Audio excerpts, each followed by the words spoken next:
As Heather reflects upon her past, she realizes that this has indeed been a peculiar and protracted journey. IT is a tale of traversing diverse realms, collecting an array of legendary artifacts while indulging in leisurely travel and narrative of an outsider in search of the path home. Full-time hunters, Caribbean pirates, Final Fantasies, dual monsters, monster hunters. How is it that none of these worlds could guide me back to my homeland? What? The legendary artifacts in my possession? Ah, these were graciously bestowed upon me by the hospitable locals. Chapter 1. Dingling. Leaving my homeland, I carry my burdens, often dreaming of my beloved maiden. Though I am far away, my heart remains at home. The torrential rain arrives swiftly and departs just as quickly, its damp air infused with a hint of earthy aroma. The cobblestone streets reflect the gentle sunlight filtering through the rain. At the entrance of a two-story general store, a young man, leaning on a broom, hums a tune that is indecipherable to passers-by, languidly observing the ebb and flow of the crowd. This young man stands approximately 6 feet tall, his model-like physique rendering his coarsework attire akin to a finely tailored suit. His raven-hued hair, matte and cascading past his ears, curls slightly, with a rather unremarkable thick fringe obscuring the upper half of his face. Coupled with his large, unflattering black-rimmed glasses, it is nearly impossible to discern the features of his visage.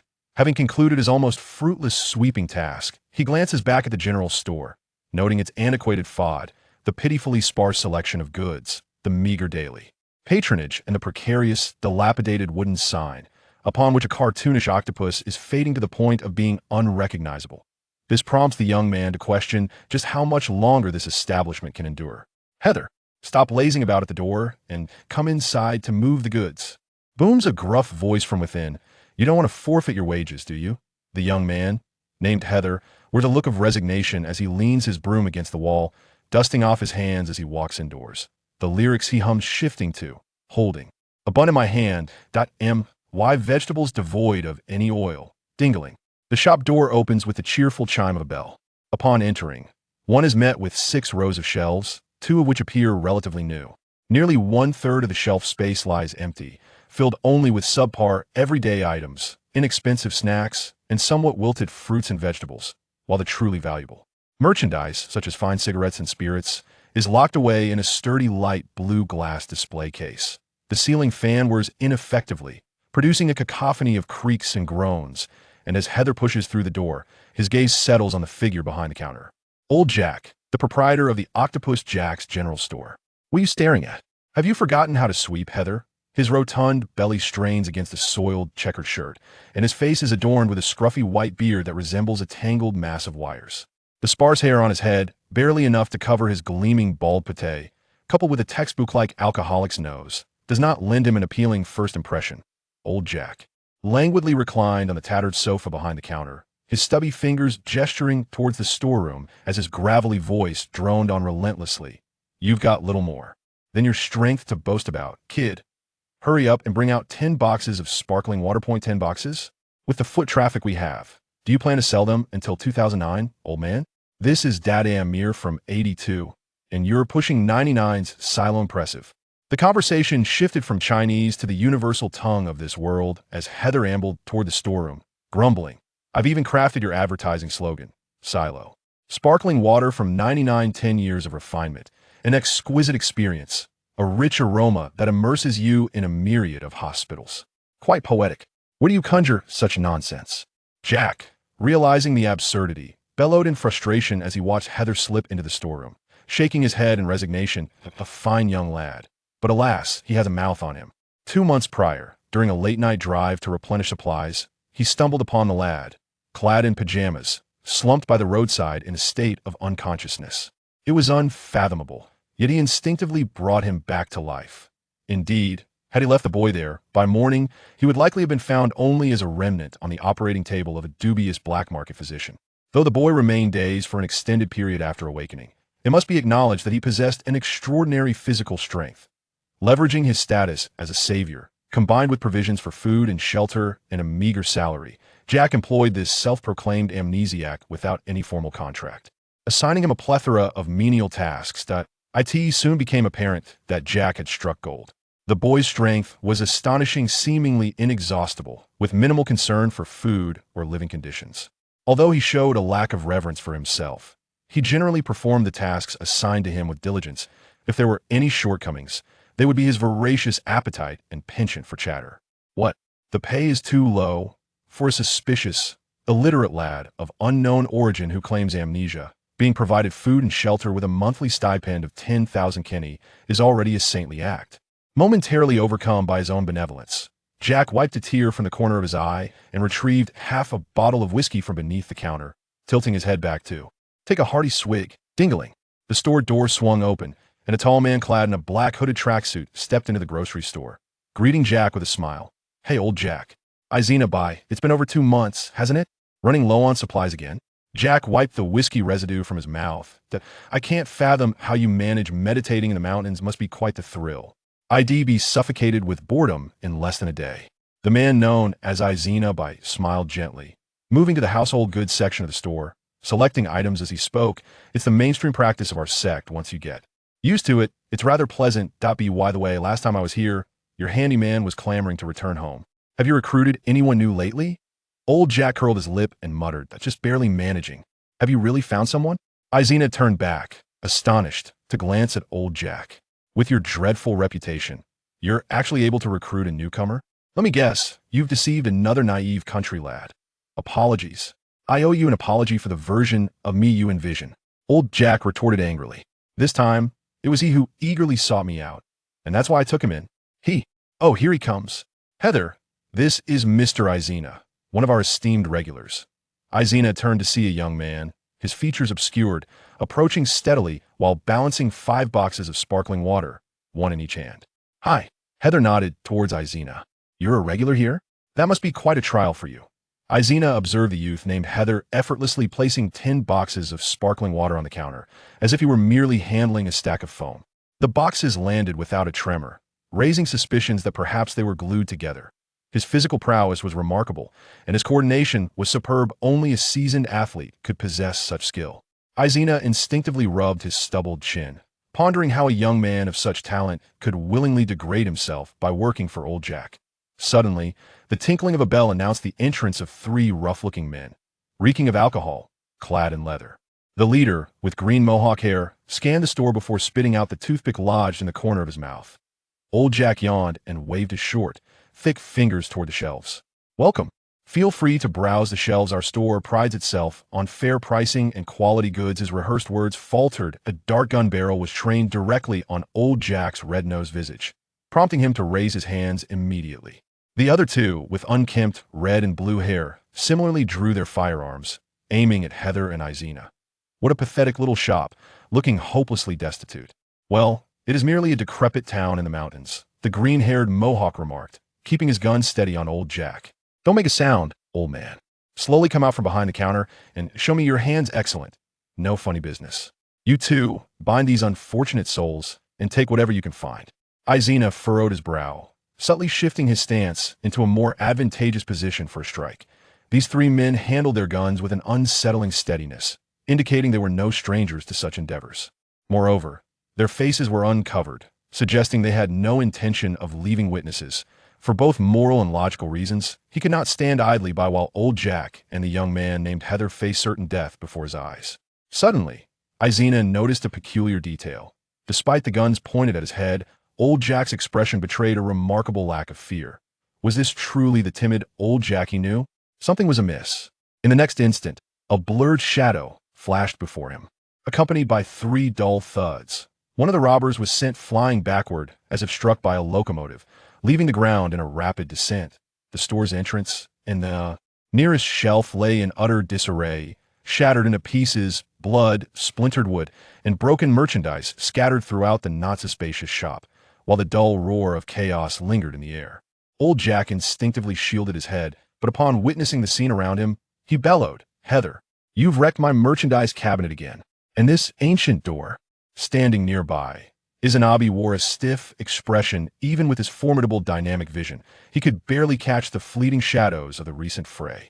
The young man named Haeser had, in less than half a second, struck the 3 robbers with an astonishing speed akin to instantaneous movement, each blow carrying a force exceeding 2 tons.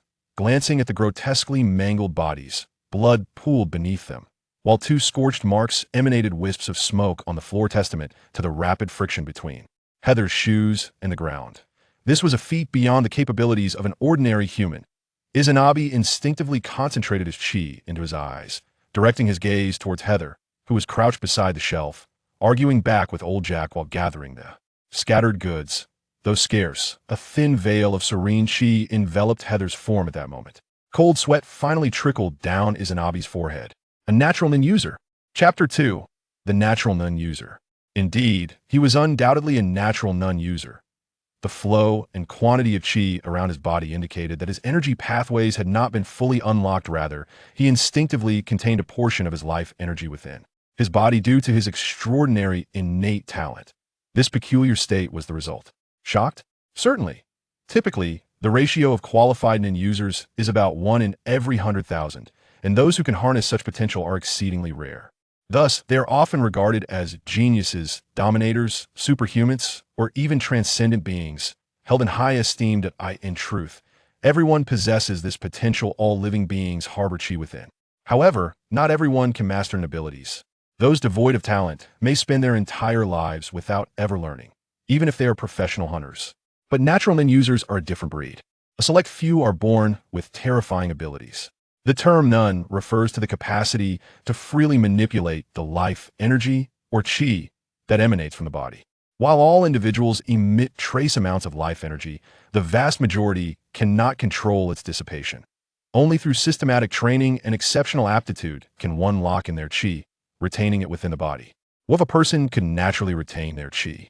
Even if only a fraction is captured, it would continually enhance their physicality and expand their total chi.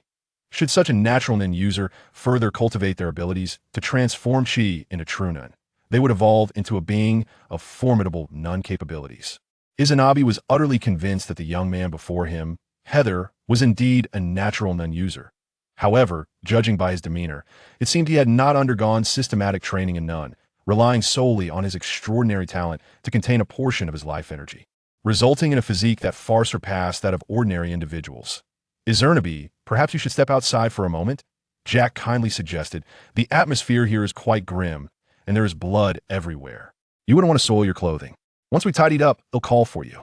Izanabe, as if awakening from a dream, hurriedly made his way towards the door. I apologize. I'll assist you in a bit. I need to make a phone call. With that, he stepped over the debris strewn across the entrance and onto the street.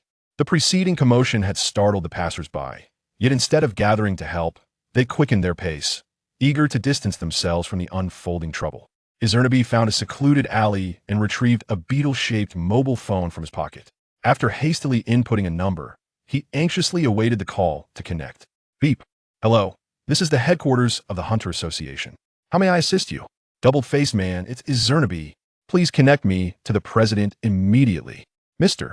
Izanabe, it's been a while. What can I do for you?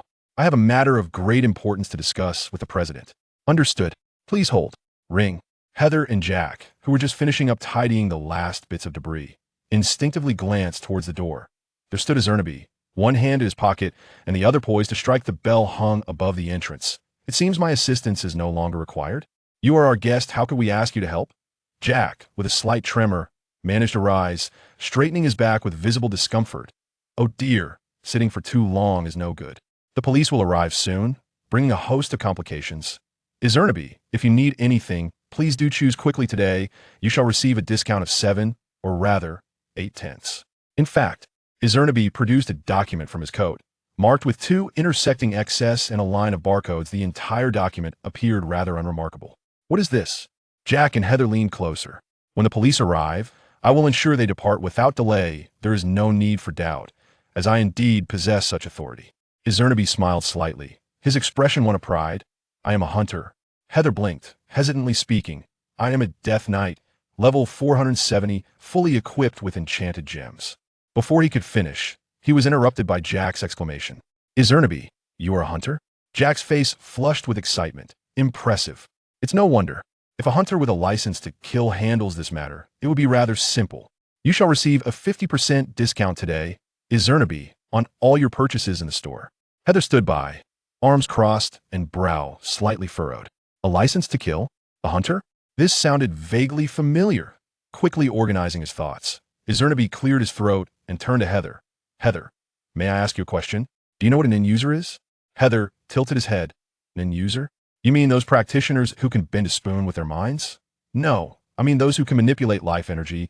As Zernaby raised a finger without any visible additional movement, Heather instinctively assumed a defensive posture.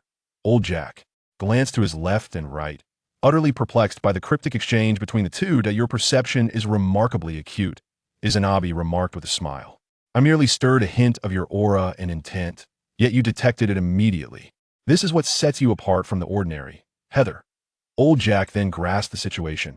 Izanabi, are you suggesting that young Heather possesses the potential to become a hunter? Indeed, that is the very matter I wish to discuss, Izanabi replied, producing a beetle-shaped phone from behind him, his expression grave.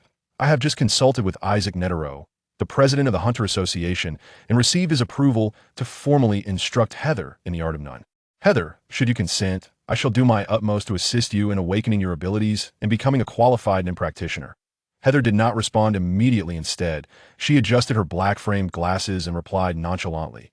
It sounds quite appealing, but isn't it a skill not everyone is entitled to learn? We've known each other for less than 10 minutes, and you're revealing such confidential matters while eager to take me on as a disciple. It feels a bit unsettling. Her tone dripped with skepticism, clearly indicating her distrust. Izanabi, unfazed, chuckled softly. Ah, I see. It is indeed somewhat abrupt and perhaps inconsiderate. However, my time is limited, so I must speak plainly, and I hope you do not take offense. He unzipped his black hooded jacket to reveal a white martial arts uniform, emblazoned with the character for heart on the chest. I practice the heart sword style, which emphasizes inner cultivation and encourages our disciples to assist promising talents when they encounter them, guiding their growth. Thus, many within our sect have a tradition of taking on students and imparting their knowledge, leading to the continuous expansion of our community and an increase in friends and allies. By the way, the luminary of our style is none other than Isaac Netero, president of the Hunter Association. Heather, you are a natural nin user. Your potential is indeed boundless. Yet, those who soar high will often face opposition, and it is often just before one is to transform that they may falter. Our meeting is fortuitous, and I hope to lend you my support, at least to help you embark on the path of a nun practitioner safely and correctly. His tone was earnest, and Izanabi genuinely approached the prospect of mentorship without seeking any return. Heather responded with a contemplative, "Oh, did you not just mention that time is of the essence? How then do you find the time to teach me?" Her tone softened, revealing a hint of intrigue. Izanabi stroked his stubbled chin and chuckled, not in conflict that my current mission is to guide a newly appointed hunter in their training. That young man should arrive in this city by train in 2 hours, and it will be fortuitous to bring you along after all. Whether guiding 1 sheep or 2, the effort remains the same. Heather scratched her head, glancing at old Jack with a hint of hesitation. But if I leave, what about the old man's shop? Go ahead, Heather. To her surprise, old Jack, rummaging through the back, patted her arm and exclaimed, "How could a mere little grocery store ever confine you? I won't hold you back, and if necessary, we can always hire another spirited young person to assist. I've known Izanabi for quite some time. He's genuinely a good man, and I am confident he will be an excellent mentor as well. Take whatever you need from the store. It's all on the house," Izanabi teased with a smile. Oh ho, old Jack uttering the word free clearly indicates he truly regards you as his proc, Heather. Feeling somewhat bashful, Heather scratched her cheek and replied, "Just keep an eye on the shop, you old coot. Once I've honed my skills, it'll return to showcase my talents. Our ambition is to establish 100 Octopus Jack department store franchises, those that can go public. I've already conceived the trademark and slogan. Enough with the rambling. Pack your things and hurry up." Old Jack, clearly unaccustomed to such sentimental moments, shouted in frustration. Izanabi, rush to the storeroom and see if there's anything to take. "Heather, you rascal, head upstairs and gather your belongings." 10 minutes later, still clad in her work uniform, Heather stood at the shop's entrance, clutching a gray canvas duffel bag, while Izanabi, who had just seen off the police, stood outside with his own pack on his back. Having only resided there for a month, Heather had minimal belongings to carry, making her journey light. Izanabi merely selected a few essentials from the storeroom, such as shampoo, toothpaste, and toilet paper. Strangely, he specifically picked up several tall glass cups, and, when asked about their purpose, he remained mysteriously tight-lipped. What's so enigmatic about them? They're just for water viewing. Upon hearing him mention hunters and nun abilities, Heather finally realized that he had indeed traversed into the world of Hunter x Hunter. Chapter 3. The expelled. It is essential to clarify one matter in advance. Heather did not whimsically stumble upon an odd antique from street vendor or click on something she shouldn't have to casually cross over into the hunter world. She was expelled from her own realm, what one might call exile. From a young age, Heather felt a profound disconnect from those around her. Her strength grew increasingly formidable, agility and explosiveness far exceeding that of adults. She had never fallen ill. Her skin appeared delicate, yet was remarkably resilient to injury. Her dynamic vision was exceptionally acute, and she could learn virtually anything at a glance. Moreover, her face often invited trouble. All of this only intensified with age. Before her 10th birthday, while perusing Superman comics, Heather often pondered whether she was an extraterrestrial left behind on Earth, perhaps with an alien name like Joe. Hale. Imagining the prospect of a secret lair or a superhero costume awaiting her, she eagerly brought her comics to her parents, only to be met with disbelieving glances. Can you fly? Do you have heat vision? Are you invulnerable? Don't be foolish. My dear, you are my biological child, just a little more developed than the average child. Nevertheless, Heather's parents were acutely aware of the adage that extraordinary talent must inevitably attract envy. Their son was not merely an ordinary tree among the forest, he was akin to a General Sherman among thickets. Hence, they instilled in Heather from a young age the necessity of concealing his true self and donning a façade. He was perceived as a reclusive individual with few friends, a bespectacled introvert, physically inept, academically mediocre, possessing a seemingly decent appearance marred by a dreadful hairstyle and in dire need of aesthetic refinement. Such were the entrenched impressions held by those around him. Over time, Heather's prolonged masquerade as a nerd led him to genuinely embody the characteristics of one. He harbored no interest in the frivolous aspects of the subculture, instead reveling in classic manga, such as Dragon Ball and Saint Seiya. He could articulate the model and weapon configurations of every Gundam, was a fervent aficionado of the mecha series, and was well-versed in both DC and Marvel superheroes, particularly the female ones. His prowess extended to reaching max level in all professions of both factions in World of Warcraft, and he was well acquainted with a plethora of internet memes. If one were to delineate what set Heather apart from other nerds, it would be his remarkable physical strength could effortlessly dispatch a rhinoceros with a single blow, while his peers were relegated to relying on sliding tackles and unrestrained fury. In recent years, Heather began to sense an unsettling shift. First and foremost, his own luck had soured considerably had it not been for his robust constitution. He might have succumbed to a series of unfortunate accidents by now. Subsequently, his parents also began to experience a streak of misfortune that, if it continued on this trajectory, would soon escalate into a narrative of being struck by vehicles or beset by falling debris. Just as Heather pondered whether he was akin to a tragic hero from a novel, an unexpected event occurred. It was a Saturday morning. As he sleepily shuffled into the bathroom in his slippers, humming to himself while brushing his teeth and contemplating a birthday gift for his father, he suddenly froze. The surface of the mirror was inscribed with a message formed from white frost. Apologies for disrupting your good mood, but you must leave. What on earth? He thought, having concealed his superhuman identity for 18 years, only to encounter the mystique of this world at last. Intrigued, Heather enthusiastically smeared some toothpaste beneath the frosty inscription, pondering, celestial being? Monster? Superpower organization? Justice League? The response came swiftly. Could you refrain from using toothpaste? It damages the mirror and is difficult to clean. Just speak. The 5 exclamation marks indicated that the mysterious entity behind the mirror was somewhat fastidious. Almost immediately, another line of frost appeared, this one emerging with great urgency. You really must leave, or your parents may not survive this Sunday. Heather furrowed his brow. It was not that he was deceived, but rather that he had long been aware that his misfortune had inadvertently affected his parents. Yet, he had yet to devise a viable solution.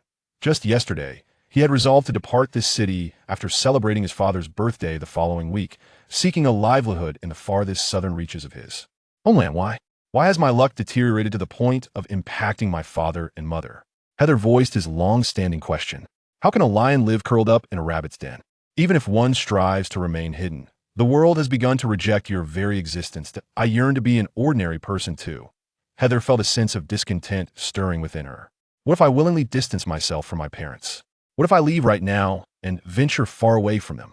The voice within her head murmured, as long as you exist in this world, all those who are dear to you will gradually be pushed away until they meet their inevitable demise. It is unavoidable.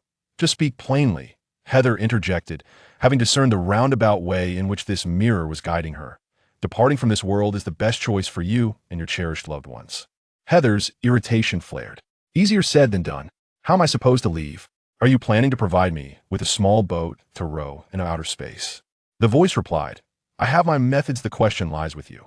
Are you certain you wish to forsake this world, or would you rather remain here, awaiting the destined end alongside your loved ones? If you possess a means to facilitate my departure, I choose to leave, Heather declared resolutely, driven by her concern for her parents. Then, I wish you a pleasant journey. Wait, who exactly are you? Before Heather could finish her sentence, she was engulfed by an abrupt surge of black mist, and the frosty letters on the mirror were erased by an unseen hand, leaving the surface. Pristine, the restroom stood empty, save for a solitary toothbrush that lay forgotten in the sink. Darkness. Nothing was visible, an absolute and profound blackness. Accompanying it was a suffocating sensation, an asphyxiation that originated from the depths of her soul. It felt as though she were submerged in the icy depths of the ocean, the biting cold and the pressure from all sides tormenting both her spirit and body. She was unable to move even a single finger, left to endure the penetrating chill and suffocation. It felt as though a century had passed when suddenly, a speck of light pierced the endless dark.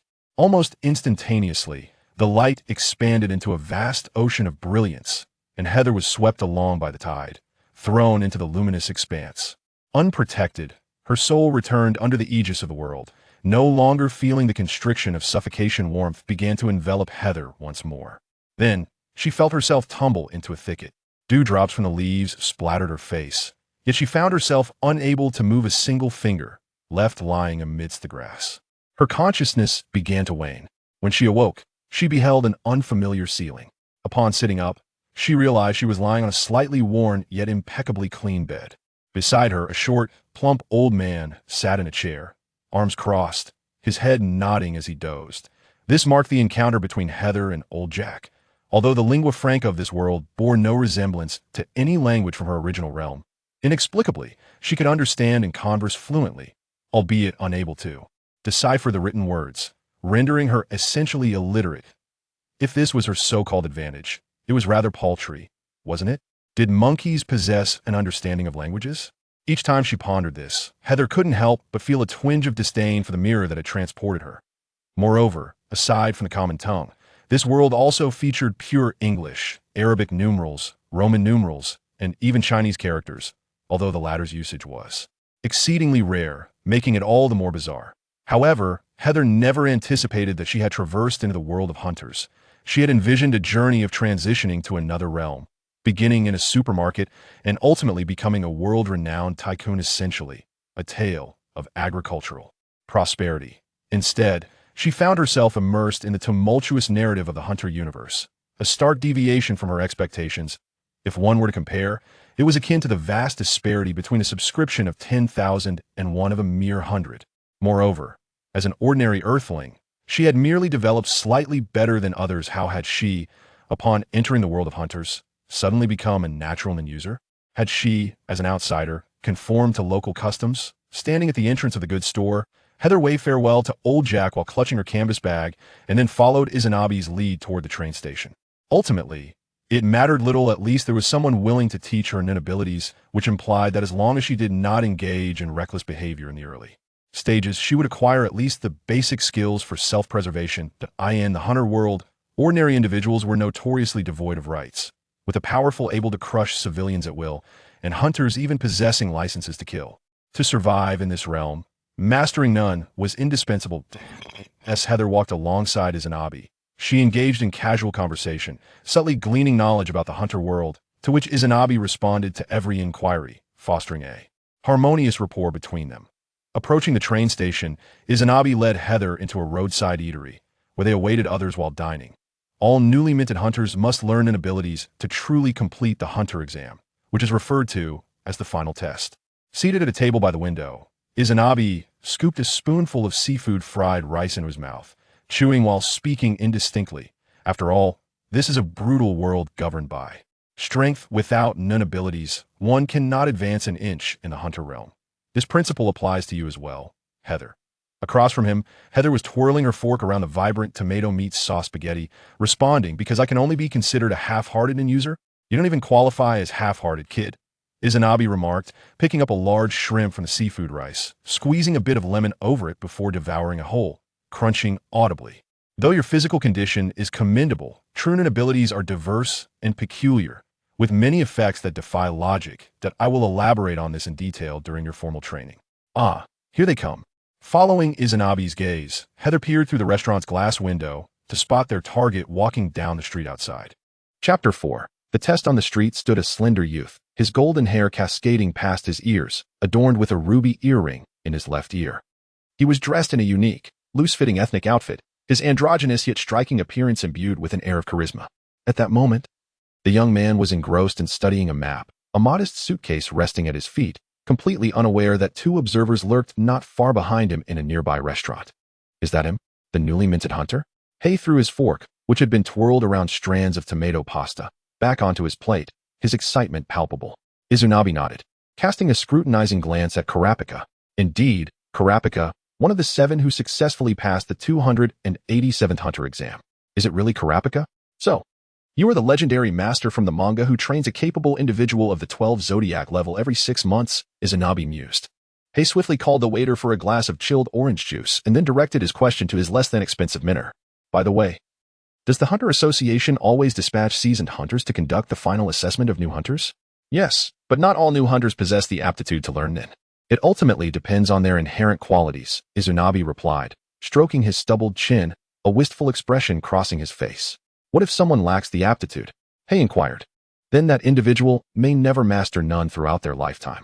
None is not akin to memorizing ancient poetry or texts, although every person harbors chi within. The vast majority cannot harness or utilize it, Izanabi explained. Hearing Izanabi's clarification, Hay wore a smug expression. So, I am one step closer to the finish line than others? I truly am exceptionally gifted. Do not get too carried away, young man. Even if you are a natural Nin wielder, without a competent teacher to guide you in unlocking all your body's energy points, you will still be unable to master true Nin, Izanabi retorted, striking a blow to his apprentice's pride without remorse. Hay waved his hand in resignation. What a teacher who loves to assert his presence. Now, let us return to Mr. Kurapika. How do you intend to assess him? Well, I thought of creating a scene, pretending to be a drunken ruffian in town to draw his attention, while simultaneously showcasing my Nin to toy with the local thugs. How does that sound? Izanabi's idea had evidently been a long time in the making, one he was proud of. If Kurapika possesses the aptitude to learn Nun, he will undoubtedly perceive the unusual manifestation of Nun's activation. I will then evaluate him over several days to see if he has the requisite patience and determination before deciding whether to teach him. Hay clapped his hands nonchalantly. Talent? Kurapika is undoubtedly talented, as he is the indisputable second protagonist of Hunter x Hunter, a super genius whose popularity rivals that of the first protagonist. After honing his Nin abilities for half a year, he received an invitation to join the esteemed 12 earthly branches, a position subordinate only to the Hunter chairman. He effortlessly outmatched the Phantom Troop's most formidable enhancer, Woken, nearly bringing the troop's leader to his demise. In certain respects, Izanabi proved to be an exceptionally skilled mentor. Honestly, you're quite something, teacher, he remarked. Heather chuckled. Why not allow me to meet this prospective junior disciple of mine? You tend to strike without restraint. And I would rather not witness a newly recruited disciple being imprisoned for accidentally killing a newly minted hunter, Izanabi replied with a look of disdain. Just lay out your thoughts plainly, he urged. Trust me, it would be quite amusing, Heather responded with a grin. Waiter, may I have a pen, please? Thank you. Kurapika folded the map and tucked it away, gazing into the distance with a sense of bewilderment. 3 days prior, he had finally located the elusive job placement agency, hoping to secure a position that would aid him in his quest to find the whereabouts of his kin, the Scarlet Eyes. However, that peculiar woman had dismissed him with an utterly unfounded excuse. You can't even perceive what lies beside me, can you? It seems you are not yet a true hunter. Return when you comprehend. Frustration welled within him. Was the hunter exam still ongoing? What crucial element was he missing? Lost in thought, Kurapika wandered the bustling streets, unintentionally brushing past Heather. Suddenly, he sensed a sharp and potent killing intent surrounding him. Engaging in combat amidst the throngs of people would surely result in innocent casualties. Resolute, Kurapika grasped his suitcase firmly and swiftly navigated through the crowd, making his way toward the distant woods. True to his instincts, the malevolent presence relentlessly pursued him. The air was thick with the scent of earth, and the evening sun was obscured by gathering storm clouds, heralding impending rain. Pedestrians hurriedly made their way home while the blonde, handsome youth defied the current, heading into the forest. Approximately 20 minutes later, slightly perspiring, Kurapika stood at the edge of the dense woods, where the dim light rendered it difficult to discern the shadows lurking within. You've been following me for quite some time, haven't you? Show yourself. He drew 2 daggers from the folds of his voluminous traditional attire, gripping them tightly. His striking brown eyes narrowed as he focused intently on the darkness of the trees behind him. Suddenly, a silver flash of lightning arced across the sky, followed moments later by a rumbling thunder as fine droplets of rain began to fall, illuminated by the brief brilliance of the lightning. Kurapika caught a glimpse of a figure perched upon a high branch not far away. The gently curled, shoulder-length black hair completely obscured his forehead and brows, while the large black frames perched on his nose rendered his features nearly indecipherable. The intense aura of lethal intent that clung to him was undeniably emanating from this individual, whose slightly tattered work attire only heightened his sense of menace. With the lightning's illumination extinguished, darkness once again enveloped the woods. Oh, has the standard of hunters fallen so low? Even the most crucial proof for a hunter cannot be safeguarded? A somber voice slithered from the shadows, brimming with malice. If you are truly this weak, you have been quite helpful. Proof? Kurapika instinctively reached for the inner pocket of his garment, only to find the hunter's proof missing. When did it vanish? No matter who you are, return the hunter's proof at once. Otherwise, I shall resort to force. Kurapika lowered his stance slightly, drawing his twin blades into position. Despite the increasingly heavy rain obscuring his vision, he dared not lower his guard, keeping a vigilant watch on the darkness within the trees. The fact that he had maintained his sharp senses yet still had his hunter's proof stolen without his awareness indicated that this individual was formidable. Amidst the downpour, the peculiar figure clad in work attire idly tossed the hunter's proof from hand to hand as he slowly emerged from the gloom. It seems that the heads and licenses of professional hunters are quite valuable on the black market. It appears the Phantom Troop has found a new source of income. Kurapika's gaze suddenly froze, and his brown eyes ignited into fiery crimson. The strange man rolled up his sleeves to the elbows, revealing a bandaged right forearm that bore a spider-shaped tattoo peeking through the loosely wrapped bandages. Despite the dim light and the heavy rain obscuring his sight, there was no mistaking it. The central number of the spider tattoo was 6. I shall ask you but once, Kurapika declared coldly, raising his blades, his eyes now a fierce red. Are you a member of the Phantom Troop? Heath looked down, a nonchalant smile gracing his lips. Oh, so the tattoo has given me away? I thought the bandages were wrapped tightly enough. However, before he could finish his sentence, Heath tilted his head just in time to evade the 2 crossing arcs of blades. With precision, he kicked against the descending edge of Kurapika's blade, the sharp steel clashing against what felt like resilient, oiled leather. Using the recoil, both men leaped back several meters, facing each other in the torrential rain. Was this the end of negotiations? Heath removed his black-framed glasses and carefully placed them in his jacket pocket, casually sweeping his damp, wavy black hair back, revealing his true visage. He seemed to have stepped out of a maiden's dream, possessing an extraordinarily handsome face devoid of any feminine softness, radiating only the fierce spirit of a man akin to the blazing sun. His features unmistakably indicated his Asian heritage, yet the depth and sharpness of his visage compelled one to gaze longer. His eyebrows resembled straight swords, while his eyes sparkled like a galaxy, embodying the perfect embodiment of sword-like brows and starry eyes. Even in a state of enmity, Kurapika experienced a fleeting moment of distraction. Do not misunderstand. Kurapika's orientation is certainly not in question. However, even as a man who has long been captivated by his own beauty reflected in the mirror, he could not help but silently lament the audacity of others, exclaiming inwardly, "What audacity, you golden-haired fop! If you wish to fight, then fight. Do you intend to merely stand there and glare at me?" Alas, he faltered at the first utterance. Such a splendid visage, squandered. Regrettably, he was not mute. Regaining his composure, Kurapika spoke with an icy tone. "Once I capture you, I will compel you to divulge every secret of the Phantom Troop." Suddenly, a violent eruption of water and mud burst forth beneath him.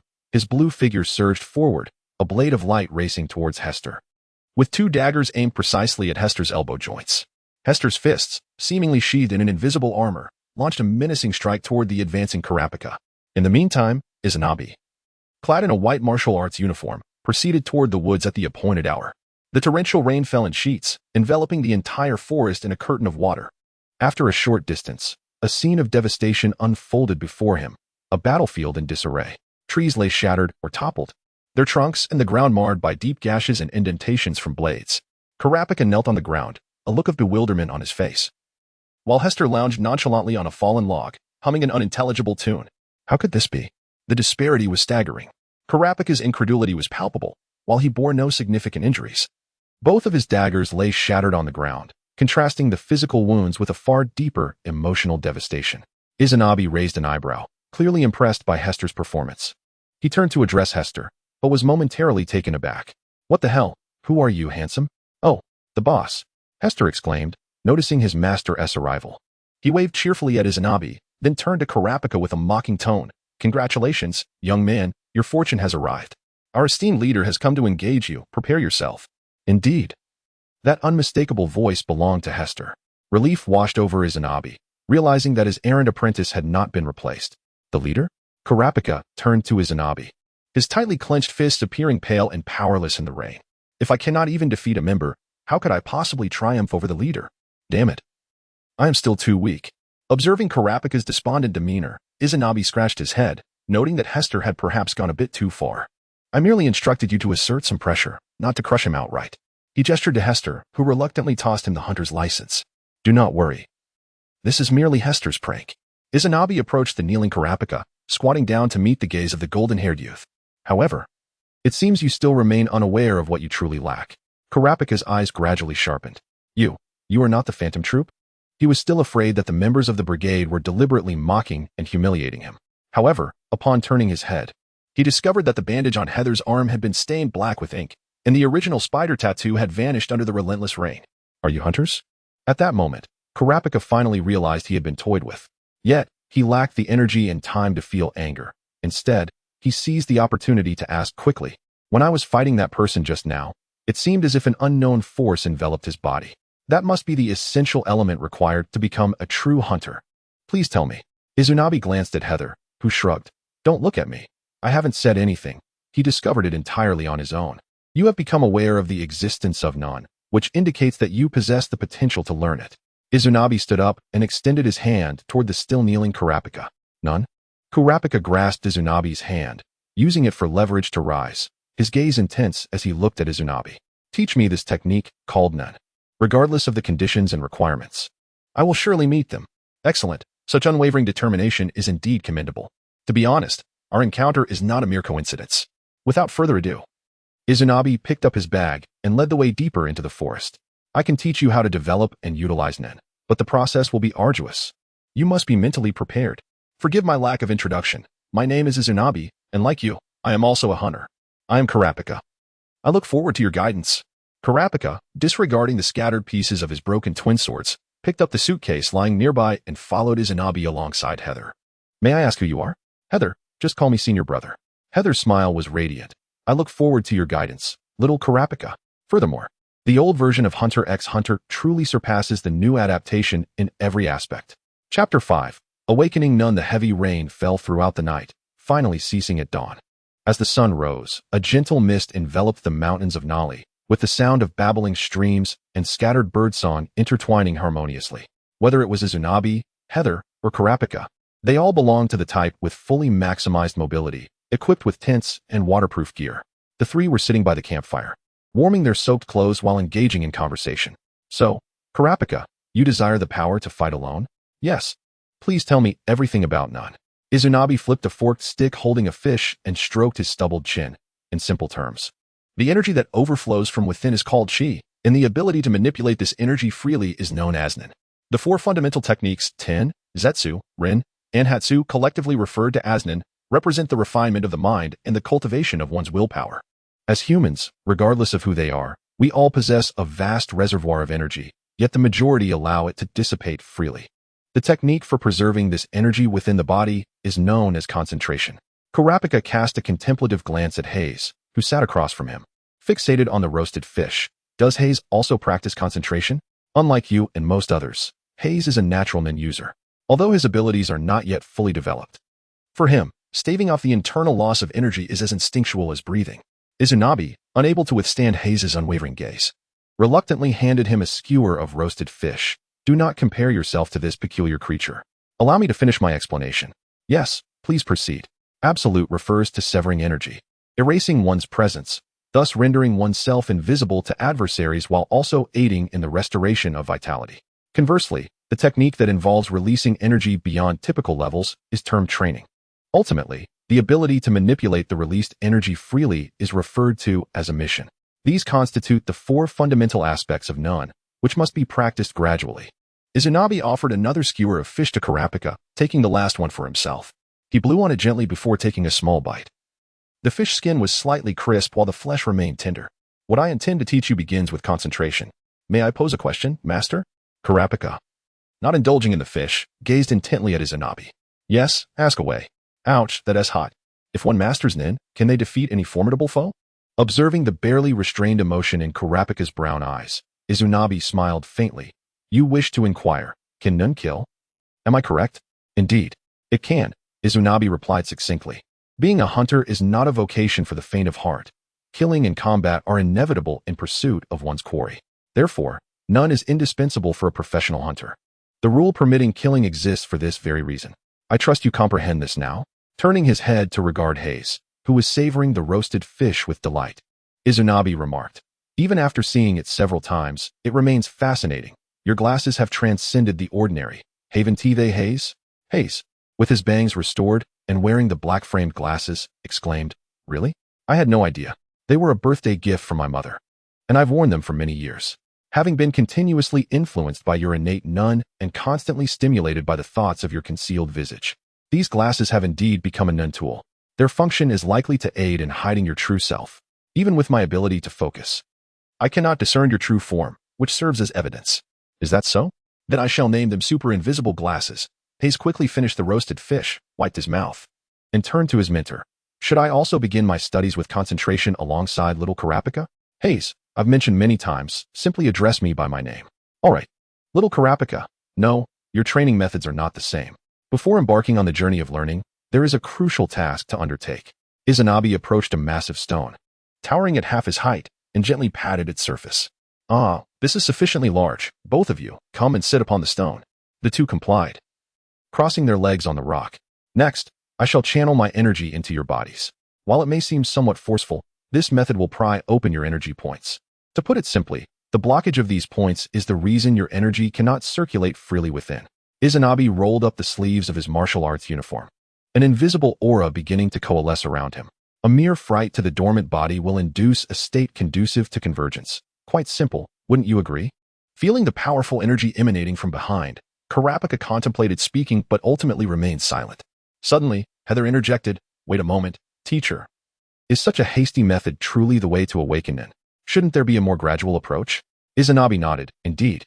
The orthodox method involves meditation and zazen to genuinely perceive one's energy. Only after enveloping the body in this energy will the acupoints begin to open gradually.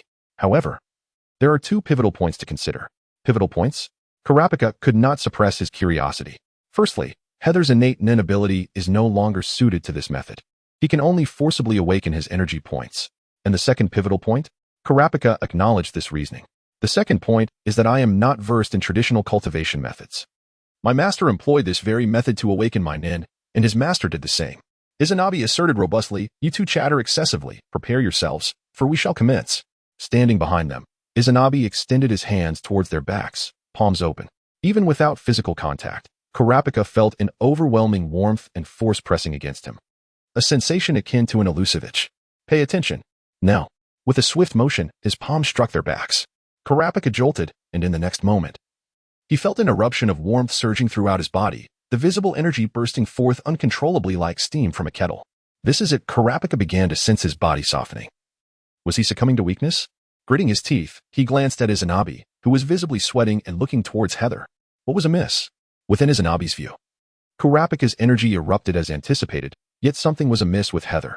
Have you ever witnessed the colossal explosion of 100-pound sticks of dynamite right beneath your eyelids? An unimaginable energy detonated, both in quality and quantity, far surpassing that of someone who had honed their none for over 2 decades. Realizing the urgency, Izanagi attempted to instruct Haeser to consolidate his energy and achieve convergence, only to discover that the terrifying energy had already subsided. A heavy aura, reminiscent of a silent river, enveloped Haeser, flowing gently around him. In but an instant, Haeser flawlessly controlled the energy, drawing it back into his being as effortlessly as one breathes. Is this the innate ability of a non-user? A monster? For reasons unknown, Izanabe felt a flicker of fear within him. Had he inadvertently unleashed a terrifying creature? If Haeser were to turn malevolent, it would be a reflection of his own shortcomings as a teacher. His duty was to guide this rare genius onto the right path. With beads of cold sweat dotting his forehead, Izanabe shifted his focus to Kurapika, steadying himself before instructing. Can you see? This is the aura within you, Kurapika. If left unheeded, your energy will quickly dissipate, and soon you may find yourself unable to stand. Contemplating how to retain the aura while stabilizing his posture, Izanabe crossed his arms and declared loudly, "Close your eyes and envision your form. Any posture will suffice. Imagine the aura circulating through your body like blood, starting from the crown of your head, flowing through your right shoulder, hand, and foot, then to the left, in a continuous loop. Next, visualize the flow of energy slowing down, gradually pausing, and floating around you, forming a barrier." Minutes later, Kurapika finally managed to harness his aura. "Well done." Many falter at this step, Izanabe remarked, stroking his chin as he assessed Kurapika standing in the clearing. "How does it feel?" "It feels as though I am draped in weightless garments, enveloped in a viscous liquid," Kurapika replied, marveling as if he had opened the door to a new world. "Is this none? Extraordinary. Do not become overly enamored. Only when you can manipulate your aura with ease, even in sleep, will you have achieved the foundational standard of enclosure," Izanabe cautioned. Despite his stern demeanor, he held great hope for Kurapika's potential. To grasp enclosure in mere minutes was an accomplishment beyond the reach of ordinary individuals. Indeed, he possessed the talents of a hunter. "What of Haeser?" Kurapika inquired, turning to search for him. He soon spotted Haeser seated upon a stone, yet noticed the absence of any aura coalescing around him akin to his own, prompting a surge of concern. "He hasn't failed, has he?" "No," Izanabe replied, scratching his head. "Haeser has automatically entered the state of Zetsu." "Zetsu?" Kurapika's composure faltered. "Wasn't it said that the training of the 4 fundamental principles must be pursued sequentially? How is it that I have only just learned enclosure, while he has already attained Zetsu?" "I have warned you not to compare yourself with Haeser. He is unlike us," Izanabe stated gravely. "Observe how his presence has become exceedingly faint. He has tightened and isolated all of his aura's openings and breath, allowing him to remain undetected even by adept non-users, enabling him to stealthily approach from behind." At that moment, a small amount of energy suddenly enveloped Heather's body as she sat on the stone, stretching her back and catching sight of Kurapika. "Ah, little Kurapika has already completed the binding? That was quick." Thank you for the compliment," Kurapika replied, unsure whether to be sarcastic or polite. Izanabe clapped his hands, drawing their attention. "Both of you have successfully awakened your energy. What follows is to familiarize yourselves with and master the binding, achieving a level where you can control it effortlessly at any time. I will be observing you closely, and once you complete this phase of training, we shall proceed to the next step." Chapter 6. Attributes. 1 week later, Heather sat cross-legged on a massive stone, resting her chin in her hands as she watched Izanabe guide Kurapika through his training. "Keep going. Haven't you eaten? Speed it up," Izanabe shouted, arms crossed. "Draw upon your energy as much as possible. Extract it. Squeeze it. Is this all the energy you have? Are you trying to make me laugh?" Covered in sweat, Kurapika stood by the stream, eyes closed, desperately squeezing the energy from within. In Heather's view, Kurapika's energy aura grew increasingly powerful, transforming from a thin layer of mist into a blazing flame. "Wow, a super scion," Heather silently mused, noting the golden hair and fiery aura. If only there were a few lightning bolts around, he'd be even more impressive. After several minutes, Kurapika collapsed to the ground, gasping for breath, sweat dripping down in droplets. Izanabe nodded. "The total amount of energy has significantly increased since the beginning. Take a 10-minute break." Exhausted, Kurapika could only focus on recovering his strength. "Heather, it's your turn," Izanabe announced, cracking his neck with a series of pops. "Let me see your training." "Here I go."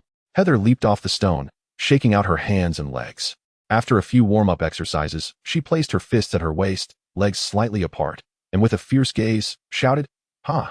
A wild and robust energy erupted from her body, resembling a fiery orb from a distance. "What on earth are you shouting?" Izanabe instinctively raised his arm to shield himself. Heather's energy was truly formidable. "Hold on a moment. Teacher, do you think this form needs improvement?" Heather adopted a meticulous artisan's pose, suggesting, "I believe it must be complemented with some lightning crackling around, along with a torrent of energy and a sound like rushing wind." Having spent some time with Heather, Izanabe had somewhat grasped how to interact with her, scratching his head in response. "Let's discuss those ideas later. For now, try lowering the speed of your energy extraction and focus it at your eyes." Like this?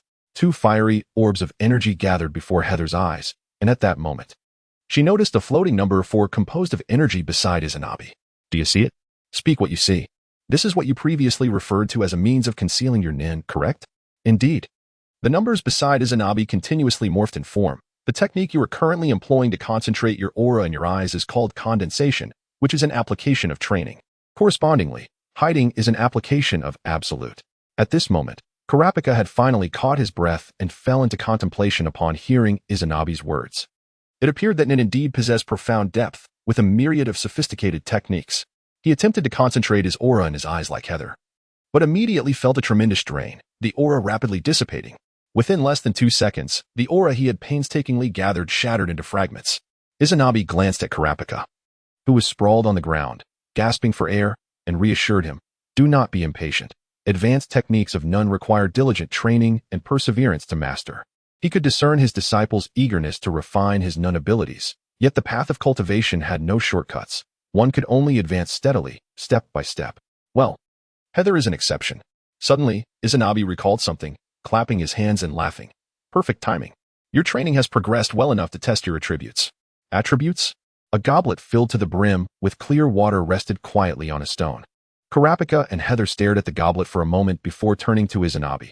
Stop being cryptic. How do we conduct the test? Patience, patience. This leaf is quite suitable. Izanabe placed a leaf upon the water's surface. Heather, weren't you previously inquiring why I used a goblet at Old Jack's? Now I can tell you. First and foremost, Kurapika, I congratulate you. You have passed the final assessment of the hunter exam. He looked at Kurapika, smiling as he stroked his stubbled chin. You don't seem surprised. Indeed. Mastering none is essential to becoming a true professional hunter. Those who cannot achieve it will be eliminated and have their hunter licenses revoked. However, the 4 major applications of none still include the last one, emission, which you have yet to teach us. Kurapika furrowed his brow. I assent emission, the most crucial aspect of none. Do not rush. Allow me to explain in detail. Izanabe sat beside the stone, gesturing for the two to sit as well. For you, emission is not difficult to learn. Once you master emission, you will need to explore and practice on your own, melding your unique personality and creativity to construct your own distinct nin. Emission refers to the technique of manipulating aura at will. It can be regarded as the pinnacle of none ability, fundamentally classified into 6 major attributes. None is closely linked to each individual's personality. It is both an innate ability and one cultivated through life experiences. Distinguishing which category you belong to is simple. It can be accomplished using the water divination. Kurapika, you go first. Release your training into this goblet of water. Upon hearing this, Kurapika approached the stone, holding an empty goblet with both hands, channeling his aura. Gradually, the cup began to shimmer with a myriad of twinkling lights. Izanabe bent down to scrutinize the goblet, slowly articulating, the water reveals some unknown impurities. Kurapika, you belong to the materialization category, an attribute that allows one to transmute their aura into any desired form, effectively materializing their essence. Kurapika, a practitioner of materialization, lowered his hands, a frown etching his brow. Aside from materialization, what other categories exist? That is precisely what I was about to elaborate on, Izanabe replied, unfurling a sheet of white paper upon the stone. Sketching a hexagon. Aura can be classified into 6 major categories based on its intrinsic nature. Beyond the materialization you just demonstrated, if the water's volume significantly increases, it indicates the enhancement category. The enhancement category can bolster one's aura for combat. In terms of sheer combative prowess, it is the most formidable. If the taste of the water alters, that signifies the transformation category, which can modify the properties of the aura. The autonomous movement of leaves is an illustration of the manipulation category, where an aura is used to control matter or living beings. A change in the water's color denotes the emission category, which enables the long-range projection of aura in battle. Should a phenomenon occur that deviates from the other 5 categories, it would belong to the specialization category. Kurapika expressed a hint of disappointment. Oh, if only I could possess the strength of the enhancement category. Foolishness. It is not merely a matter of desire. It is determined by one's constitution. However, it is not impossible for you to learn techniques from the enhancement category.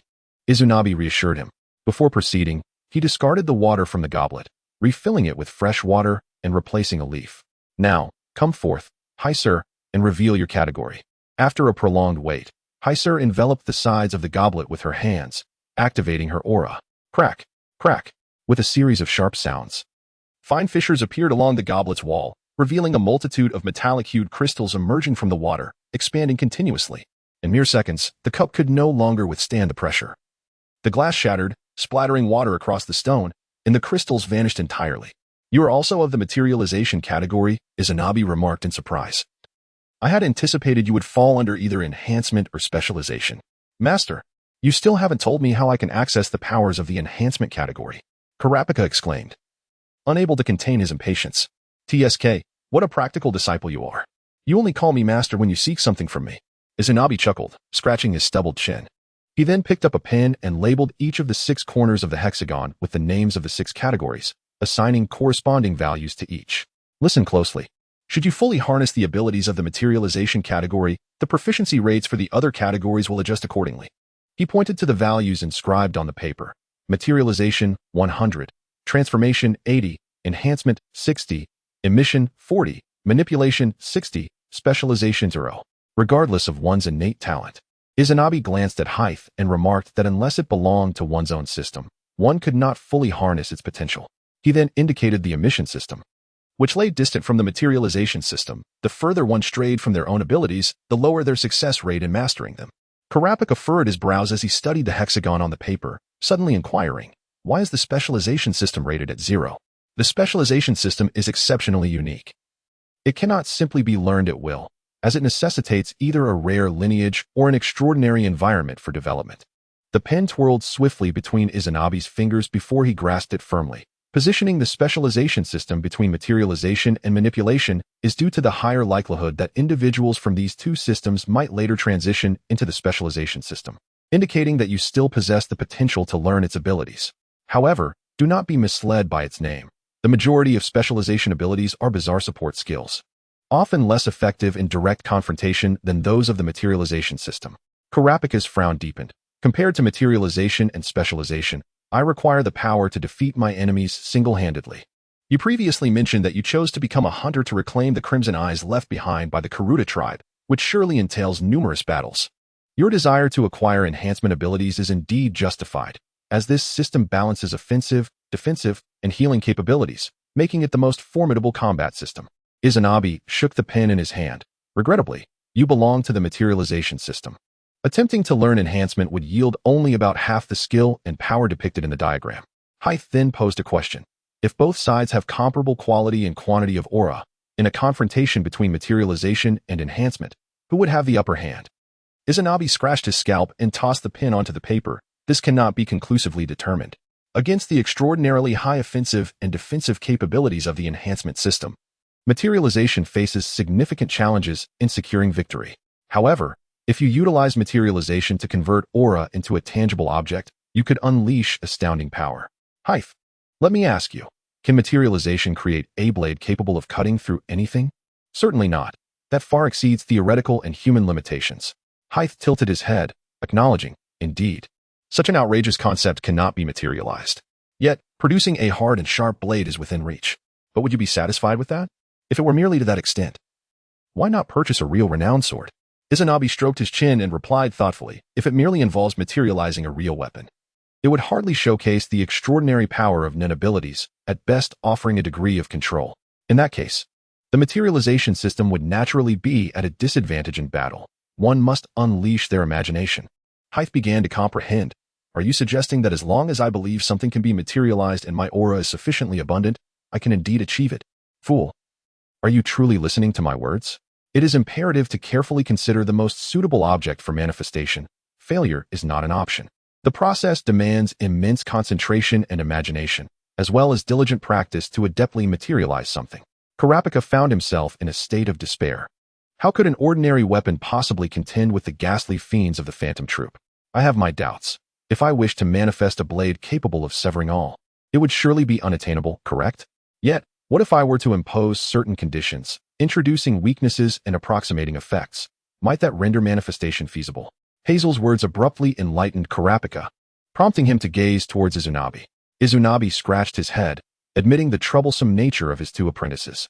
Indeed, there exists the concept of constraints and oaths.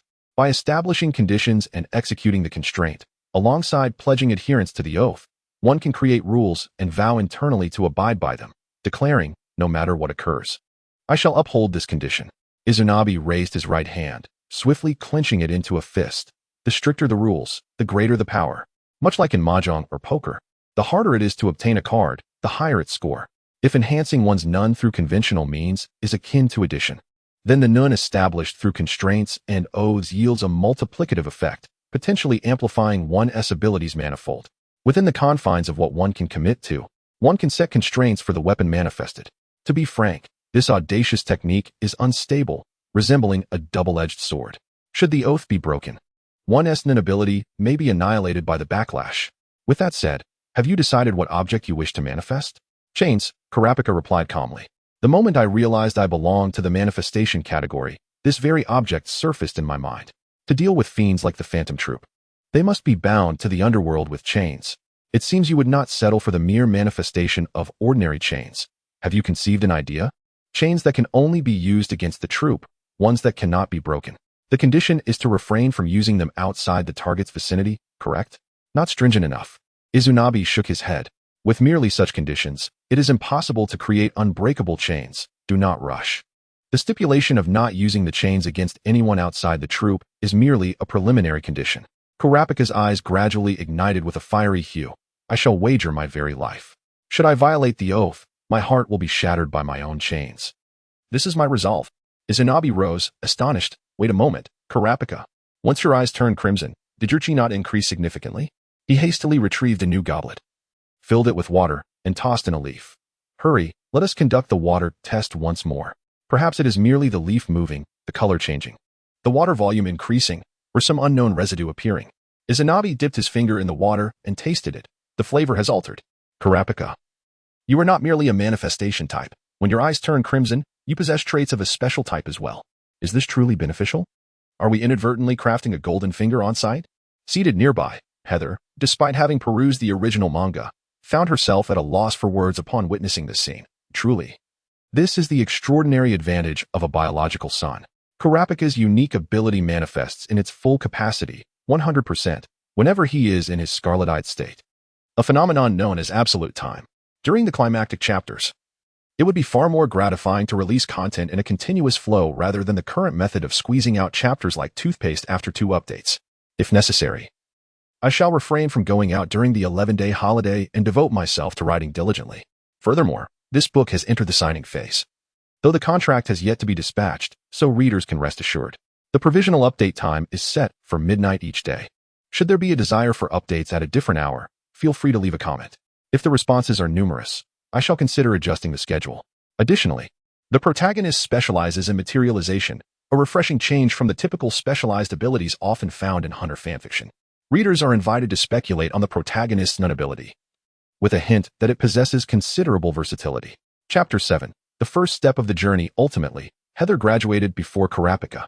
It was not that Haeser had fully developed a unique nun ability, but rather that he needed to embark on a journey to broaden his horizons, which would assist in the eventual evolution of his nun abilities, a suggestion from Izanagi. Although his humble mentor had not inquired about Haeser's past, their time together clearly revealed that Haeser was markedly unfamiliar with worldly knowledge and human geography, a rather unfortunate state of affairs. Fortunately, Haeser had successfully awakened his nun, and with his remarkable physical prowess, he should be able to fend for himself in the outside world. Meanwhile, under Izunabi's tutelage, Kurapika was diligently working on the materialization of his chain, a task that could not be accomplished in a day. Clutching a chain, he never let it out of his sight, even during meals and sleep, touching, smelling, and tasting it. One might mistakenly assume Kurapika harbored a peculiar obsession. According to Izanagi, this practice would aid in forming a comprehensive mental image of the chain. The goal is to reach a point where, even after discarding the chain, one could still conjure the illusion of holding it, thus drawing closer to the materialization of its essence. Having trained in the mountains for a month, Haeser returned to the town, his clothes tattered and worn, oblivious to the curious gazes from passers-by who regarded him much like a beggar. He hastened back to Octopus Jack's general store, only to find the doors firmly shut, the rolling shutter drawn down and locked. What could this mean? Had old Jack closed up shop so early? Surely he hadn't overindulged again. Haeser fished out the key left for him by old Jack and unlocked both the rolling shutter and the front door. Dingling. Upon pushing the door open, he discovered that the previously shattered display had been replaced with a new one, but all the produce on the shelves had vanished, leaving only some non-perishable canned goods. The store was utterly deserted. Glancing around, Heather noticed a piece of paper pinned down by an empty cigarette box on the counter. "Hey kid, I'm off to stay with my girlfriend for a few months. You manage the general store on your own. The decision to operate the business or to close it lies entirely with you. If you wish to go out and enjoy yourself, head to the second floor to your room. I have left some money for you, along with a new mobile phone. Thus, we shall meet again in 6 months." At the bottom of the note was a series of numbers, presumably the old Jack's phone number. A girlfriend? Surely, she is not just a figment of imagination. Heather curled her lip, folded the paper neatly, and tucked it into her backpack.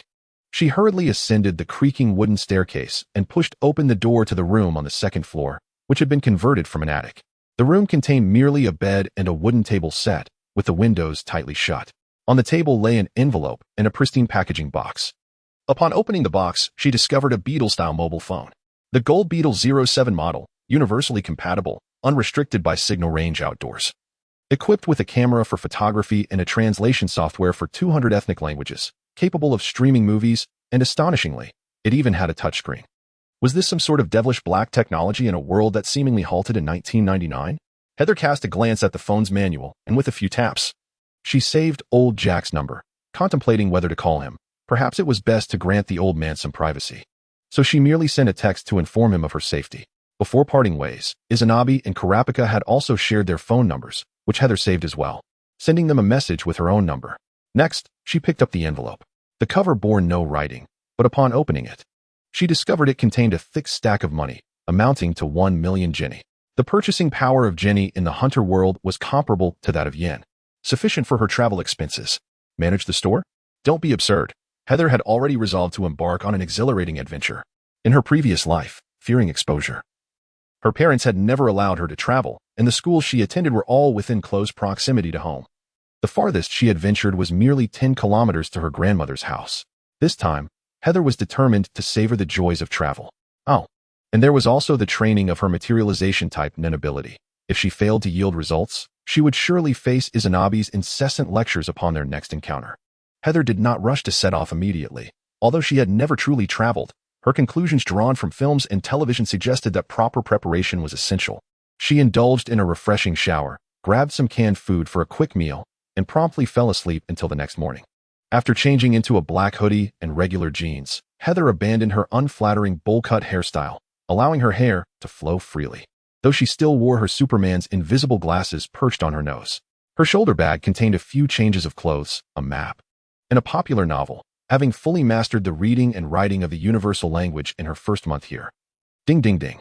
Standing at the shop's entrance, watching the bustling passers-by, Heather took a deep breath and stepped forward, embarking on her journey towards the train station. 1 million jenny would suffice merely for transportation. However, to truly enjoy the journey, it seems prudent to earn a little extra money. The original work Sky Arena appears to be an excellent choice. If one can ascend 200 floors, it is said that one could earn over 1 billion jenny, a feat easily within reach. Yet, there lies a dilemma. The protagonists, Jeffress and Kiloazoldik, should also be present in the Sky Arena according to the timeline. Should one encounter them? It matters little, given their perspectives. A conflict with oneself seems improbable. It would be best to regard them as strangers. After all, there exists no other place quite like the Sky Arena where one can hone combat skills while simultaneously earning money. It is resolved. I shall spend a month in the Sky Arena, ascend 200 floors, meet other NIN users, and then embark on a joyous journey with the earnings. Upon inquiring at the train station, Heather discovered that the Sky Arena is located on the far eastern edge of the Upheaval continent, while she herself resided in a remote mountain town called Noramo in the northern part of the Eurubian continent. The two continents face each other across a vast ocean. Noramo City, being quite isolated, possesses only a train station. To reach the Sky Arena on Upheaval, one must first take a train to the large city of Flash City to the west, and then board an airship to the Sky Arena. Half a month prior, Izanabe had already secured the necessary identification for purchasing train tickets through connections with the Hunter Association and the Heartsource faction, ensuring no issues would arise during any inspections. The train station buzzed with travelers. Despite Noramu's remote location, its picturesque Noramu mountains and unique architectural scenery attracted many visitors. Furthermore, it lies on the essential route between Flash City and the Republic of Kidoradana, benefiting from trade between the great kingdoms. Ladies and gentlemen, greetings. Train 175 is now boarding. Passengers for Train 175, please organize your belongings.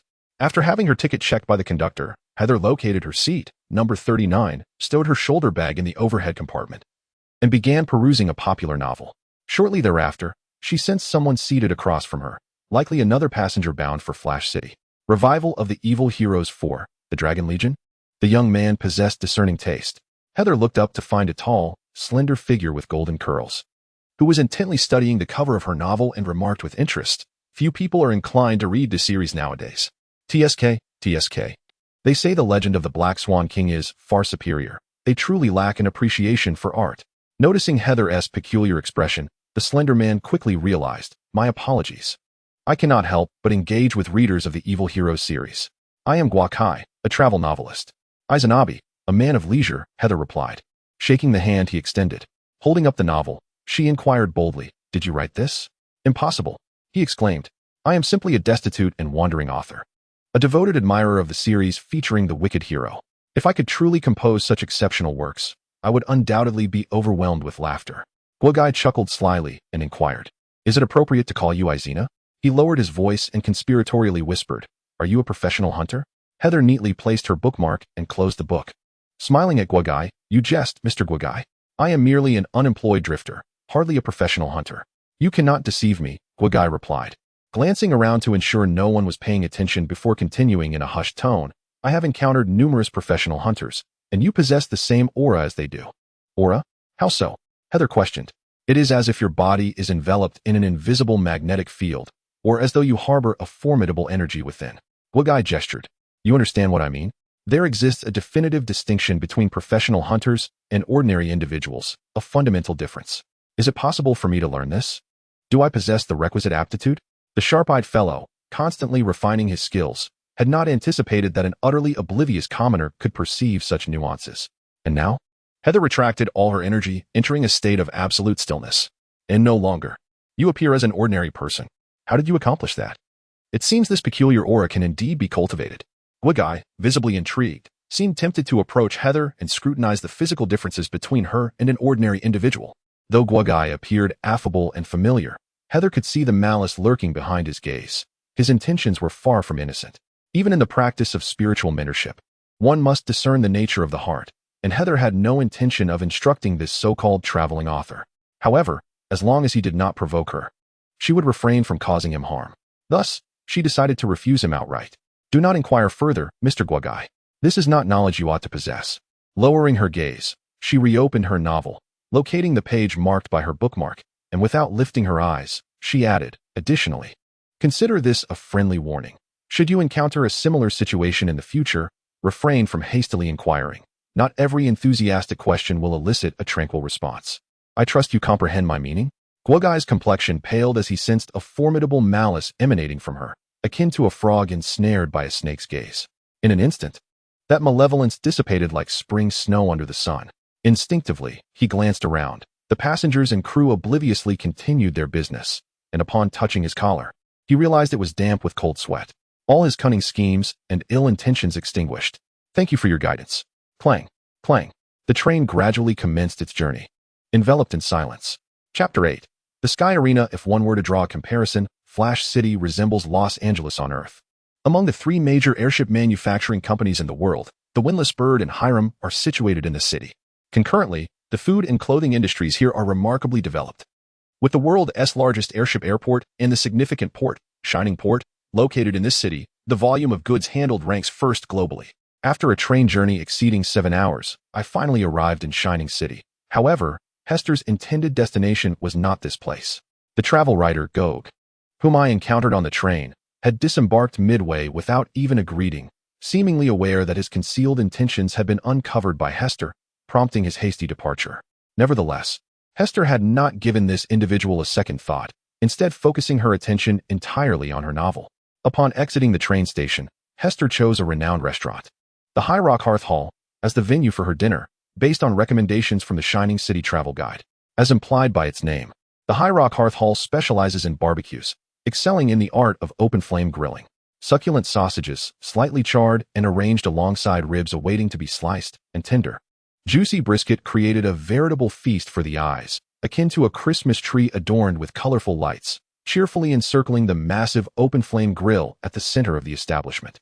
The restaurant proudly boasted a recommended menu featuring a feast of epic proportions.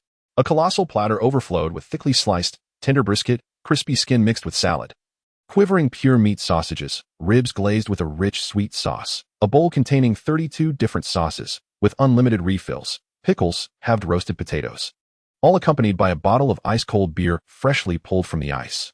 Hester had to admit that this meal was indeed a delightful indulgence.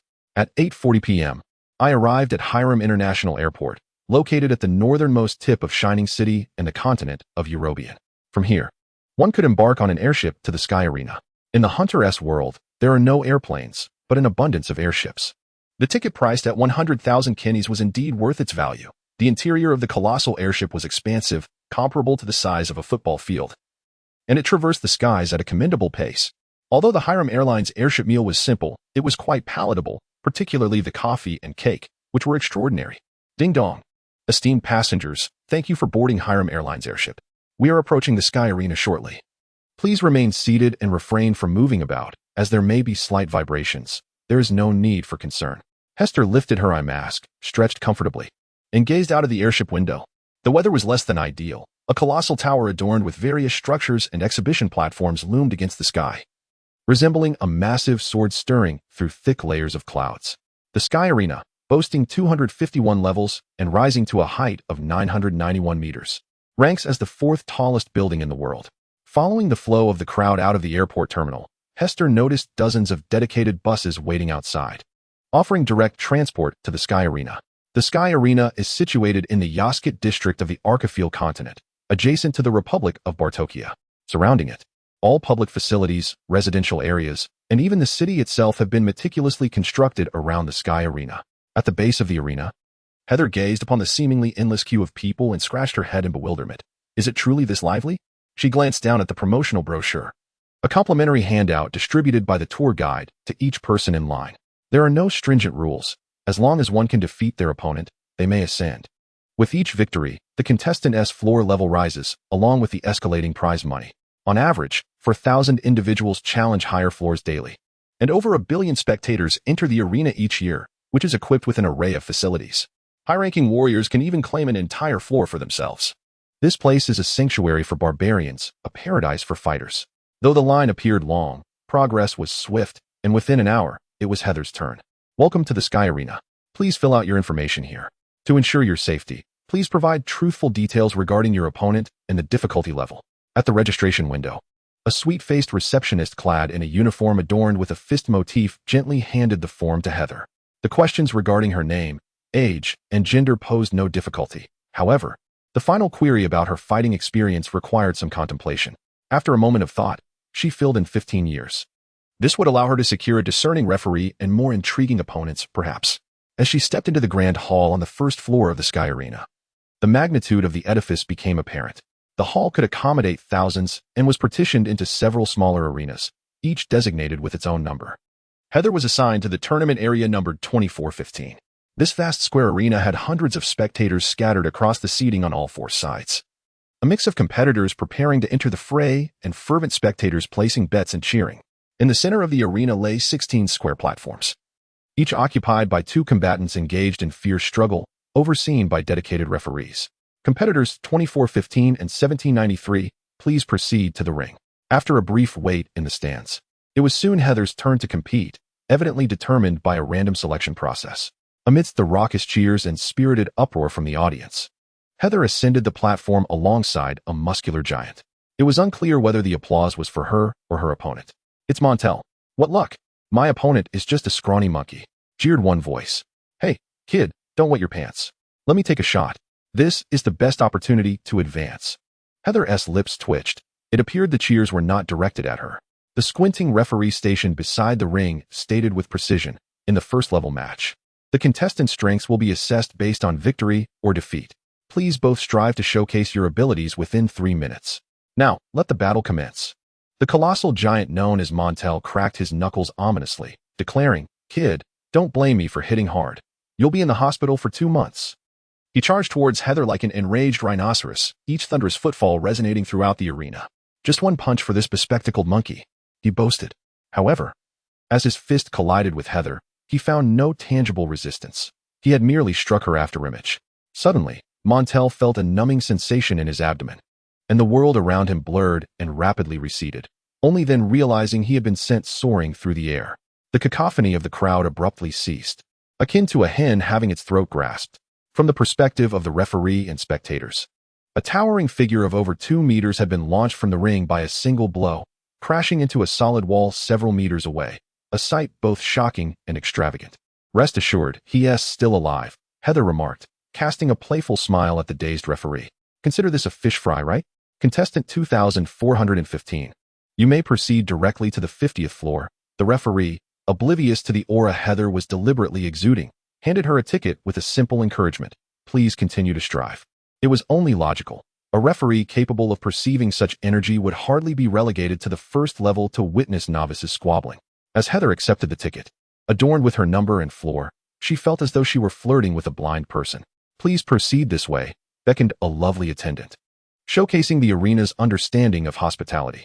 Following the lively attendant to the elevator, Heather was serenaded by her melodic chatter.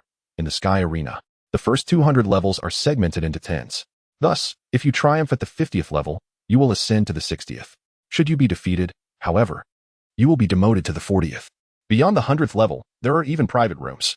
After finally escaping the cheerful attendant, Heather arrived at the 60th floor via the elevator. The ambience here diverged entirely from that of the first level. Competitors were fewer, yet each one was a seasoned fighter. Presenting her ticket at the rewards window, she discovered the paltry sum of 152 kidney coins awaiting her, a meager amount, barely sufficient for a can of juice. With a sigh, she tucked the coins into her pocket and addressed the attendant: "Please arrange my next match promptly." "Excuse me? Don't you require some rest?" The attendant appeared surprised, questioning how someone who had just ascended from the lower levels could possibly be unwearied. "I do not require any rest at all. Please proceed with the arrangements." "Very well. Please hold on. You may proceed to the competitors' lounge with this ticket." The modest lounge contained only a few rows of lockers and benches, crowded with other contestants. Upon entering, Heather immediately attracted the attention of several fighters, who wondered how such a frail, bespectacled individual had managed to reach the 50th level, perhaps through bribing the referee. "Mr. Toma Dice and Mr. Dragon Silk, please report to the ring on the 55th floor. Mr. Mario, Mr. Kubo, please proceed to the 57th arena." "Oh, did I just hear an oddly peculiar name?" Heather sat languidly in the waiting room, her patience waning as she observed that every 10 floors housed distinct arenas for the competitors to engage in battle. Approximately 20 minutes later, she heard her name announced over the loudspeaker. "Mr. Cardo, Mr. Heather, please report to the 59th arena." The arena on the 59th floor was unlike the first. Its grand seating capacity, accommodating thousands of spectators, was already filled to the brim. The spotlight illuminated the solitary ring at the center, where the two combatants awaited the referee's command. "Ladies and gentlemen, thank you for your patience. The upcoming match will undoubtedly exceed your expectations." The female host, donned with a headset, spoke with fervor, igniting the audience's enthusiasm. "The competitors are formidable. Both have demonstrated exceptional prowess on the first floor, earning their ascension to the 50th level." The large screens suspended above the arena simultaneously displayed footage of Heather and her opponent, Decado, in action. Mr. Decado stood immovable like a mountain. No matter the ferocity of the assault directed at him, he bore no marks of injury. His counterattacks generated such force that they even stirred the curtains above the audience. Mr. Heather, swift as lightning, moved with such speed that he created afterimages. Within his slender frame lay immense strength, propelling a 200-kilogram giant out of the ring with a single strike. "Ladies and gentlemen, are you ready to place your bets? Then, press the button now." Ding. The screen displayed odds of 2075 for Heather and 1500 for Decado, indicating that Decado was favored to win. Indeed, it seemed that his invulnerable defense instilled confidence among the spectators. "TSK, underestimated," mused Heather as he flexed his arm and gazed across at his opponent.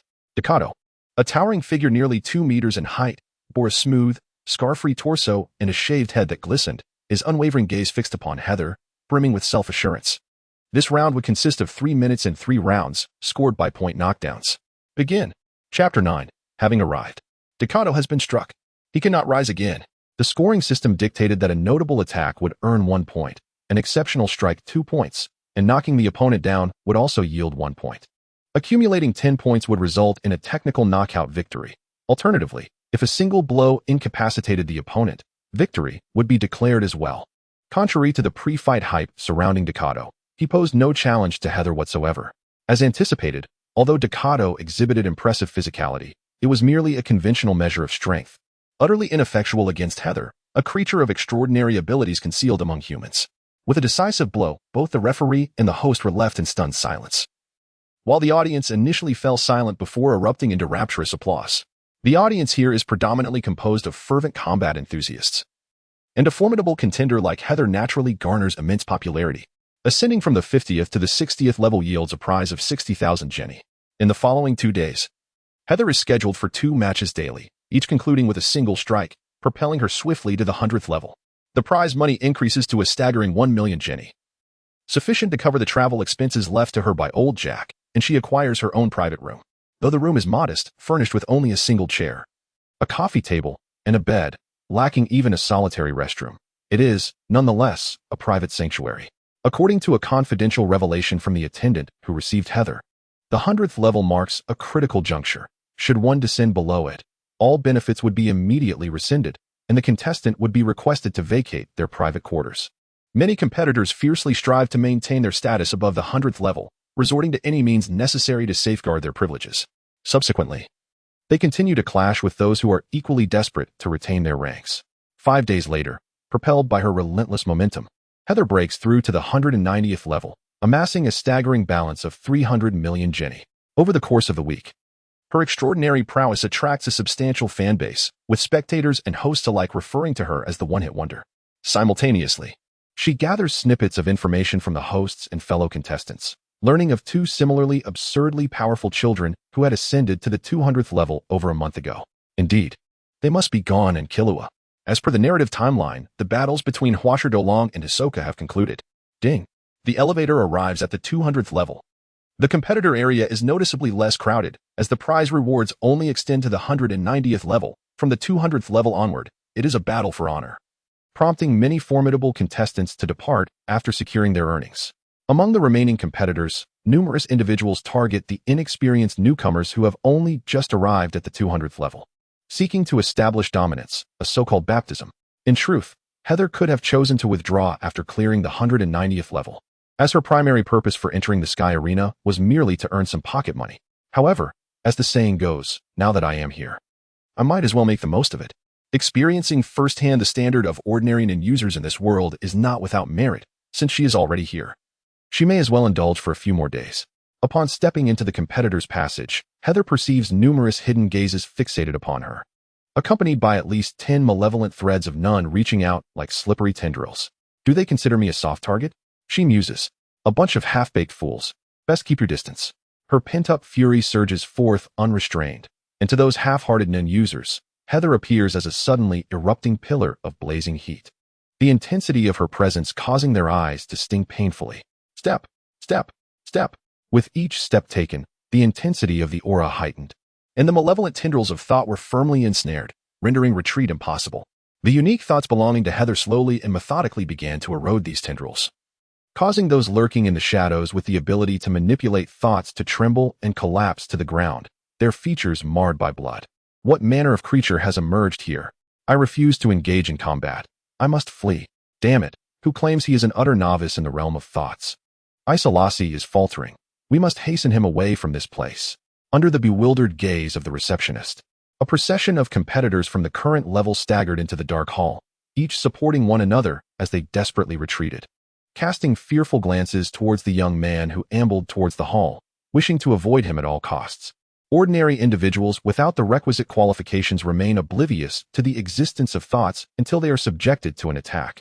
And Haeser had not directed her malevolent aura towards these staff members, thus they were entirely unaware. Welcome to the 200th level, Mr. Haeser. The alluring receptionist offered a subtle bow and smiled, saying, Please complete your registration before midnight tonight, or you will be relegated to the first level to face the challenge anew. Given your prowess, you could certainly return to the 200th level, but it would consume considerable time, and any subsequent failure to register will be deemed as a lack of intent to register, resulting in a permanent ban from competition. This level has 174 competitors poised to strike, and from this level onward, any weapon may be employed. Should you require one, please bring your own. Additionally, from this level onward, there are, in principle, no monetary rewards. The battles are fought solely for honor. May I assist you with your registration? Certainly. Heather nodded, understanding that the limitation of a single opportunity to forego registration was likely instituted to prevent board powerful individuals from repeatedly defeating the weaker competitors to accumulate rewards. Through the introduction provided by the registration staff, Heather comprehended the rules governing the competition commencing from the 200th level. From this level, the declaration of combat system is implemented. Each competitor is granted a 90-day preparation period, during which they may choose any date to engage in combat. Naturally, participating daily until exhaustion is permissible, entirely at the discretion of the competitor. After each battle, regardless of victory or defeat, an additional 90-day preparation period is awarded. However, failure to engage in combat within the 90-day timeframe results in disqualification, and all records will be expunged. All competitors who reach the 200th level will be granted their own luxurious chambers, situated between the 200th and 220th levels. Those who achieve 10 victories may advance and earn the right to challenge the level master. Should one secure 10 victories but lose 4 before achieving the next 10, they will lose their qualification. The Sky Arena boasts 21 of the most elite fighters, with each layer from the 230th to the 250th occupied by a level master. Successfully challenging a level master allows one to assume their position. Every 2 years, the Fighters Festival is held on the 251st level, the pinnacle of the Sky Arena. Only the tier master may participate in the Combat Olympics. The ultimate victor shall possess a luxurious residence at the pinnacle, a glory unparalleled. Additionally, each tournament offers supplementary prizes, occasionally featuring rare treasures such as the Nyenshi. Heather adjusted the Superman's invisibility glasses perched on her nose. I possess a Nyenshi as well, she remarked. Glancing at the registration form, she checked the second-to-last line, indicating her readiness to engage in battle at any moment. I am prepared to compete. The sooner, the better, ideally. Arrange a match for me by tomorrow. Heather returned the form, and the staff member accepted it with a slight bow, acknowledging, understood. Please proceed to your designated room. Room 2105 awaited her, a layout reminiscent of a presidential suite, opulently adorned. Upon entering, a new notification flashed on the central display screen. Battle date confirmed. Scheduled at the arena on the 221st floor, commencing on April 17th at 9 a.m. Chapter 10. Perception. April 17th. The arena on the 221st floor brimmed with spectators. Today's battle is highly anticipated. The formidable Heather, known as the One-Hit Man, has ascended the stage. Her opponent boasts an impressive record of 7 victories and 1 defeat. The Gryffindor contender. The Sol Arena on the 221st floor was vast, its magnitude evident. Rows of glaring spotlights illuminated the fervent audience, while an exuberant host stirred the atmosphere, and contestants stood poised at the arena's sides. A silver-haired youth approached his seat, holding a chilled fruit juice, a ticket costing him 100,000 Jenny, a price he intended to savor.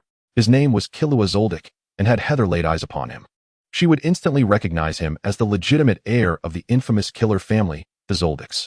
A prodigious talent, he, like the illustrious Gone Freaks, was destined to be a central figure in this world. With several minutes until the match commenced, Killua exhaled in relief, having spent an inordinate amount of time queuing for his beverage at the unexpectedly popular stall. As he glanced around, a sudden chill coursed through him, akin to a startled kitten. Not far from him sat a tall man, flamboyantly dressed as a clown, his gaze fixated on the impending duel with keen interest. His name was Hisoka, known as the Death Magician, a combat enthusiast, a seasoned user, and a professional hunter, an arch-nemesis of Gone Freaks. Oh no, it's Hisoka. Killua silently lamented.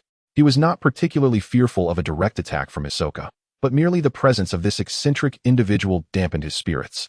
Yet, Hisoka's intense interest in the two fighters suggested their exceptional prowess. With this thought, Killua's curiosity piqued anew. He took a sip from his straw, redirecting his focus back to the arena. Kite meticulously recalled the information he had seen about these two individuals before the match. The young bespectacled gentleman named Heather bore a slight resemblance to his mentor, Yungu, who had imparted his nun abilities. But he appeared to be more handsome and possessed a taller, more perfect physique. However, for some inexplicable reason, Kite found it difficult to discern his facial features, as the glasses were quite obstructive. According to the introduction, he, like himself and Little Gang, had ascended from the lower tiers, triumphing all the way to the 200th level with a single decisive strike. It remained uncertain whether he had ever studied none. On the other hand, the formidable Gryffindor boasted an impressive record of 7 victories and 1 defeat amidst the throngs of nin users at the 200th level, which spoke volumes about his prowess. He might even be on par with Ahsoka, a master of nin, who would emerge victorious. Kite initially intended to follow the crowd and place his bet on Gryffindor, but at the last moment, he inexplicably wagered 5 million Jenny on Heather instead. Just then, the incessant commentary from the host came to a halt, and with 10 seconds remaining, the match was about to commence. Haeser, clad in a black tracksuit, let his dark, slightly wavy hair cascade down casually, resembling raven feathers in its matte finish. His superhuman invisibility glasses effectively concealed his appearance entirely. He twisted his neck and arms, casting a glance at his opponent across the arena. The adversary was a burly middle-aged man adorned in dark red ethnic attire, with short brown hair standing rigidly like steel needles. His appearance was unremarkable, yet his deep-set eyes flickered with an unsettling light reminiscent of dim, yellowish lamps in the darkness. Notably, this man had exquisitely pale hands, with elongated fingers that resembled the slender appendages of a spider. Let the match begin. With the blare of a horn, the competition officially commenced. Haeser began to summon his nun, a formidable energy flowing across his body like a semi-solid liquid, solid and powerful as a mountain. Neither participant launched an immediate assault. Instead, they circled the arena slowly, seeking each other's weaknesses. By the way, do you have any friends named Slytherin or Hufflepuff? Or perhaps your nickname is Ravenclaw? Haeser's teasing inquiry went unnoticed by Gryffindor, who merely smirked in response. Is this some sort of trash-talking strategy? Only street thugs resort to such tactics. Your nun is decent, but merely decent, kid. The ground beneath them suddenly shattered as Gryffindor seized the opportunity, erupting towards Haeser with remarkable speed. His hands, especially his fingers, were enveloped in densely concentrated nun, clawed and poised to strike at Haeser's chest and head. Haeser adopted a stance, his arms, shrouded in nin, moved with incredible swiftness, engaging Gryffindor in a rapid exchange of strikes, their blows echoing with a series of resounding thuds amidst the flying debris of shattered bricks. The arena erupted into a fierce battle from the outset. How swift! Both Haeser and Gryffindor moved with astonishing speed. Look, it's becoming hard to follow. Not only did the female host emit piercing screams, but even the referee standing beside the ring could do little more than shield his face and head with his arms to avoid the splintering debris, all while squinting to keep track of the two combatants.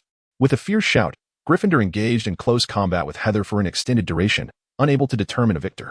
In a decisive move, he stomped forcefully on the tiled floor of the arena, producing a thunderous roar as the tiles shattered into countless fragments, sending a cloud of dust and debris billowing up to waist height.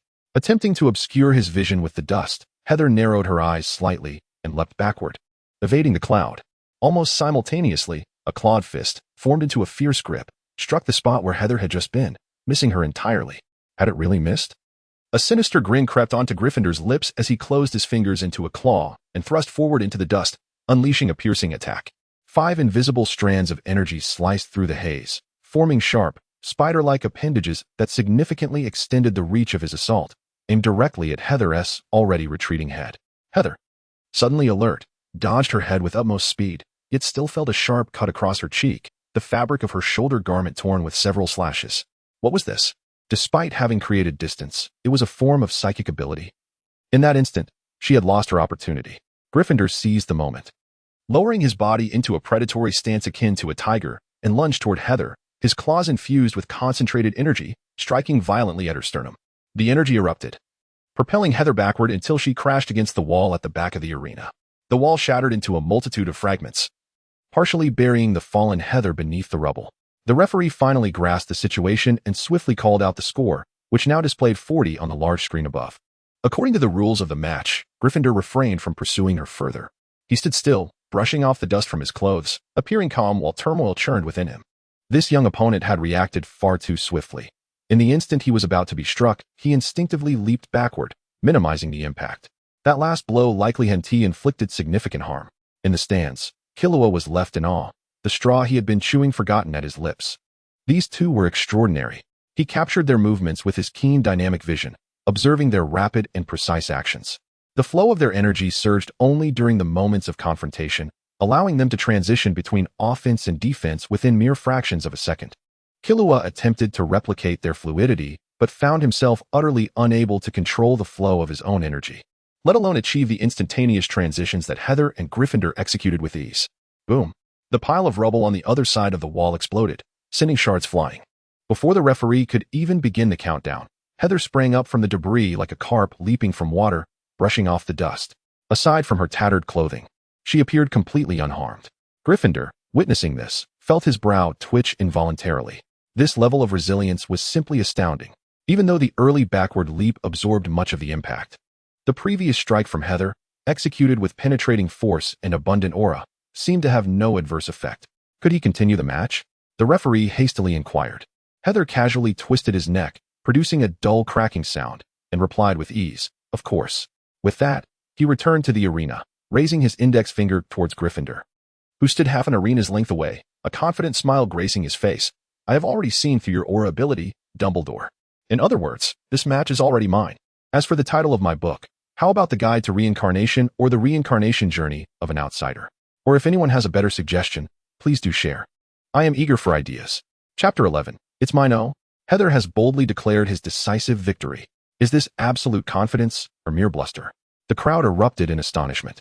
The match had barely begun, yet this audacious contender dared to proclaim his impending triumph? In the stands, Hisoka was utterly captivated by the clash between the two combatants.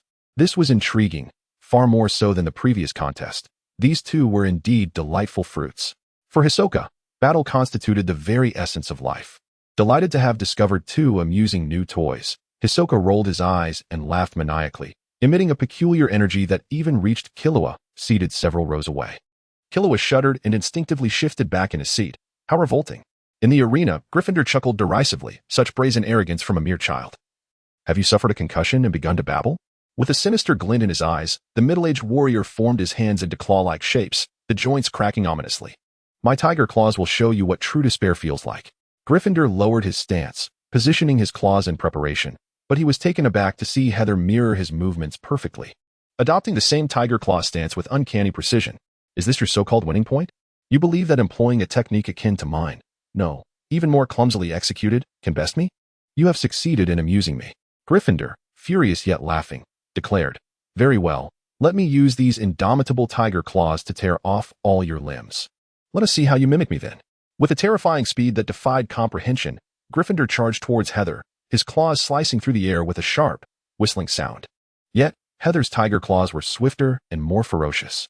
The spectators seemed to witness two humanoid tigers ferociously roaring and battling, one aged and frail, the other fierce and robust. Within 3 minutes, Gryffindor, initially the aggressor, was forced into a defensive position, desperately fending off Haeser's increasingly savage tiger claws. Was it an illusion? No. It was no mere illusion. This man's tiger claw technique had evolved from somewhat clumsy to masterfully refined, as if he were facing a stronger, more agile version of himself, one who seemed impervious to fatigue. This was infuriating.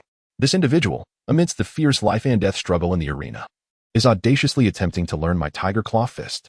He must be the most adept at close combat, a master of the reinforcement type. I can no longer engage him in close quarters. I must defeat him using my nun abilities. I shall unleash the technique I have painstakingly developed for mid-range combat. The 5-point leech. Once again, Haeser's ferocious tiger claw tore through the fabric and flesh of Gryffindor's arm, causing a slight twitch at the corner of his eye. With the risk of his ribs being fractured, Gryffindor executed a whip kick, simulating the sweeping motion of a tiger's tail. Haeser instinctively leaped back, granting Gryffindor a rare moment to breathe. Practice. A tremendous surge of aura erupted from Gryffindor's body, reminiscent of a blazing pillar of fire. He stomped down with such force that the solid arena floor crumbled beneath him, creating a 2-meter-wide depression. The subsequent explosion of nun energy shattered the depression, sending plumes of dust and debris soaring into the air, obscuring the vision of all present. Not only did the flustered host and bewildered referee falter, but even Killua and Hisoka in the stands leaned forward in anticipation. Hisoka gathered his nun, attempting to utilize conjuration to discern the whereabouts of the two combatants in the arena. The recent eruption of Nin thrilled Hisoka as he licked his lips. Gryffindor's aura was not significantly inferior to his own, and it was remarkably dense, an experienced Nin master. However, that young lad astonishingly learned the tiger claw fist in mere minutes of real combat, mastering it with even greater finesse. I underestimated him. How delightful. A new toy to play with. The arena was engulfed in dust, visibility reduced to a minimum. Hee, you can see nothing now, can you, boy? Anger, confusion, terror, and then death. Although Gryffindor's aura had initially blazed like a torch, it suddenly coalesced, flowing predominantly into the tips of his right fingers, where a potent aura coiled menacingly. The remaining aura then expanded outward, forming a complete circle that rapidly extended to a radius of 10 meters. This was a sophisticated application of both conjuration and practice, enabling the aura to emanate from him as the center, capable of detecting all life forms within its reach, particularly effective against users, known as the Circle. He has been located. Upon expanding the Circle, Gryffindor immediately sensed a life form 7 meters to his left front. A commendable response. After losing visibility, he swiftly distanced himself for defense. This should have been the optimal strategy. Alas, he has encountered Gryffindor. With his fingers aligned in a thrusting position, he abruptly jabbed towards Haeser's location. The dust twisted, and 5 enormous, translucent spider limbs materialized from thin air, producing a thunderous sonic boom as they sliced through the atmosphere with near-instantaneous speed. This time, I have firmly locked onto his position with the Circle. Even if he attempts to evade, he cannot escape these 5 limbs. Prepare to meet your demise, boy. 5-point leech. Death, huh? As the 5 translucent appendages were about to pierce the life form, they suddenly halted and dissipated into ethereal thoughts in the air. Gryffindor gradually lowered his head. His dark red traditional attire now stained with blood. His wrists were punctured with multiple holes, hanging limply, blood gushing forth. How could this be? It was only then that Gryffindor felt the intense pain radiating from his arms. As the smoke slowly cleared, he realized that the life form he had targeted was, in fact, the referee, appearing in a state of bewilderment. A mocking voice echoed from behind him. I told you, Snape, your thought ability has been unraveled by me. Gryffindor turned to see a young man with flowing black hair standing 15 meters behind him, his right hand adorned with 5 translucent, sharp, spear-like manifestations of thought energy, which were now slowly dissipating. You've stolen my thought. The sinister middle-aged man grunted through the pain. You've been watching me for a long time, haven't you? How long did you have to study my abilities to mimic them so adeptly? What are you talking about, old man? This is our first encounter. Gryffindor's words were abruptly interrupted by Haeser. Your thought ability is rather simple, and since it's an offensive type, 1 hit is enough for me to learn it almost perfectly. Simple? Simple? Gryffindor's brows quivered. This was a technique he had painstakingly developed over a year, finely tuned for combat. The idea that one could learn an opponent's abilities after a single attack seemed utterly fantastical. Haeser, counting on his fingers, enthusiastically continued. You belong to the release system, right?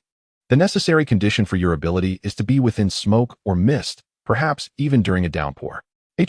Your ability doesn't consume much thought energy, and there is a time interval required to activate it. Yet, if you double the thought energy expenditure, you can negate that. Also, your attack speed is rather sluggish. Isn't it? I feel like you've mastered this ability to the point where you could reach the level of pseudo-instantaneous movement. Hey, are you even listening to me? With each of Haeser's remarks, Gryffindor's complexion grew paler. You've got it all right, and even refined it significantly. Gryffindor slumped to the arena floor, his arms hanging weakly as he uttered, I concede. Name, Gryffindor Zachary. Title, Rain Tiger. Occupation, Treasure Hunter. Issue 271. Style, Tiger Claw Fist. Attribute, Release System. Thought Ability, 5-link Leech. Release System. The prerequisite is to be within combat zones such as smoke, fog, or rain. It cannot be released continuously, with an interval of approximately 30 to 45 seconds, and consumes a moderate amount of thought energy. Within specific environmental areas, it allows the extension of one's 5 fingers with thought energy, greatly enhancing attack power while incorporating effects such as impact, piercing, and slashing. The higher the environmental concentration, the faster the activation speed.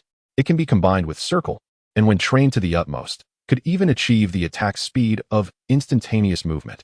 Chapter 12. Hisoka's Invitation to Battle. Oh, what a spectacle. The fierce contest between the Gryffindor champion and Haeser has finally reached its conclusion. The victor is Haeser. The arena on the 221st floor erupted into a frenzy, with the audience roaring in exhilaration while the host endeavored to amplify the atmosphere. Regardless of the match's brilliance, the expressions of the non-users in the stands were far more captivating. Am I mistaken? That young man, astonishingly, can actually steal his opponent's abilities? The pale-faced non-user was drenched in cold sweat, stammering as he questioned his companion beside him. The robust non-user next to him was already trembling in fear. No, my nun ability is so potent and rare. He must have set his sights on it. I need to escape for a while.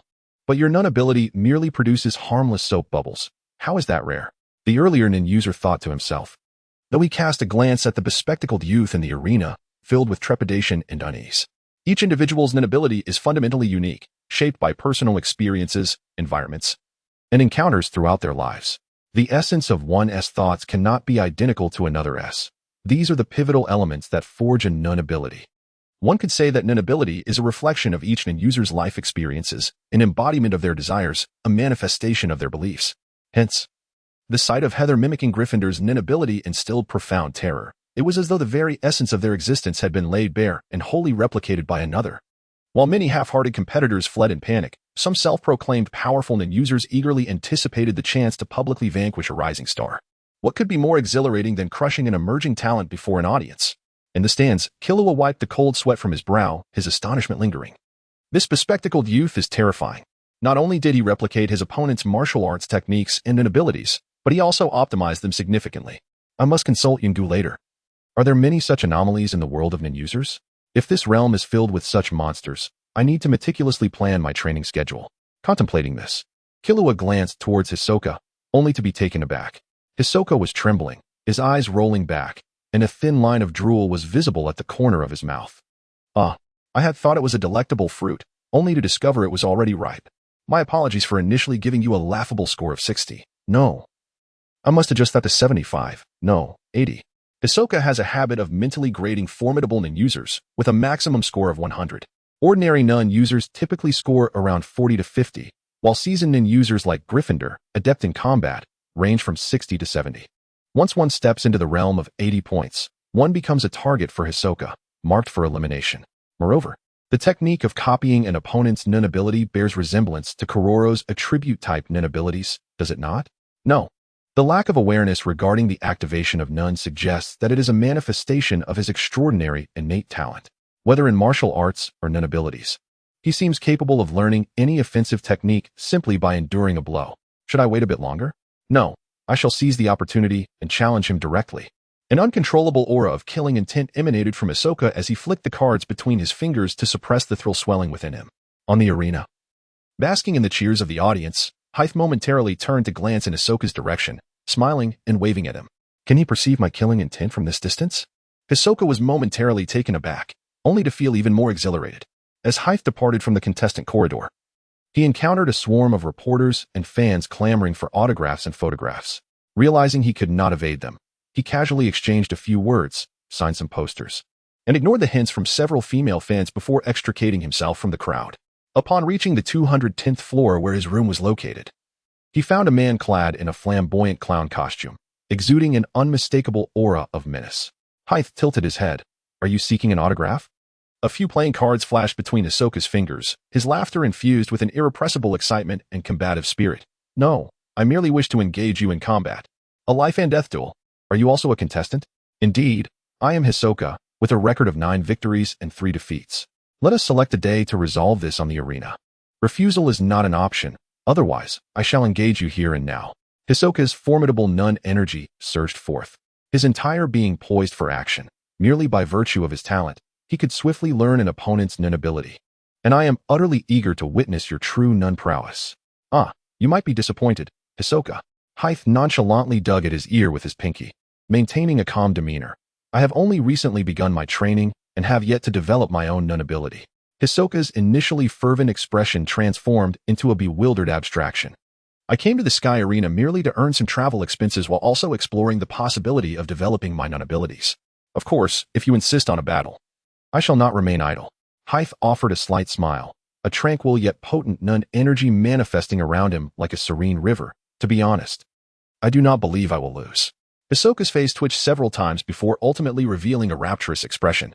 Remarkably, he has yet to develop an ability, and yet he possesses such combat prowess. 90 points. Exquisite. I simply cannot resist. I must endure. I must wait until he fully cultivates his own nun ability and integrates his skills. Only then will I be able to experience the most perfect and ultimate battle.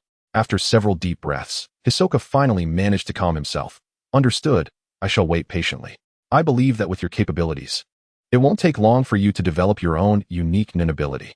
Meanwhile, I shall take the lead as the master of the Sky Arena. When that time comes, we shall face each other once more, but until then, you must ensure that you do not perish. As he spoke, he tossed a playing card towards Haeser. The card, imbued with nun energy and capable of slicing through rock, was deftly caught by Haeser, revealing a joker card with a string of phone numbers inscribed upon it. When you feel confident enough to defeat me, Hisoka raised his right hand, gesturing as though making a phone call by his ear. Rest assured, once I have developed my nun ability, I will seek you out. Just be careful not to be reduced to tears by my prowess. Haeser, smiling brightly, waved him off.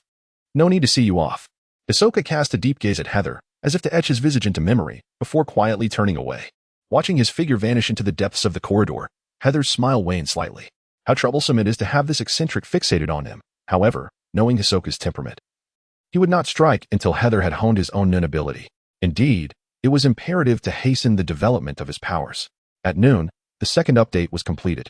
The introduction has been revised. It should now more clearly convey the essence of this book. The title will remain unchanged for the time being, as the editor suggested waiting until after the contract is signed to assess the data. Chapter 13, Post-Match Review. Dum. Oh, it's Killua, please come in. The door was opened by a boy with a shaved head, who smiled and welcomed the silver-haired youth inside. Good evening, Krallo. Killua entered the apartment, carrying a bag of canned beverages, which he casually handed over to Krallo. Here, a gift. In the living room, a well-built young man stood by the floor-to-ceiling window, gazing at the night scenery. Without turning around, he remarked, Killua, you have arrived. Killua approached the living room, his expression serious. Yungu, did you watch today's match? Of course, replied the young man named Yungu, turning to face Killua. He had unkempt hair and wore glasses, his shirt half tucked into his trousers. However, his demeanor was anything but calm. I watched the match because I was particularly interested in Gryffindor. I anticipated some insights. Killua plopped down onto the sofa, cracking open a chilled beverage and taking a sip. So, is it true that Heather can truly steal his opponent's nin abilities? Yungu nodded, producing a videotape. Shall we watch together? Killua had initially intended to view it with his friend Gon, but recalled that Gon was still recovering from Yungu's training, so he agreed. All right. Krallo, you come too. Yungu inserted the tape into the VCR, beckoning his disciple to join them. Observe how swiftly the nin flows around Gryffindor's body, allowing for rapid transitions between offensive and defensive states. This pertains to flow, an advanced application technique of Nun. Yungu, while manipulating the remote control to pause or fast forward, elucidated to the two individuals. The technique of flow involves adjusting the quantity of aura in specific parts of the body to alter one's offensive and defensive capabilities. To master flow, one must first comprehend hardening. Observe closely the aura emanating from Heather and Grunfonder's bodies. The television screen displayed the two combatants, their auras remarkably solidified, each strike failing to breach the other's defenses. Impressive. They completely neutralized each other's techniques and auras. Killua instinctively bit his thumbnail, a grave expression clouding his face. Is this hardening? Indeed, Yungu affirmed. This is an advanced application of entanglement in training, utilizing a greater amount of aura to envelop the body, thereby enhancing one's offensive and defensive prowess. This technique demands significant reserves of aura and stamina, as one must continuously unleash aura to protect the entire body. He pressed the pause button again. Did you notice Heather? His flow was initially unrefined, yet within a mere 5 seconds, his mastery of flow and hardening rivaled that of seasoned aura practitioners like Grunfonder. He stroked his chin thoughtfully. My deduction is that Heather has only recently commenced his training in aura techniques. Are you suggesting that Heather is, in fact, a novice in aura manipulation? Killua exclaimed incredulously, resembling a startled kitten. Do not jest. What novice possesses such prowess? He had always been lauded as a genius, even regarded by Yungu as possessing monstrous potential in aura manipulation. The sudden emergence of an even more prodigious talent was difficult for Killua to accept. Yungu scratched his disheveled hair and resumed playback with the remote. My speculation is not without foundation. Firstly, observe the flow of his aura. It is evident he has received guidance from a master. However, the initial direction and timing of his flow appears somewhat chaotic, indicating he has only established a foundational understanding without progressing to advanced techniques. As the scene fast-forwarded, he pointed to the screen where Heather was sent flying by Grunfonder's claw strike, shattering the surrounding walls. He instinctively leaped backward at the last moment to mitigate the impact. Indeed, this is a reflexive reaction. It demonstrates that Heather's innate talent is extraordinarily formidable. He is a born warrior. Yungu gestured towards Grunfonder in the arena. Grunfonder is a veteran treasure hunter, likely a graduate of the 271st class. He is well known in the industry, capable of tearing apart massive bears and even elephants with his claws, and those who provoke him often meet their demise in the rain or thick fog. Gradually, he has come to be known as the Rain Tiger. Undoubtedly, Grunfonder's aura abilities are highly suited for combat, marking him as a professional hunter specializing in lethality. Yet, despite being such a skilled hunter, he finds himself gradually suppressed by Heather, employing his own prideful claw techniques. Killua and Jichi gazed at the screen, where both combatants were simultaneously wielding their claw techniques, but Heather was steadily gaining the upper hand against Grunfonder. Immediately, Gryffindor shattered the arena, and a dense cloud of dust obscured the vision. I was present at the scene, utilizing concentration to monitor the situation on the stage. Yun-gu fast-forwarded a sequence, then paused. Haeser had somehow managed to relocate the referee from the sidelines to the arena, taking their place, and then swiftly circumnavigated to Gryffindor's rear, perfectly evading his aura surveillance. Then he pointed to the screen, where Haeser extended his right hand into the smoke, his fingers manifesting 5 transparent blades visible only to those with nin abilities. Haeser defeated Gryffindor using his own nin abilities. He had learned his opponent's techniques during the battle. For a moment, the living room fell into silence. Could such a monster truly exist? To learn an opponent's combat skills merely through engagement seemed utterly absurd. The monk-headed boy, Ji-shi, felt his worldview shatter. If there were more such monsters in the world, what would be the point of training in then? Wouldn't it be better to simply return home and tend to the fields? Suddenly, Killua's eyes lit up. Could it be that Haeser's own nin ability allows him to steal his opponent's combat techniques and nin abilities? This would make sense. If such a formidable nin ability existed, its prerequisites must be exceedingly stringent, perhaps even exceeding 3 conditions. Yun-gu shook his head. Such strict prerequisites could not possibly be executed in battle. The only plausible explanation is that it stems from Haeser's innate talent. It is truly terrifying, and there is a crucial point. What crucial point? I heard that a few days ago, Haeser first stepped into the 200th level, and several nin users attempted to secretly ambush him. You know, the so-called baptism. As a result, he didn't even need to strike. He merely activated training to release his nin aura, severely injuring 2 relatively weaker nin users, while the rest fled in terror. Cold sweat trickled down Yun-gu's forehead. To think that merely the intimidation of training could backfire and injure others. How fearsome and ferocious must his nin aura be? Killua and Ji-shi, at this stage, you two absolutely cannot engage him. Killua also began to perspire. I would be a fool to challenge him. No, Yun-gu. You must lift Xiao Gang's house arrest. If we don't seize the time to train, we might truly fall behind. After pondering, Yun-gu nodded in agreement. Very well. Go inform Xiao Gang to come find me tomorrow morning. I will test the properties of your nin and formulate the next phase of your training plan. In the original narrative, Xiao Gang would not have his house arrest lifted for another month, and thereafter, buoyed by his exceptional talent, Killua and Xiao Gang would approach their nin training with a more playful attitude. However, now, spurred by the recent events, Yun-gu has hastened Xiao Gang's release. Coupled with Killua's ignited fighting spirit, it is likely that these 2 protagonists will surpass their counterparts in the tale. Chapter 14, The Vanished Divine Weapons. Haeser remains unaware that he has inadvertently ignited the fighting spirit of the 2 protagonists. On a pleasant Sunday morning, he deftly evaded the throngs of fans at the door and strolled down Commercial Street No. 4, which lies in proximity to the Sky Arena. Haeser harbored a little-known passion for exploring markets, not the grand shopping malls that peddle luxury brands, but the vibrant locales that offer an array of trinkets and street food, showcasing the distinctive local culture. Indeed, visiting the morning market near his home was a delightful pastime. Commercial Street No. 4, situated 4 kilometers south of the Sky Arena, bustled with life, nestled between residential areas and the port, clad in a gray hoodie and jeans. With his slightly curled black hair secured at the back by a black hairpin, Haeser's bangs were parted to reveal his black-framed glasses. He ambled along, occasionally pausing to crouch down and examine the small goods displayed at the stalls. In this market, one would hardly encounter rare antiques or precious artifacts, let alone weaponry. Most items were mere imitations aimed at deceiving tourists. Yet Haeser found joy in his exploration, relishing the opportunity to gather insights. After all, the market was a melting pot of humanity. As long as one was indifferent to authenticity, merely eavesdropping on the chatter around could yield a wealth of information. Hey there. Just browsing? If you find anything interesting, do let me know. I guarantee everything on my stall is the real deal. Called out a burly stall owner with a bushy beard as Haeser lingered before a carpet selection.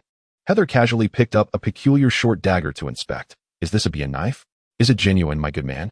Bien and I do along. A notorious murderer from over a century ago was the creator of the Bien brand knives. As a bladesmith, he forged a knife for each victim he claimed.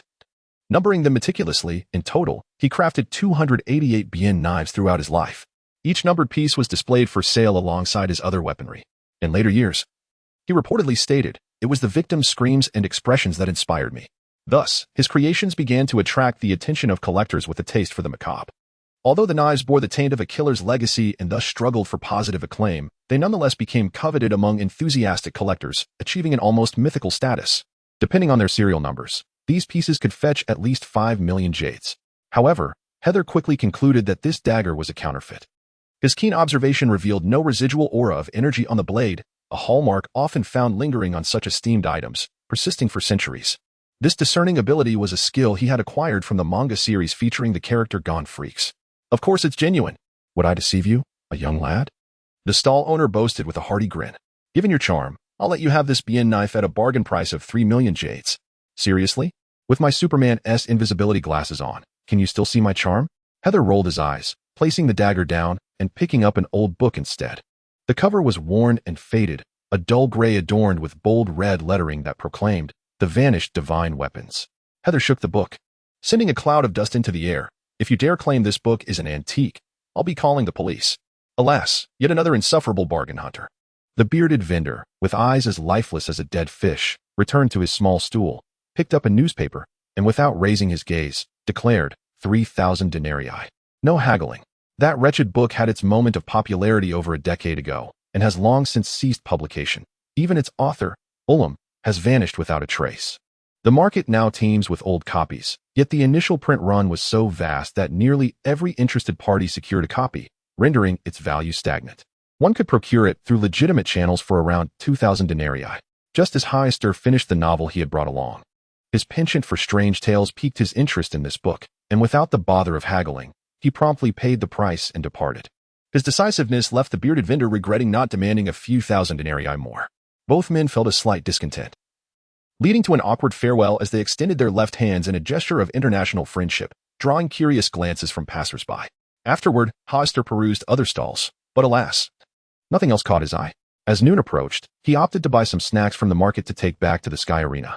Upon returning to his room, he tossed the book onto the table and neatly arranged the packaged snacks. With his hands on his hips, Haeser nodded approvingly. Now this was what market shopping should be. The Sky Arena is situated in the Yasket district, adjacent to the Republic of Bartokia, boasting a pleasant climate. The street food style here starkly contrasts with that of the neighboring Flash City.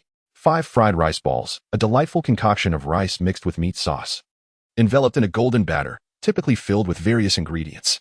The rice balls Haeser purchased contained the renowned Yasket cheese, smoked meat, and sweet fish skin. A serving of Bartokian donuts, a regional delicacy, made from a blend of flour and mashed potatoes with cream, dusted generously with icing sugar.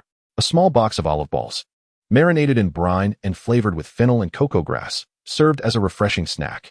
5 skewers of gatori kebabs, featuring spicy meat chunks wrapped in thin slices of smoked bacon and flavored with local peppers, were a carnivore's delight.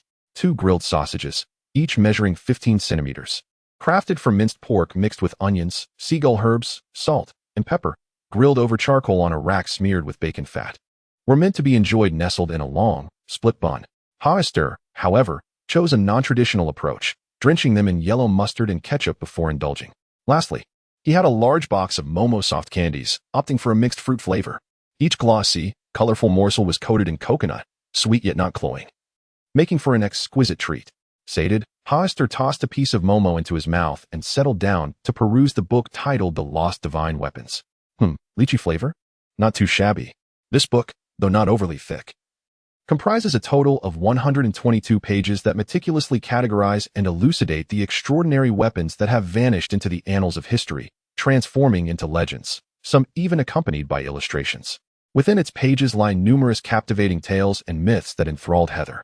For instance, the stinging bee, a sacred artifact venerated by the Krodivar clan approximately 1,500 years ago, is said to be a divine gift from their worshipped deity, the venomous bee goddess Nayla, derived from the stinger of Nayla's cherished pet, a colossal divine bee.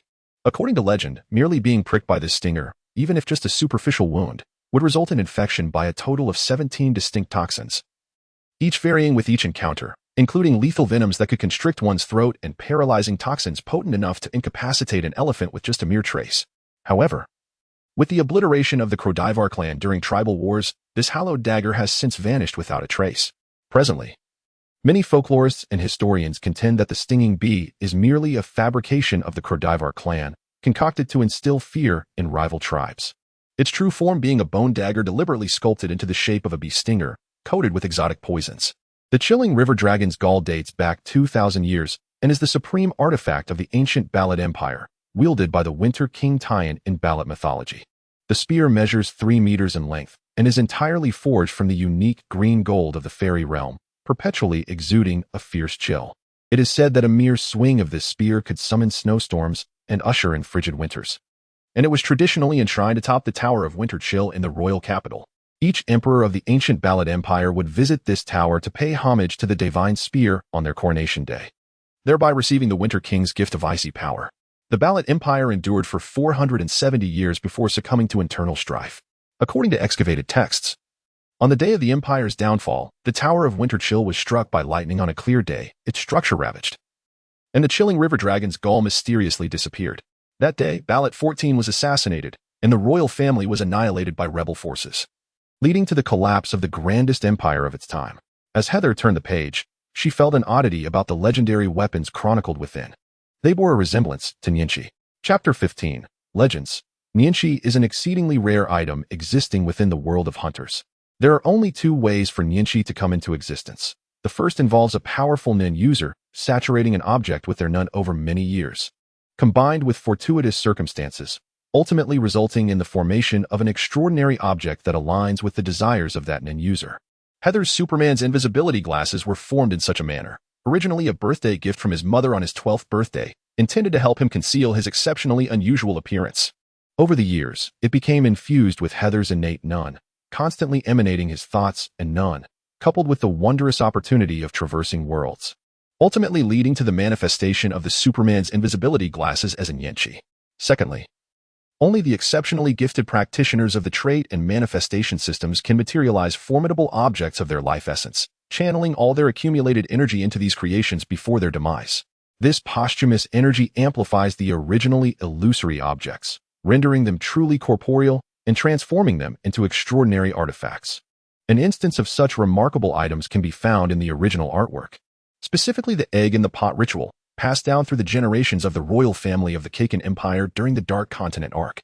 This peculiar vessel, entirely shrouded in deep gray and of indeterminate material, is adorned with an abstract visage, featuring tightly shut eyes and a wide-open mouth. For centuries, the royal lineage of the Kaken Empire has believed that by dripping their blood into the gaping mouth of this pot, they could affirm their royal heritage, and by silently voicing their desire for the throne, they would gain access to a unique power. This practice was inspired by the first Kaken king's insights gained through poison and subsequently birthed the manifestation device known as the egg in the pot. As long as one possesses royal blood and spills their blood into the vessel, it will conjure a spirit beast resembling a diminutive fairy, which will then place a gem formed from the blood into the mouth of the blood donor, thus granting them a unique guardian spirit beast. This guardian spirit beast possesses uncanny and formidable abilities subsisting on the host's energy, while the host may simultaneously cultivate other powers, akin to possessing a powerful external aid. Its sole drawback lies in the fact that the guardian beast does not act according to the host's will, as it is not a creation of the host's own making. In light of this, it appears that some of the legendary weapons chronicled in the texts may indeed have existed in the annals of history, only to be lost or destroyed for various reasons. Wait, I have an idea, a brilliant idea. Haeser stroked his chin, his eyes gradually lighting up. This book, The Disappearing Legendary Weapons, has suddenly inspired him with an exquisite notion regarding his own manifestation abilities. Perhaps he could resurrect the legendary artifacts mentioned in myth through his manifestation powers, creating his own extraordinary weapons. Haeser felt confident that with the combination of constraints and oaths and sufficiently rigorous preconditions, along with his potent energy and creativity, he might truly achieve this. However, an idea remains just an idea until a suitable medium is found and practiced to ascertain if this ability can indeed be successfully forged. He must first identify the most fitting legendary weapon for manifestation. The Sting Bee is too weak. The Cold River Gallbladder has long since vanished without a trace. And the Light Egg seems promising, but its legendary narrative is rather vague. As Haeser turned the page, his gaze suddenly became fixed. The absolute royal authority, wielded by Prince Kando of the Eudora Kingdom 700 years ago, is the unparalleled sword of legend. The tales surrounding Prince Kando are numerous. For further details, one may refer to the lengthy poem Kando's Triumph, wherein the cross sword, absolute royal authority, stands out as the most renowned of his heroic exploits. Legend has it that this sword is a magnificent golden cross sword, adorned with exquisite engravings, approximately 15 meters in length. At the center of the cross hilt lies a hexagonal emerald gemstone. With the assistance of forest spirits, Prince Kando ventured into the distant black country beyond the abyss and discovered the ancient tomb of the deity, the guardian of fire, ancient steel. Overcoming numerous intricate traps, He ultimately retrieved this crossed sword from the depths of a pure gold coffin and earned its recognition. Weapons and armor imbued with enchantments shatter upon being struck by this sword, while the resilient shields of formidable demons, sustained by their demonic aura, crumble like mere paper. The skeletal army summoned by the Lord of the Undead is rendered as fragile as spring snow under the blazing sun, melting upon contact with this sword. It is the nemesis of all that is extraordinary. It is the sword of fire. It is the testament of kingship. In the end, just as the verses of poetry narrate, when Prince Kando's life drew to a close, he relinquished his throne and forsook his wife and children. Clad in nothing but a thin garment, and without a backward glance, he stepped into the swirling snowstorm, never to be found again. The absolute sovereignty, the bane of the extraordinary, indeed. Hester adjusted her glasses, her interest peaked. If it were indeed that sword, it could potentially sever the thought energy. But the constraints and limitations must be formidable. Otherwise, the myth of the bane of the extraordinary could never be realized. Currently, the conceptualization of her thought abilities in her mind is merely a nascent form. No, it does not even qualify as a form.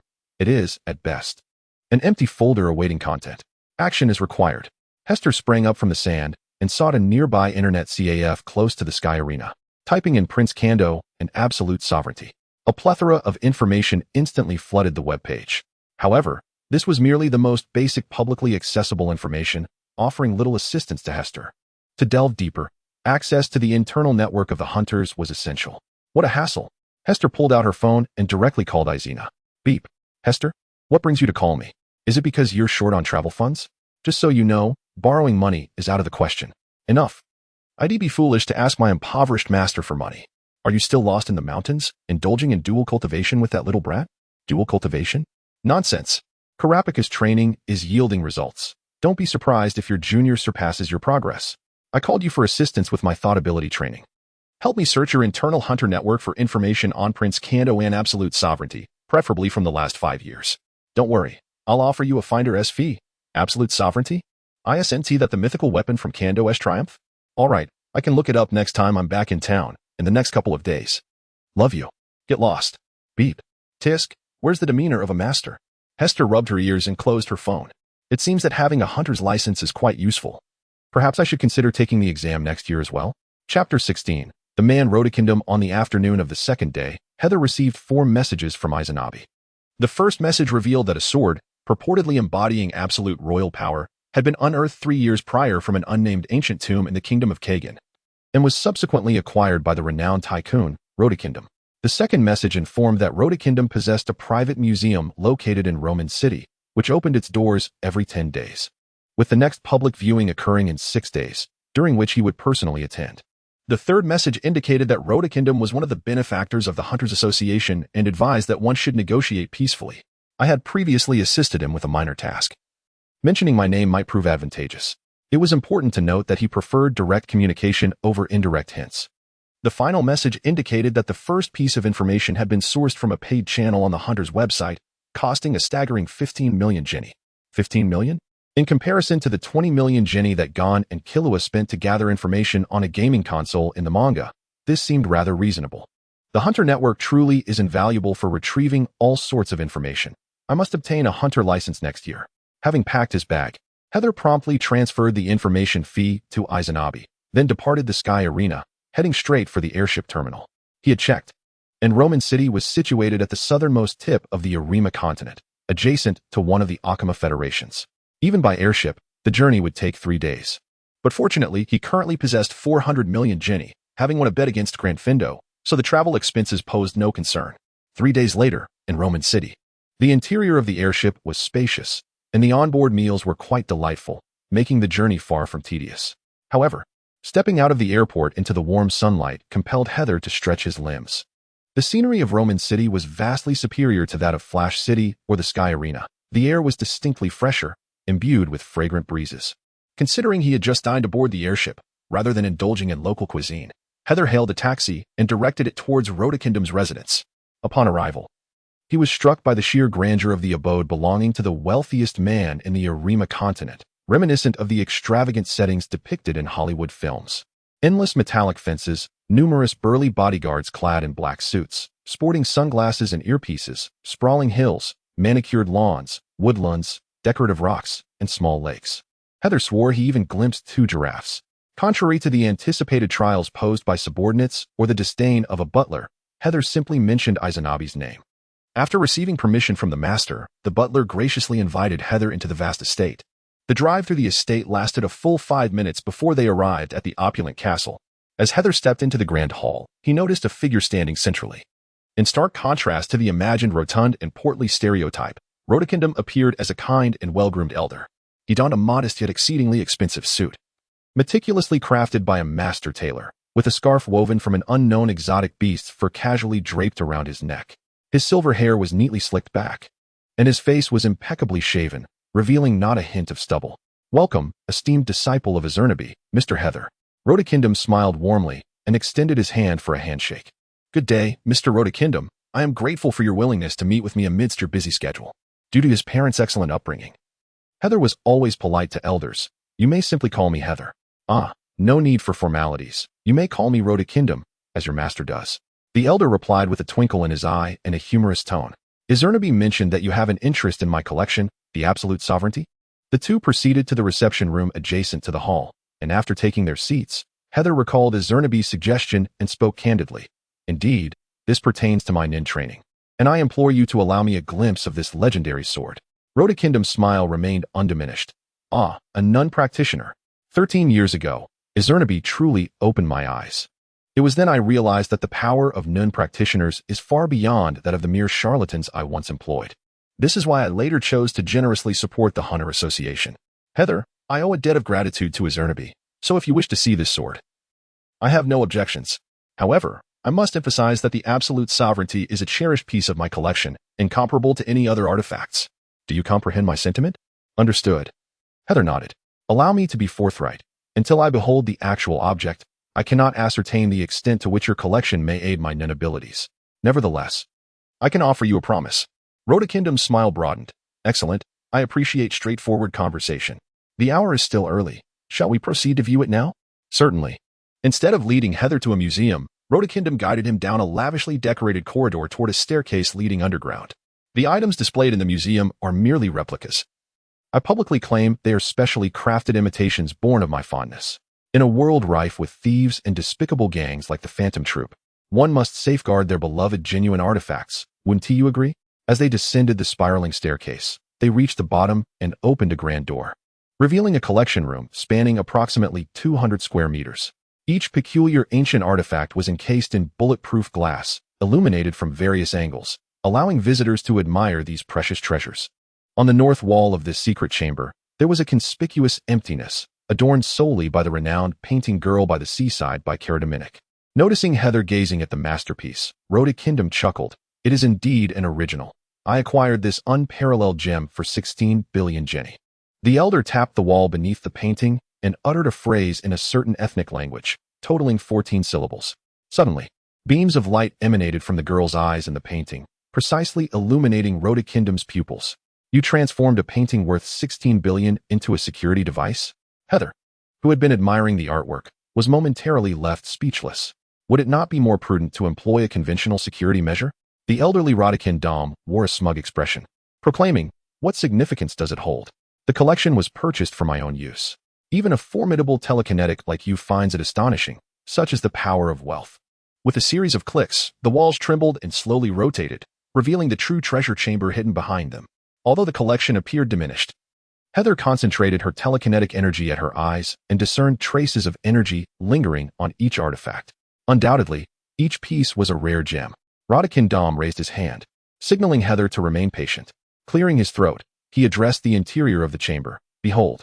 A sealed box suspended from the inner wall gracefully floated toward the reception table at the entrance of the collection room. This is a theft prevention system crafted with the assistance of a certain esteemed hunter from the Hunter Association. Anyone other than myself attempting to forcibly enter this secret chamber will face dire consequences. Rodakindom gestured for Heather to retrieve the sealed box from the table, remarking, "This artifact is suspected to be of absolute royal authority. Its condition is quite antiquated, so please handle it with care." The elderly man clearly possessed immense confidence in this security system, which had been meticulously constructed by a 2-star professional hunter from the association. The operational mechanisms of this system were known only to him and that particular hunter, rendering any intruder's efforts futile. Furthermore, the system would assess whether Rodikin Dom was under telekinetic control or manipulation when he uttered the command phrase. Even if an overwhelmingly powerful individual managed to breach the defenses, Rodikin Dom would not hesitate to present any desired item with open hands. Heather nodded and approached, carefully lifting the sealed box, which felt remarkably light. With a click, the box opened, revealing its contents. Inside, nestled upon red satin, lay a battered ancient sword. This cross-shaped sword measured approximately 1.4 meters, its blade marred and nearly devoid of intact sections, with the tip broken off. The entire sword was encrusted with rust, save for a faint trace of gold at the hilt. At the center of the crossguard sat a large emerald, yet it was riddled with cracks, and a significant portion had been shattered by external force. A long, rust-stained chain extended from the sword's pommel, the other end appearing to have been forcibly torn asunder. I shall have the butler prepare a guest room for you, along with pertinent information regarding this sword. You may examine it at your leisure in your quarters, Rodikin Dom declared, snapping his fingers as the walls and metal gates gradually closed, restoring the collection room to its original state. The painting The Girl by the Sea still hung on the bare wall. Heather, unreserved, cradled the box and followed Rodikin Dom back to the ground floor of the mansion. Shortly thereafter, the butler approached Heather quietly, bowing slightly. Mr. Heather, please proceed to the second floor. Your guest room has been prepared. The master must depart to visit the mayor and can no longer accompany you on your tour of the estate.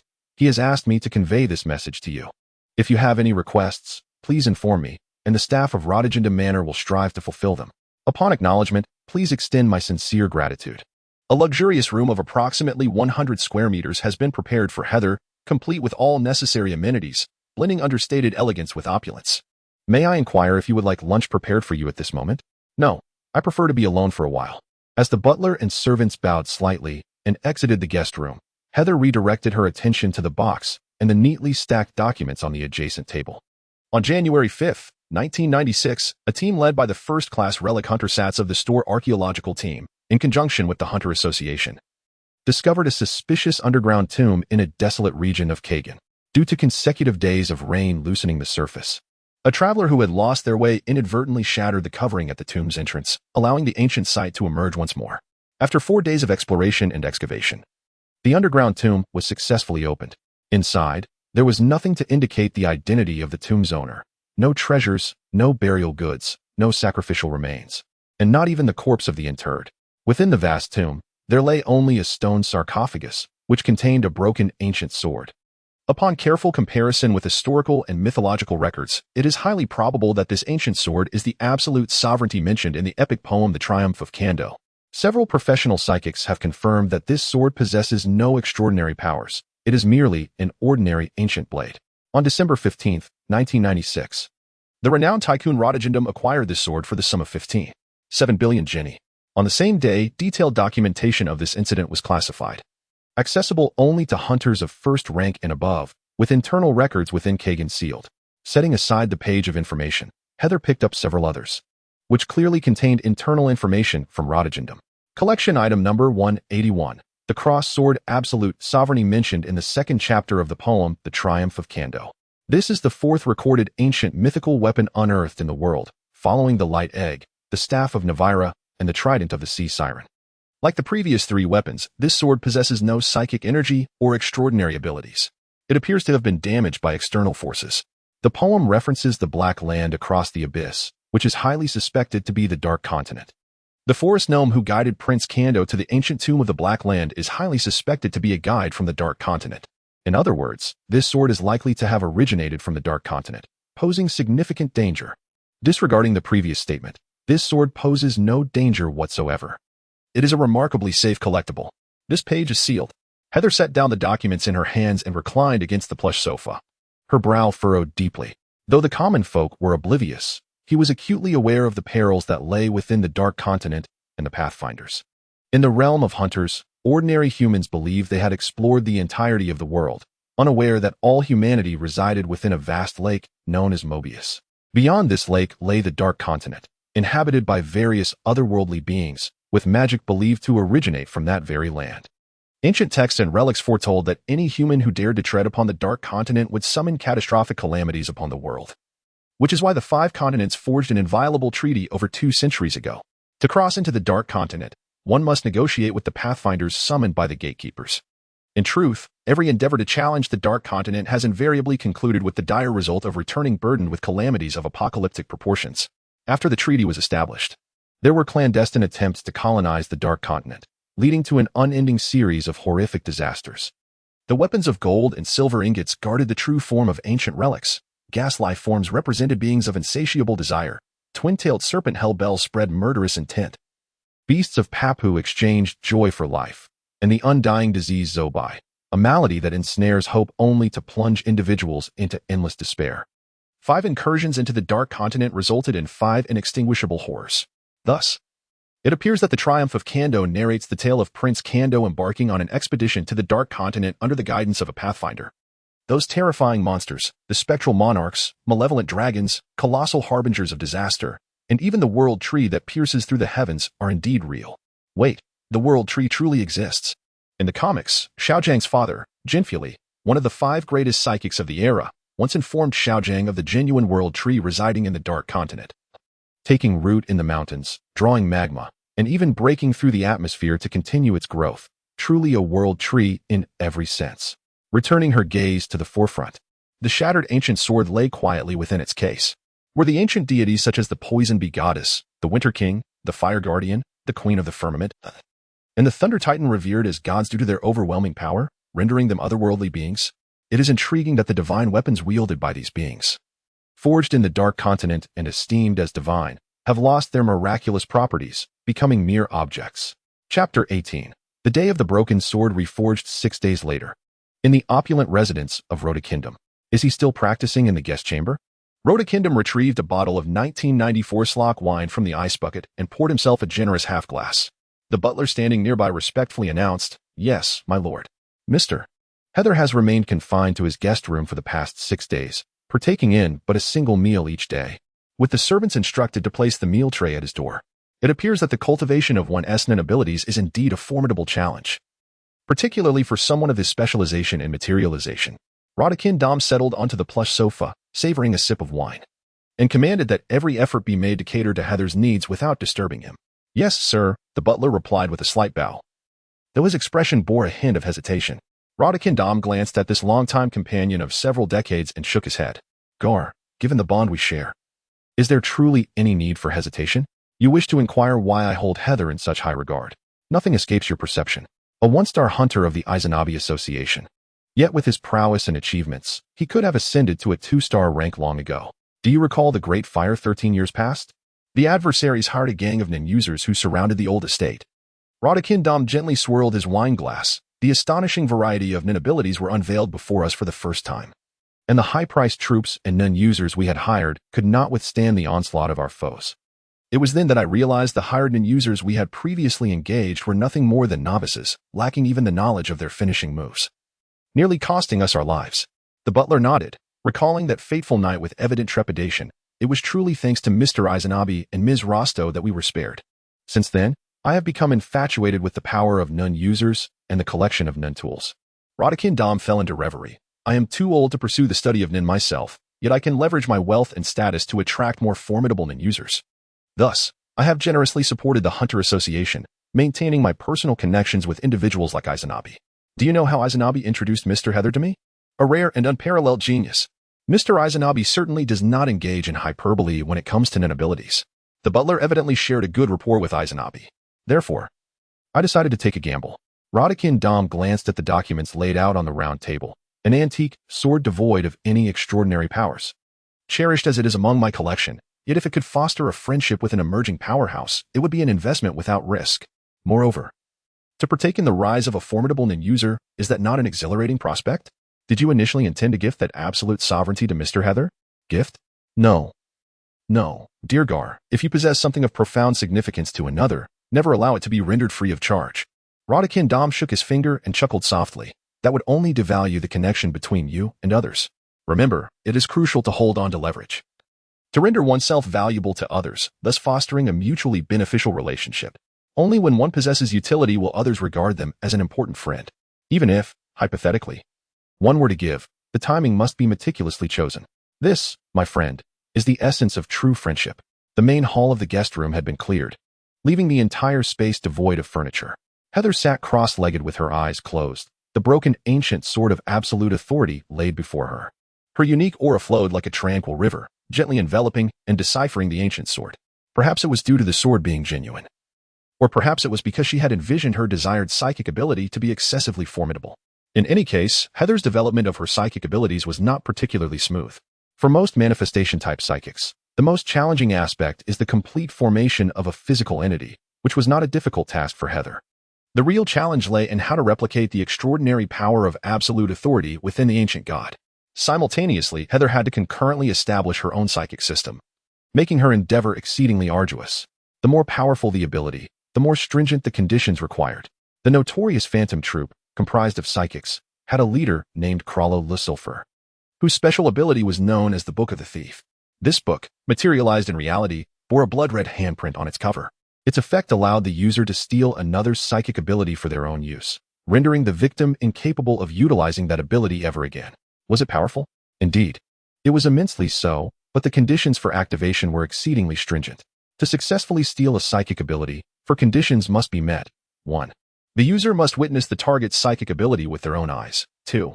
They must pose questions related to the target's psychic ability and receive a verbal response. 3. The target's hand must cover the handprint on the book's cover. 4. All three conditions must be fulfilled within 1 hour. Moreover, there were requirements for using this ability. 1. The book must be materialized in the user's right hand, open to the page of the desired psychic ability. 2. The stolen ability will be automatically erased from the book upon the death of the original owner, rendering it unusable. These stringent prerequisites yield an unrivaled psychic power, complemented by Krallo's formidable combat awareness and experience, making him formidable in life and death battles. Heather aspired to construct an ultimate psychic ability even stronger than Krallo's The Book of the Thief, aiming to take it a step further. Despite Heather's latent and manifested psychic energy far exceeding that of ordinary psychics, she found herself stuck at the final step of ability construction. In truth, she felt somewhat constrained. The ancient sword could not endure any further infusion of psychic energy. Exceeding its critical threshold would likely lead to its destruction. This sword belonged to Rodargendum, a cherished possession, and Heather had merely borrowed it to comprehend her psychic abilities. She could not afford to damage it. Knock, knock, knock. A slow, deliberate knocking echoed. Heather rubbed her temples and sighed deeply. Come in.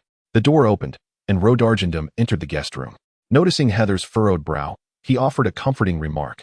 Though it may seem like the ramblings of an old man, I must remind you to balance work and rest, Heather. Heather shook her head, sensing that the infusion of thought energy had reached its limit. Continuing further would undoubtedly harm the ancient sword. It was time to conclude, regardless of the circumstances. I owe you a favor, Mr. Rodakindum. Perhaps I should seek a less formidable weapon for my endeavors. Rodakindum stroked his chin, deep in contemplation. If we disregard the potential damage to the ancient sword itself, do you have confidence in amplifying the thought energy infusion to develop your mental abilities? There is only a 50% chance. I have yet to cross that threshold, and even I am uncertain of my success. Mr. Rodakindum, you Heather. This absolute king now belongs to you. Rodakindum made his decision. You may handle it as you wish. Consider this my investment in you. I trust you will not merely stop here.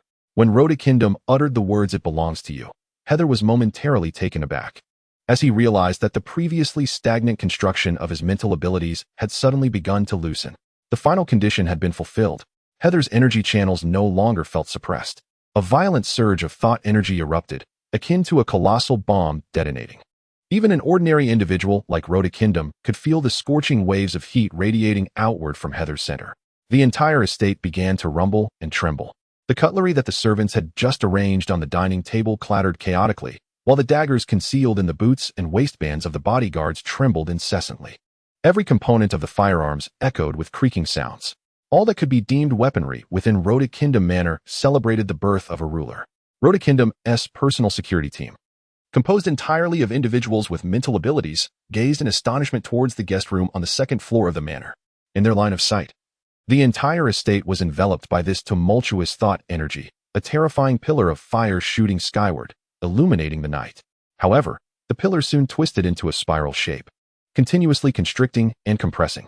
Within the guest room, Heather's thought energy converged and infused itself into the ancient sword before him in a fiery form.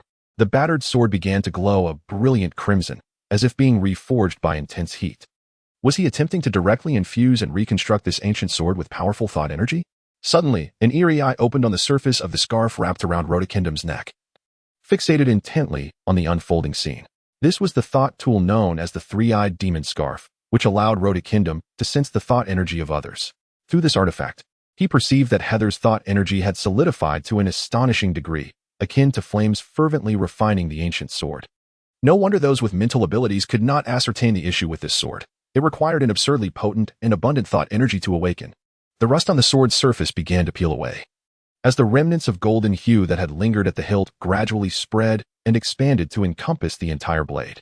The damaged edges were self-repairing, and the shattered sword was reassembling itself.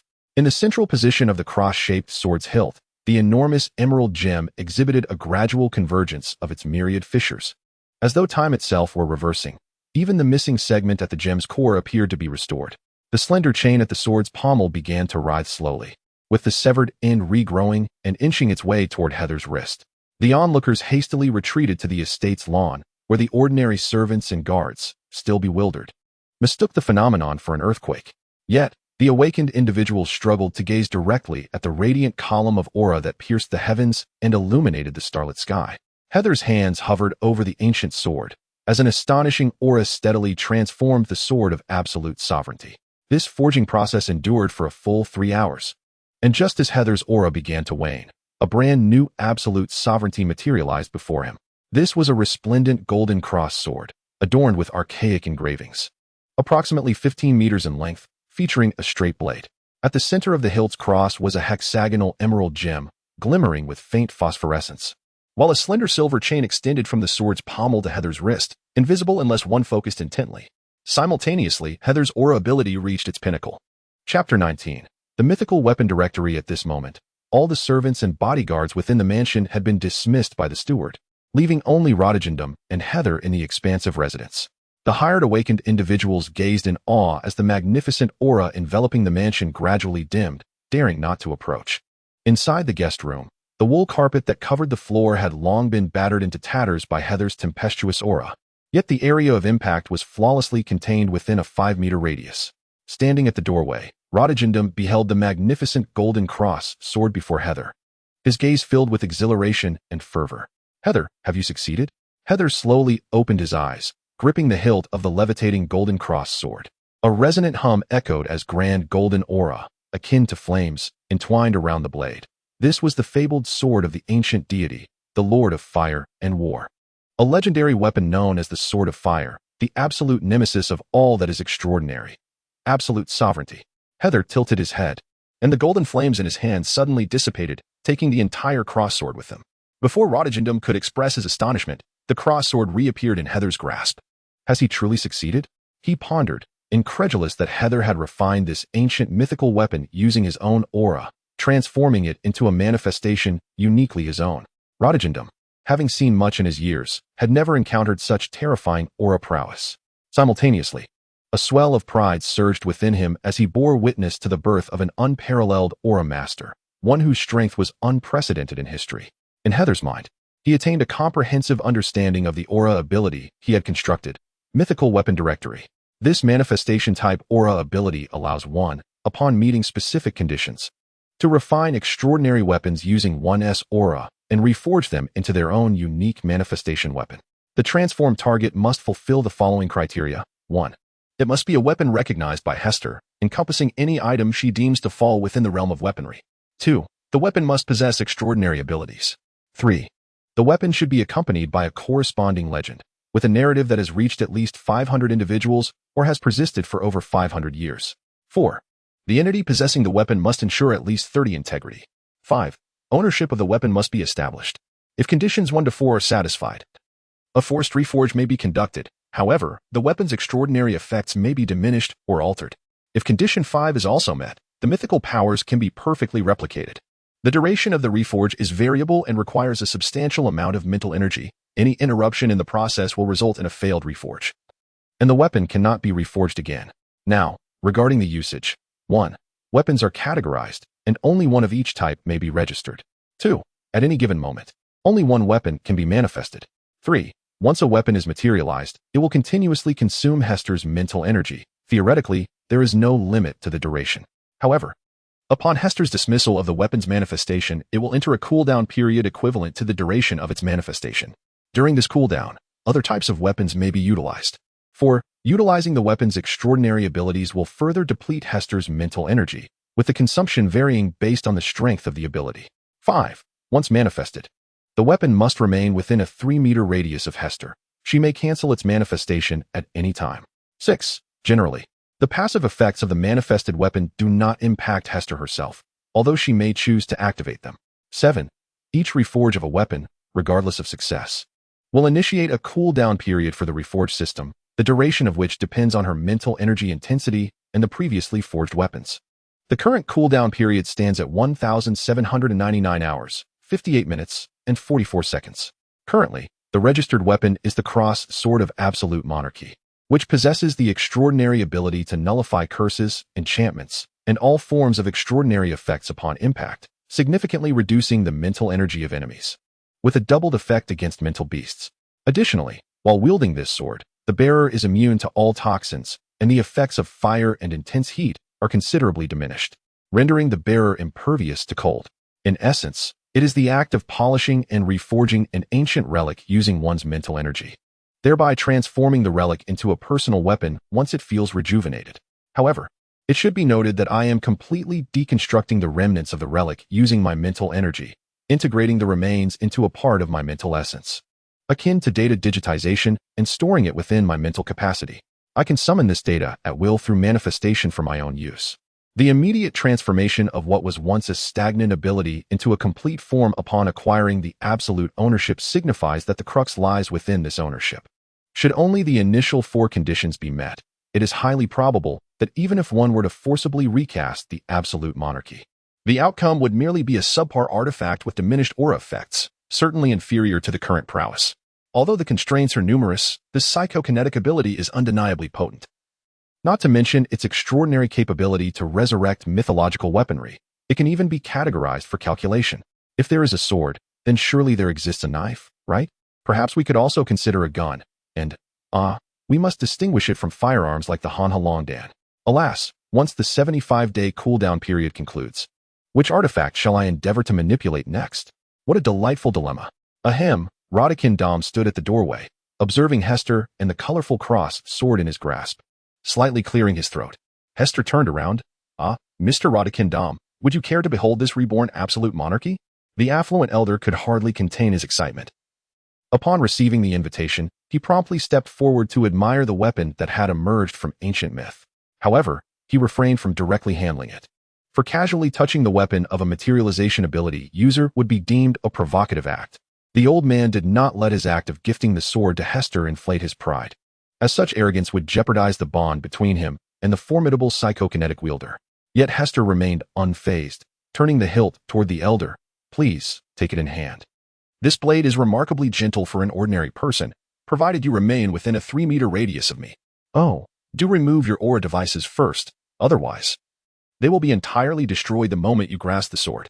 The elder hastily removed the 3-eyed demon scarf from around his neck, hanging it aside, and carefully unfastened the string of prayer beads from his right wrist, placing them on the table. Only then did he ceremoniously receive the absolute monarchy with both hands. His voice tinged with excitement. Do you know? Since childhood, I have had a profound admiration for the triumph of Kando, always fantasizing about acquiring the absolute monarchy to vanquish all evil like Prince Kando. Of course, as I grew older, such dreams faded, yet my reverence for the absolute monarchy has never waned.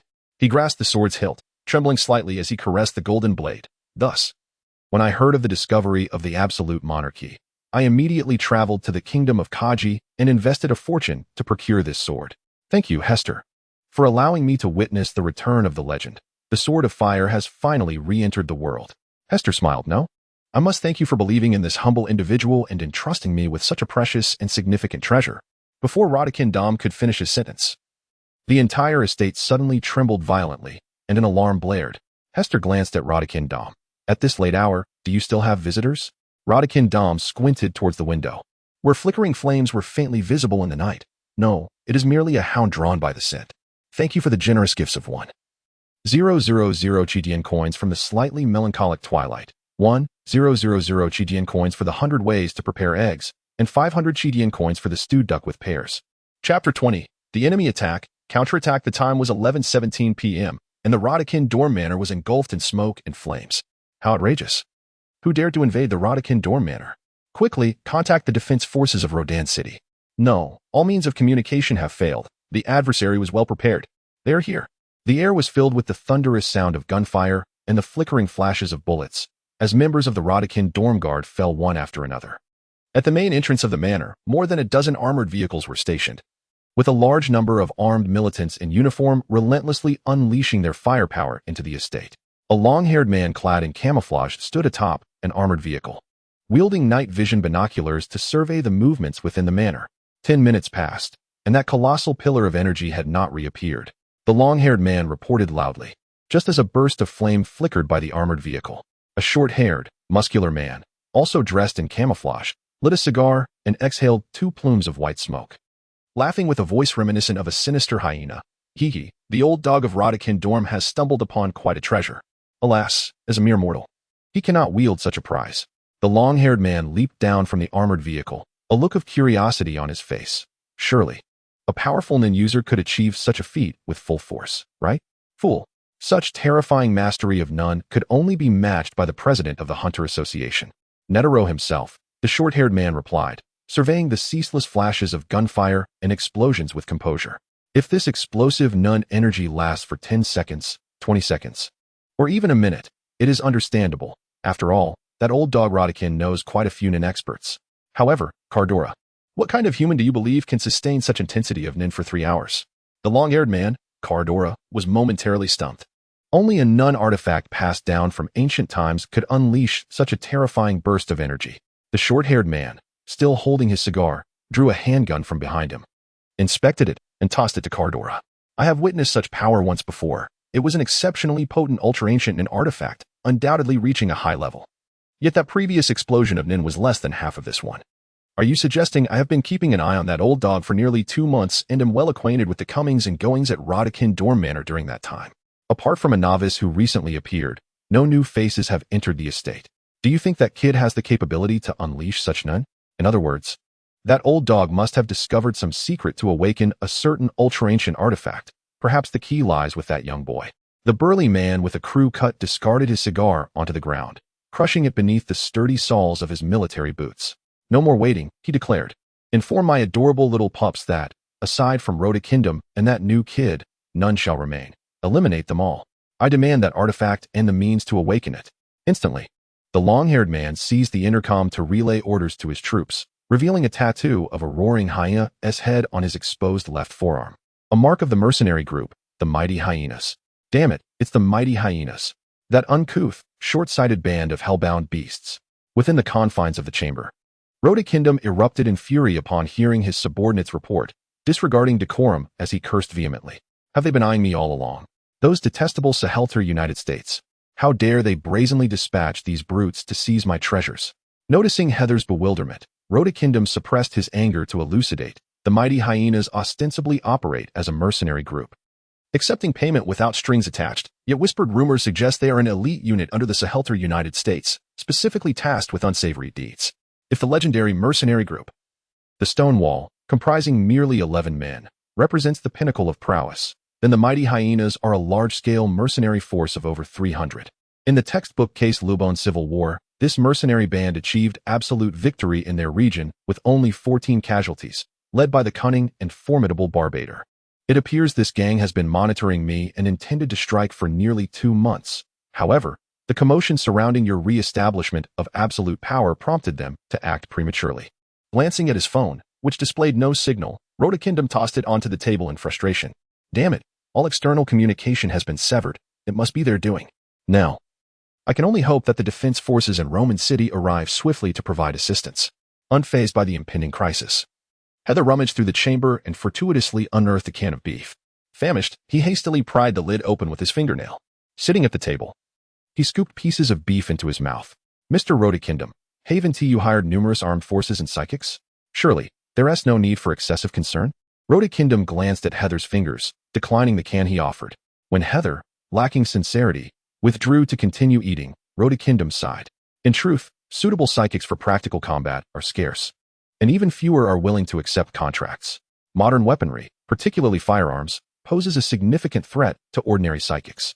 Recently, as Roman city prepares for a grand celebration, security has become paramount. In good faith, I voluntarily relocated nearly half of the defense forces to another city, inadvertently granting these hyenas an excellent opportunity. He turned to Haeser, who was astonishingly rummaging in a corner for a box of cookies, currently shoveling a handful into his mouth. Unable to restrain his frustration, he exclaimed, "Do you possess no sense of urgency?" Bartle has undoubtedly monitored the unfamiliar faces entering and exiting the estate for nearly a month or two. You have certainly made their list. Is there any water? I am parched. Oh, yes, there is some in the cabinet to your lower left, tucked further back. Rodigan Doram gestured in that direction before glancing towards the door of the secret chamber. Gale has already checked. All the hidden passages and escape routes have been sealed. Soon, I shall have Gale assist you with your disguise. Perhaps you can blend in among the corpses to escape. What about you? Haeser tossed the empty mineral water bottle onto the table, wiping his mouth. They will not spare me. After all, I must operate the mechanism to access the treasure chamber myself. Rodigan Doram chuckled bitterly. This is the cold, unfeeling world of adulthood. Haeser, if you truly manage to escape, could you do me a favor? I have a daughter living in Exiled City. She has severed ties with me. But please convey to her that there is something I wish to discuss personally. Haeser interrupted Rodigan Doram. If you continue, you will be riddled with bullets, and no one will be able to save you. Rising to his feet, he began to stretch his limbs under Rodigan Doram's astonished gaze. A flicker of hope ignited in Rodigan Doram's previously dim eyes. You intend to? Haeser glanced around, seeking a handle resembling an absolute sovereign's cross sword, wrapped it in cloth, and grinned broadly. Tonight shall be a night of slaughter, thanks to the boundless support from the void. Gratitude to the generous donation of 500 starting coins from Cat Demon. The inadequacy of power stems from the lack of sufficient weaponry at the onset of developing one's nun ability. Haeser's nun requires accumulation. The more it is amassed, the more formidable it becomes. Furthermore, nun abilities can be altered post-development, changing prerequisites and limitations, much like Krallo's Thief's Intent. Chapter 21. The Giant Hyena, Combined Chapter, Boom. A grenade was hurled into the midst of Rodigan Doram's armed defensive unit, detonating with a thunderous explosion. Severed limbs and blood soared through the air as the estate became engulfed in smoke. The animals roaming the estate perished or fled, their cries drowned out by gunfire and explosions. This gang's firepower is overwhelming. Retreat. Fall back to the estate's entrance, shouted an user hired by Rodigan Doram, discarding his empty handgun. But scarcely had he spoken when his head exploded like a water-filled balloon, leaving only a quivering jaw and half a tongue connected to a twisted neck. On a high slope within the estate, a figure clad in camouflage and a woolen hat chewed gum, slightly raising the muzzle of his sniper rifle. 7th one. The chief sniper and captain of Team 3 of the Mercenary Corps, Dominant Hyena, Dachi. The relentless barrage of submachine gun fire swept through a vast expanse of the defense forces, akin to harvesting wheat. Each bullet possessed explosive effects and formidable penetrating power, rendering even enhanced nun users capable of only feebly guarding their vital areas against penetration, let alone other less combat-oriented nun users and ordinary individuals. A throng of mercenaries from the Hyena Corps surged through the first line of defense. Among them, a woman with fiery red hair tied in a short ponytail and full lips expressed her impatience, brandishing a submachine gun adorned with hyena stickers in one hand. She strode forward with long strides, waving her arm and shouting, "Hurry up. Once we seize this line, we will immediately set up our positions." "Good. You are all mommy's good babies." She then seized a walkie-talkie and announced, to the perimeter of the mansion, Team 2 Captain, Swaddled Dog, Jester. Outside the estate, a long-haired man named Cardola, holding a walkie-talkie, glanced at the nearby muscular man with a buzz cut and inquired, "Ready to go?" "Let's begin," the buzz-cut man replied, cracking his neck audibly. At that moment, a figure suddenly darted out from beside the fence, utilizing the cover of night and the cacophony of explosions, completely unnoticed by the surrounding mercenaries. A potent aura of nun enveloped his palms. He was a robust man clad in a snug tank top and loose trousers, the most formidable enhancer hired by Rodagingdom, known as the bounty hunter, Baoshan. With his right hand forming a blade-like gesture, he aimed a swift horizontal strike at the buzzcut man's neck. Capture the leader first. Eliminating the Mercenary Corps leader would undoubtedly plunge the enemy into chaos. Everything transpired in the blink of an eye. Baoshan felt his hand slice effortlessly through the buzzcut man's neck, encountering no resistance whatsoever. This was his nun ability, Hell's Execution Handblade, transforming his palm into an unparalleled sharp blade, perfectly complemented by his exquisite martial arts. Yet, a shocking realization struck him. "Where's my hand?" He raised his right arm, only to find it empty, blood gushing forth like a fountain, and the sensation of pain began to permeate his entire body. Bao Shan grasped his wrist, attempting to flee, but the surrounding mercenaries, now alert, raised their weapons and began firing. With each gunshot, Bao Shan's body convulsed, and within mere seconds, this renowned bounty hunter was riddled with bullets, collapsing into a pool of blood like a torn leather bag. In the chaos, he could not even maintain the most basic defense. Was this truly an enhancer? Long-haired Cardola discarded the severed hand he held, accepted a towel from a nearby mercenary to wipe his hands, and picked up the walkie-talkie to issue commands. "Captain Shepherd Dog, Cardola of the Mercenary Corps, Dominant Hyena. The mansion is being directly detonated. The armored vehicles outside are entering in succession, and a multitude of fully armed mercenaries are storming into the Rodagingdom estate. Like a battering ram, they advance with unstoppable force. The Rodagingdom Manor is now enveloped in a thick haze, with gunfire echoing more intensely, and flickering flames becoming discernible in the surroundings. The mercenary group, known as the Giant Hyena, was founded in 1988 by its leader, Barbados, along with 3 of his closest comrades, all of whom were elite special forces soldiers and nin users. Through relentless recruitment and a ruthless operational style, this mercenary group swiftly ascended to prominence. In 1991, a brutal civil war erupted between the government forces and the rebels in the Lubo Federation, leading to the Federation's disintegration, an event now referred to as the Lubo Civil War. During the conflict, both sides were unyielding, deploying their full military might and hiring a multitude of mercenaries. The war endured for 7 months, resulting in the dissolution of numerous mercenary organizations, while others gained worldwide renown, with Stonewall and Giant Hyena being prime examples. However, as Rodagingdom suspected, the Giant Hyena was, in fact, a covert faction of the Sahalta United States, dispatched specifically to undertake unsavory tasks. The Giant Hyena operated as a mercenary group willing to accept any payment, but often indulged in banditry. Rodagingdom possessed items that were of great interest to the 5 major powers. Considering the exorbitant costs and the potential futility of official negotiations, they opted to ambush the Giant Hyena in the city of Roman, instructing them to create a disturbance at an opportune moment to capture Rodagingdom and coerce him into surrendering the coveted items. As for other valuables, the Giant Hyena could dispose of them as they saw fit. After lying in wait for 2 months and conducting surveillance, Barbados intended to execute his plan during the upcoming grand celebration in Roman next month. However, 3 hours ago, a scout reported the emergence of a colossal Nun energy column within the Rodagingdom Manor. With his extensive experience, Barbados immediately recognized it as a sign of a powerful Nun artifact's appearance. He promptly decided to mobilize the entire mercenary group for a surprise assault on the Rodagingdom Manor, determined to seize that artifact. On a sloped section of the manor, the search and rescue dog, Dachi, lay prone with a sniper rifle, squinting through the scope to monitor the movements of the estate while communicating through a short-range headset. Unhindered by signal interference, raised some more smoke to obscure their vision. He was a master of the circle Nun ability, capable of extending it up to 200 meters. When combined with his own Nun ability, Red Noise, he could effortlessly achieve enemy identification. The visual concealment provided by the smoke was trivial for him, and with his exceptional sniping skills, he ranked among the top 5 snipers globally. Suddenly, a distortion appeared in the haze within his line of sight, and a few members of the hyena group nearby were torn apart as if by a colossal tiger-esque claw, their remains scattering into the air, eliciting horrified gasps from his teammates. What in the world? Search and rescue dog, Dachi hurriedly scanned the area for any signs of life, yet no new enemies emerged. Was it an out-of-sight strike? Good heavens, the enemy also boasted a sniper-type Nun user.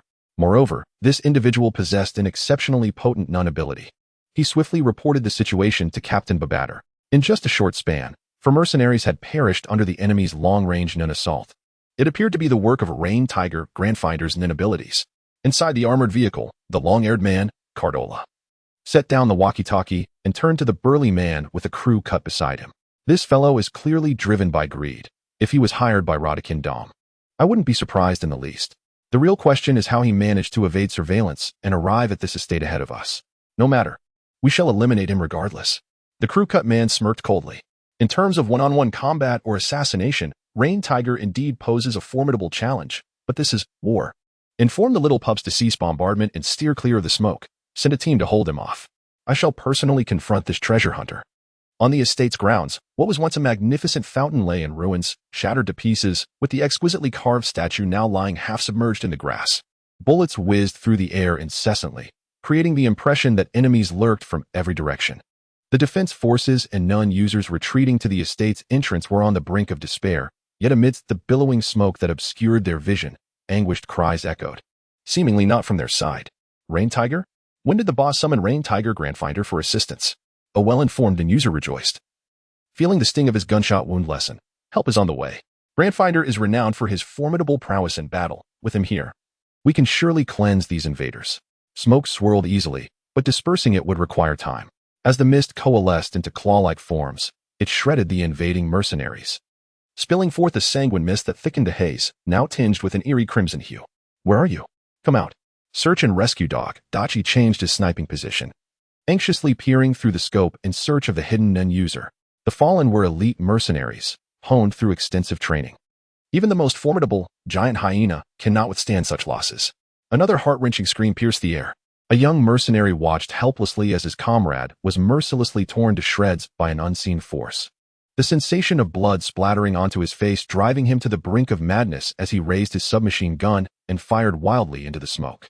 Perhaps spurred by his actions, several other terrified mercenaries screamed and joined him, firing aimlessly into the dense fog. Dachi, forgetting the gum in his mouth, felt sweat trickling down his forehead as he frantically scanned the smoke for any movements through the sniper's scope. A new target has emerged, and it is not red. His nin ability, known as Red Noise, is a manipulation-type ability that allows him to imbue specially crafted small objects with nin energy, providing them with simple feedback commands. These objects are then distributed among the mercenaries of the Hyena Brigade. Thus, once he activates his circle, he can visualize a reconnaissance map in his mind, marking his allies in red to distinguish friend from foe. All Red Noise objects resonate with each other when in proximity, effectively eliminating the possibility of enemies disguising themselves as members of the Hyena Brigade to launch sneak attacks. Furthermore, he replaces the small objects with an entirely new batch every month, instructing each member to conceal them within their personal garments to avoid detection by foes.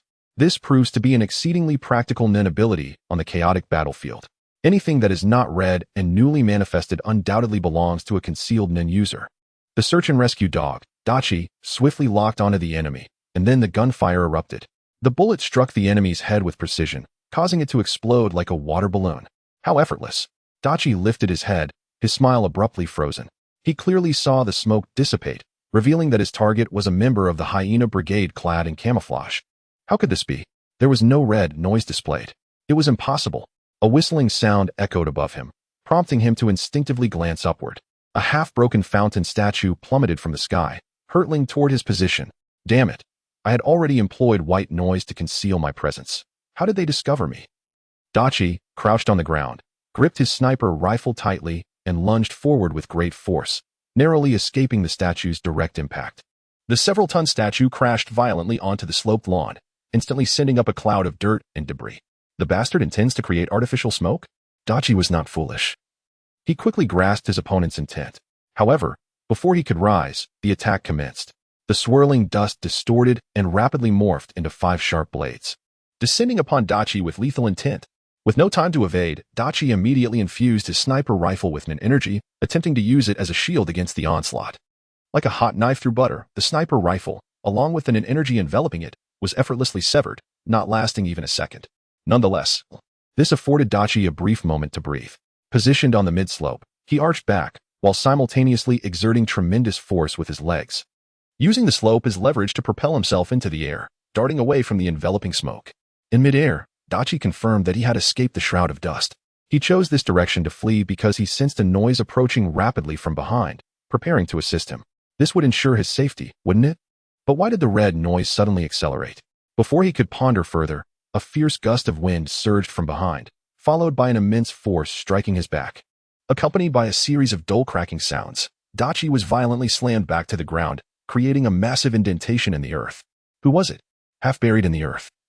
Dachi strained his neck in a desperate attempt to move his body, but a red sneaker descended from the heavens, crushing the very essence of his life beneath its weight. Haeser, clad in a black tracksuit, stood at the edge of the pit, casually discarding a small doghead badge, its aura dissipating. The cause of death was lamentably foolish. Name: Rescue Dog, Dachi Vanderlyn. Occupation: Mercenary. Attribute: Operational type ability, Red Noise. This ability allows the user to infuse aura into a single object weighing no more than 300 units, creating a red noise signal. This signal possesses an inherent stealth, making it difficult for even aura users to detect without the use of condensation. The cumulative weight of all infused objects must not exceed 100 units, and all red noise signals can sense each other's presence within a radius of 10 meters, while Dachi can perceive red noise signals from up to 30 meters away. Additionally, Dachi can determine the locations of all red noise signals within a monitored circular area. This month's designated red noise item is the Doghead Badge. White noise. By infusing aura into his long-worn dog tags, Dachi achieves an effect akin to invisibility, effectively blocking detection by aura users. Wearing the dog tags continuously consumes his aura. Gratitude is extended to the generous patron who donated 300 starting coins, and to the benefactor who contributed 200 starting coins. Despite being a 2-in-1 chapter, to celebrate the birth of the book's first helmsman, another chapter will be released at noon. Chapter 22. It's your turn, Dachi. Dachi. The swaddled dog, Jester, heard a tremendous and muffled noise erupt from Dachi's direction, and felt the aura on the Doghead Badge in her arms begin to fade, prompting a sense of foreboding. Once a sniper's position is compromised and the enemy closes in, they find themselves in a state of absolute vulnerability. Moreover, due to the nature of this surprise operation, Dachi had no time to set up landmines around his sniping point. After 2 unsuccessful attempts to communicate through her earpiece, Jesta made a swift decision. With a flick of her red ponytail, she raised her pinky to her lips and emitted a sharp whistle. Dazwa. Niesro. Puxuda. Mickey. Follow me, Pumubel. Take command here. Understood.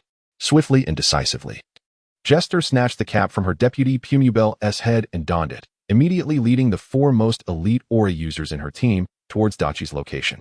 As she sprinted, she shouted into her earpiece, calling Shepherd Dog. There's trouble with the rescue dog. It's highly likely they've been attacked by an enemy aura user. The swaddled dog is leading the hound team for support. Hold your ground. We'll be there shortly.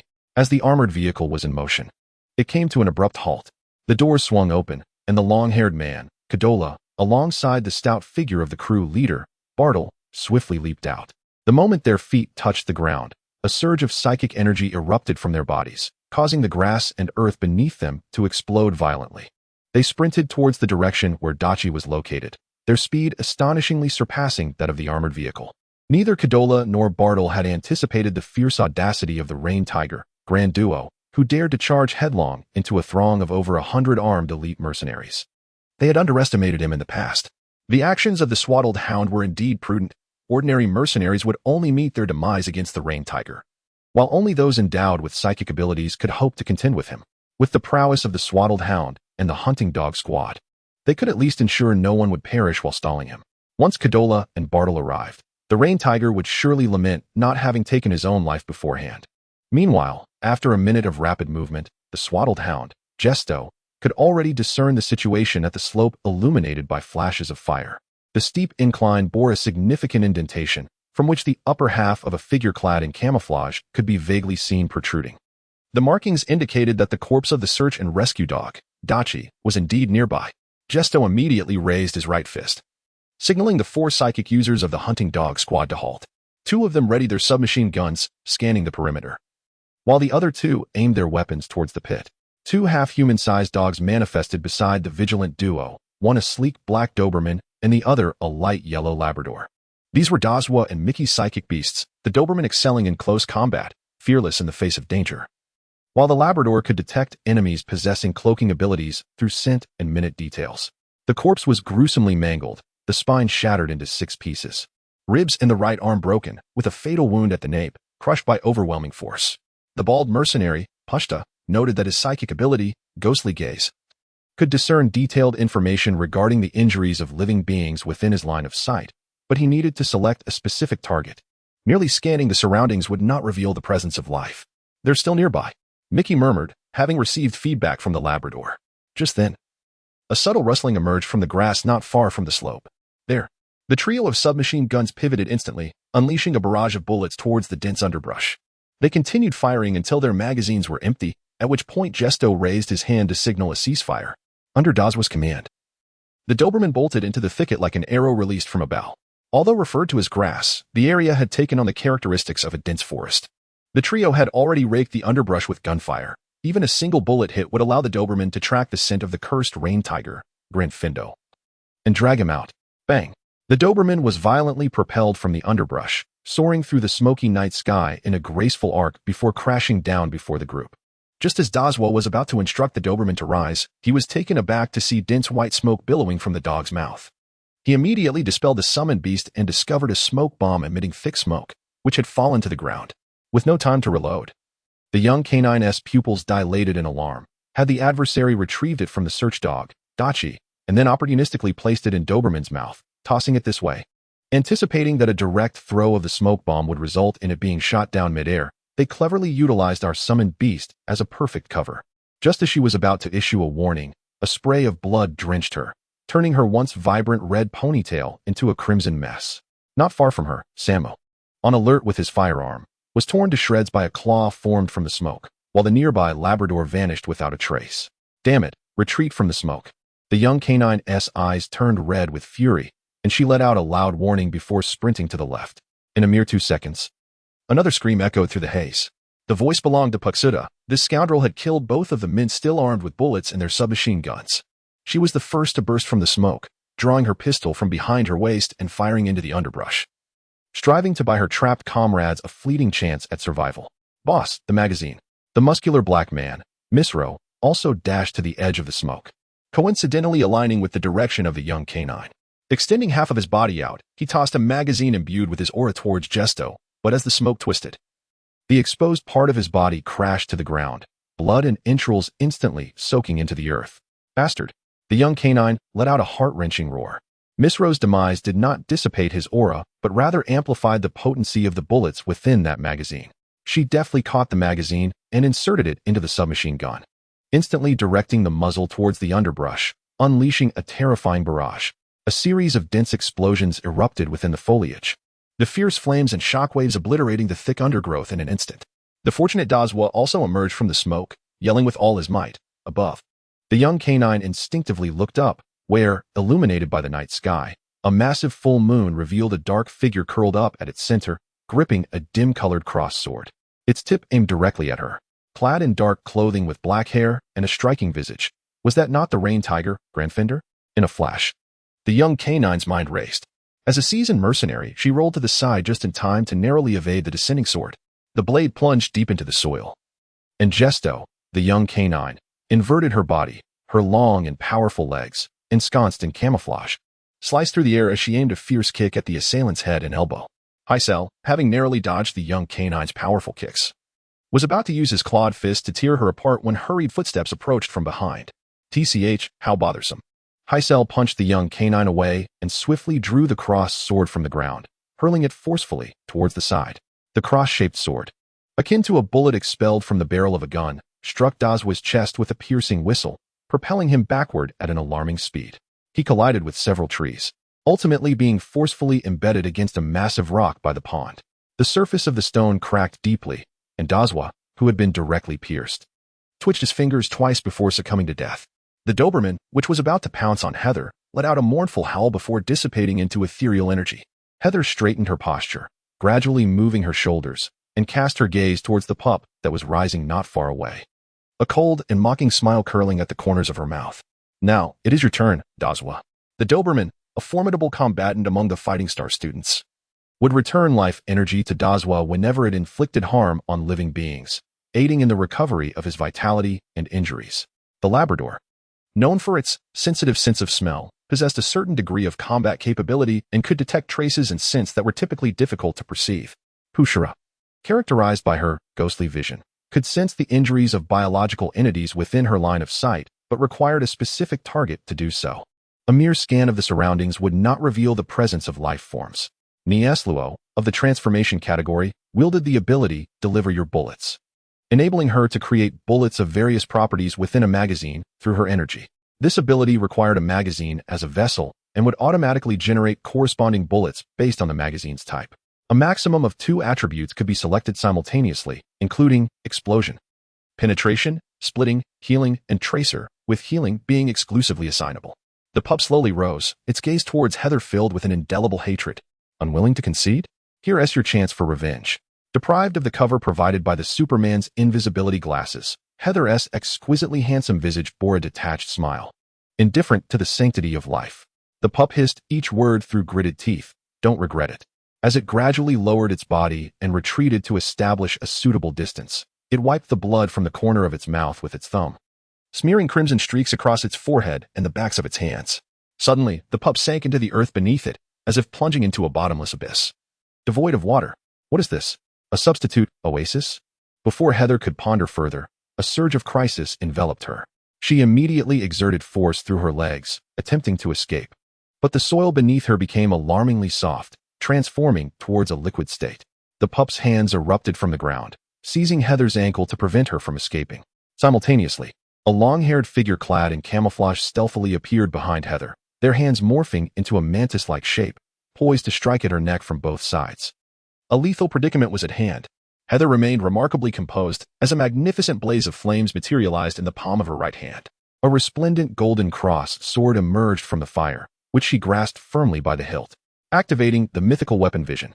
She logged into sword, absolute royal authority of the cross sword. The blade traced a graceful arc from below, the tip enveloped in golden flames, gliding past the earth beneath her feet. The soil, which had been gradually liquefying, instantly reverted to its original solid state, and the hands gripping Heather's ankle became rigid. The shepherd dog, Cadola, perceived a fervent golden radiance slicing through the air. Astonishingly, the young man with black hair, poised to have his throat severed, lowered himself with remarkable speed, evading the lethal strike.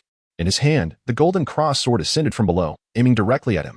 Cadola exerted force through his legs, narrowly dodging the thrust. Heather rested the cross sword on her shoulder, exuding an air of ease as she stood upon the newly solidified ground.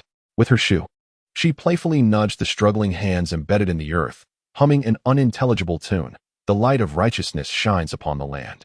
Why had the abilities of the infant dog suddenly faltered? There should have been at least 20 more seconds to swim. How could it have abruptly ceased? Wait. That black-haired scoundrel had scraped the ground with that sword. It was indeed the sword's fault. Cadola felt somewhat unsettled. This black-haired youth had never appeared in any records, as if he had materialized from the very grounds of the Rhodokingdom Manor. Yet, the extent of his formidable strength was evident in the bloodied remnants strewn across the scene. At that moment, a figure emerged from the distant, flame-engulfed grasslands. The individual was tall and robust, muscles straining against his camouflage attire. With hair standing erect like steel needles, it was the leader of the mercenary group, Giant Hyena, the bully dog Barbados. The infant dog had been subdued. Cadola felt a pang of shame. Barbados wore a serious expression, his hands rubbing together, the joints cracking audibly. No matter, we couldn't locate Rain Tiger. He has likely escaped. This lad has become a pawn to be discarded. Eliminate him swiftly, rescue the infant dog, and regroup with the main force. The shepherd dog Cadola and the bully dog Barbados encircled Heather from opposite sides, yet she remained unfazed, even yawning nonchalantly. Now was the moment. Although they were unsure why Heather dared to yawn in the presence of the mercenary group Giant Hyena as two strongest members, both elite warriors would not let such an excellent opportunity slip away. Barbados unleashed a surge of aura, enveloping himself in a dense and solidified essence of energy, vanishing from sight in an instant. Heather deftly reversed her grip on the cross sword, plunging it deep into the ground, using the hilt as a pivot to leap gracefully into the air, perfectly evading Barbados's explosive punch from above and the scything strike aimed at her legs from behind.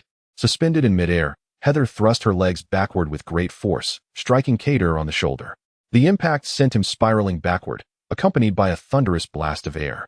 Almost simultaneously, Heather's left hand, now claw-like and infused with mental energy, intercepted Barbados's descending heavy punch, creating a sharp sound as it connected. The ferocity of the blow caused Heather, along with the cross-shaped sword in his grip, to sink downward, yet he managed to plant his feet firmly on the ground, creating a shallow pit as dust erupted around him. The hapless pup trapped beneath was severed at the spine by the sword, and the subsequent force of the strike obliterated its body, blood oozing from the churned earth. Are you saving her or killing her? Heather quipped with a mocking smile, though the sensation in his hand revealed that the raw power of his opponent surpassed that of Gryffindor, with speed at an extraordinary level. Was this an enhancement type, bolstered by mental energy for both strength and defense? Unfazed, Barbados unleashed an even stronger punch, crashing into Heather's crossed arms, propelling him off the ground. Subsequently, the earth beneath Barbados erupted as he vanished from his original position. A series of explosive roars echoed through the air. In an instant, Barbados caught up to Heather, and the two engaged in a fierce exchange of blows, generating waves of force. Cater, clutching his left shoulder, watched in astonishment as the two combatants clashed violently on the ground. The surrounding grass and soil nearly turned upside down by the sheer force of their confrontation. The captain had activated his mental ability, Crimson Lightning Warfare, at a level 2 enhancement state. How could this black-haired youth hold his own in close combat against the captain? Now was not the time for contemplation. He needed to find an opportunity to assist the captain in securing victory, employing his relentless mental ability, Chainsaw Fingers. Suddenly, he realized that the sword embedded in the ground had vanished, an indication of the distance limitation of manifestation-type weapons. Wait, was he a manifestation type? A manifestation type engaging in close-quarters combat with an enhancement-type adept so vividly? In the distance, the battle between Haeser and Barbados had ravaged the surrounding terrain. Shrouded in smoke and dust. Hey, you look rather pale. Are you depleting your blood to maintain your mental abilities? Haeser once again blocked an incoming heavy punch. Noting that his opponent's strength and mental energy were increasing, yet his complexion grew increasingly ashen. Without uttering a word, Barbados realized that he could not defeat Haeser in close combat within a short time. Harnessing the force of Haeser's attack, he leaped backward, and a massive, flame-wreathed hyena burst forth from behind him, roaring as it lunged toward Haeser. Oh, not only does he possess enhancement-type combat prowess, but he also wields a mental beast? A rare dual ability user. Yet, I wonder whether this mental beast is a manifestation type or a release type result. Haeser once again conjured a golden flame in her hand. As the cross swords silently coalesced into form, let me test the might of this absolute sovereignty upon you. Name, Cradled Hound. Gesto Armadillo. Profession, mercenary. Attribute, trait type. Ability, free swimming girl, by smearing her own blood upon her forehead and the backs of her hands. She can influence solid matter within a 5-meter radius, transforming it into a liquid state, allowing her to swim through earth, stone, and steel, though she cannot affect living beings. The effect lasts for a duration equivalent to her age, with 1 year translating to 1 second. Before the time elapses, she must return to the surface to reapply her blood, or risk becoming trapped and suffocating. Chapter 24. Total Annihilation. Summoned by Barbator, a colossal hyena-like beast manifested. Stretching an astonishing 4 meters in length, its body wreathed in searing flames that appeared to envelop it in a thick layer of fiery fur, dancing in the wind. This was Bully Dog, Barbator's second ability, known as Hyperthermic Syndrome, which allowed him to summon a giant flaming hyena to assist in battle. This beast not only possessed formidable close combat prowess, but was also cloaked in intense flames, capable of unleashing fiery breath, making it exceedingly powerful. The deadly flame breath erupted from the hyena's maw, a spiraling column of fire hurtling towards Haeser, who deftly evaded it with remarkable speed. The hyena abruptly swung its head, converting the lateral jet of spiraling flames into a vast fan-shaped attack, ensnaring Haeser in a raging inferno. It struck true. Shepherd Dog Cadola raced towards the fiery engulfment, fully aware that even a formidable leader like Haeser could not sustain such a wide-ranging, high-damage assault for long, 5 seconds at most. As the aura of energy surged forth, the once pale visage of Barbator shifted to a morbid crimson, propelling himself towards the location engulfed in flames. The full force of Hyperthermic Syndrome could sustain its fiery onslaught for another 4 seconds. With the opponent's energy defenses, even if gravely burned, there should remain a flicker of resistance and a chance to flee. He must not escape. Suddenly, the fiery vortex dissipated. The massive hyena, enshrouded in flames, fragmented into a myriad of sparks, and then the beast was swiftly cleaved in two, collapsing heavily to the ground, gradually dissipating into energy. Barbator stumbled, crashing to the earth, the backlash from the death of the beast profoundly affecting him. Surprisingly, Haeser remained completely unscathed, maintaining her poised, sword-wielding stance, adorned with a languorous smile reminiscent of one luxuriating in a warm bath. As long as she wielded the legendary Sword of Fire, absolute sovereignty, the ferocious heat of the flames felt to her merely akin to the water temperature being a tad too warm, not even singeing the threads of her clothing. As Cadola sprinted forward, his eyes nearly bulging from their sockets, he was all too aware of the formidable defense exhibited by the hyena manifestations summoned by the heat syndrome. Even a close-range shot from a sniper rifle would merely leave superficial wounds on its surface. How could such a creature, with a mere swing of its sword, obliterate the hyena manifestation? What manner of monster is this? Is it a new addition to the Hunter Association's 12 branches? He must exert every ounce of strength to eliminate this threat. Otherwise, the future of the giant hyena mercenary corps would be precarious. Cadola's right hand became enveloped in an energy, which began to vibrate at high speed. This was his developed ability, Chainsaw Fingers, inspired by a chainsaw. Even the Coroni alloy, renowned for its diamond-like hardness, would bear marks from it. What could a materialization specialist like you possibly use for defense? The sound of slicing air accompanied his fingers as they lunged towards the back of Hester's head. Yet Hester, seemingly with eyes in the back of his head, did not even glance back. He simply reversed his crossed sword and struck back at the advancing Cadola. In that fleeting moment, Cadola couldn't help but chuckle internally. How much stronger could a materialized weapon be? Once my fingers are cloaked in chainsaw fingers, there is nothing in this world that I cannot destroy. Watch me crush your sword. But 5 severed fingers flew past him. Before Cadola could contemplate further, his vision abruptly inverted. How strange. Whose headless body was that? Looking somewhat familiar? The supposedly indestructible non-energy, upon contact with the golden cross sword's blade, disintegrated instantaneously, akin to paper ignited by fierce flames. Following this, the energy he had used to enhance his physical form diminished by at least 70%. First, his fingers were severed as easily as butter. Then the sword carved a graceful arc, taking with it Cadola's slack-jawed head. A single strike was all it took. Cadola, the renowned second-in-command of the giant hyena mercenary corps, a master of Nin with unparalleled combat skills, found himself utterly vulnerable against Hester and the absolute authority he wielded. The sound of rushing winds filled the air as Hester rolled aside without a glance, just as the ground trembled violently and a fierce gust erupted. Barbator, channeling all his Nun energy into a single, powerful punch, executed an advanced Nun technique combining entangle, absolute, practice, release, and concentration known as hard. This punch detonated like a bomb, sending the scorched and devastated lawn into a whirlwind of soil and dust. The sheer force of this blow destabilized Hester, preventing him from regaining his stance. Barbator, his skin flushed red and emanating steam, broke through the veil of smoke. The strength of the Nun enveloping his body had nearly doubled.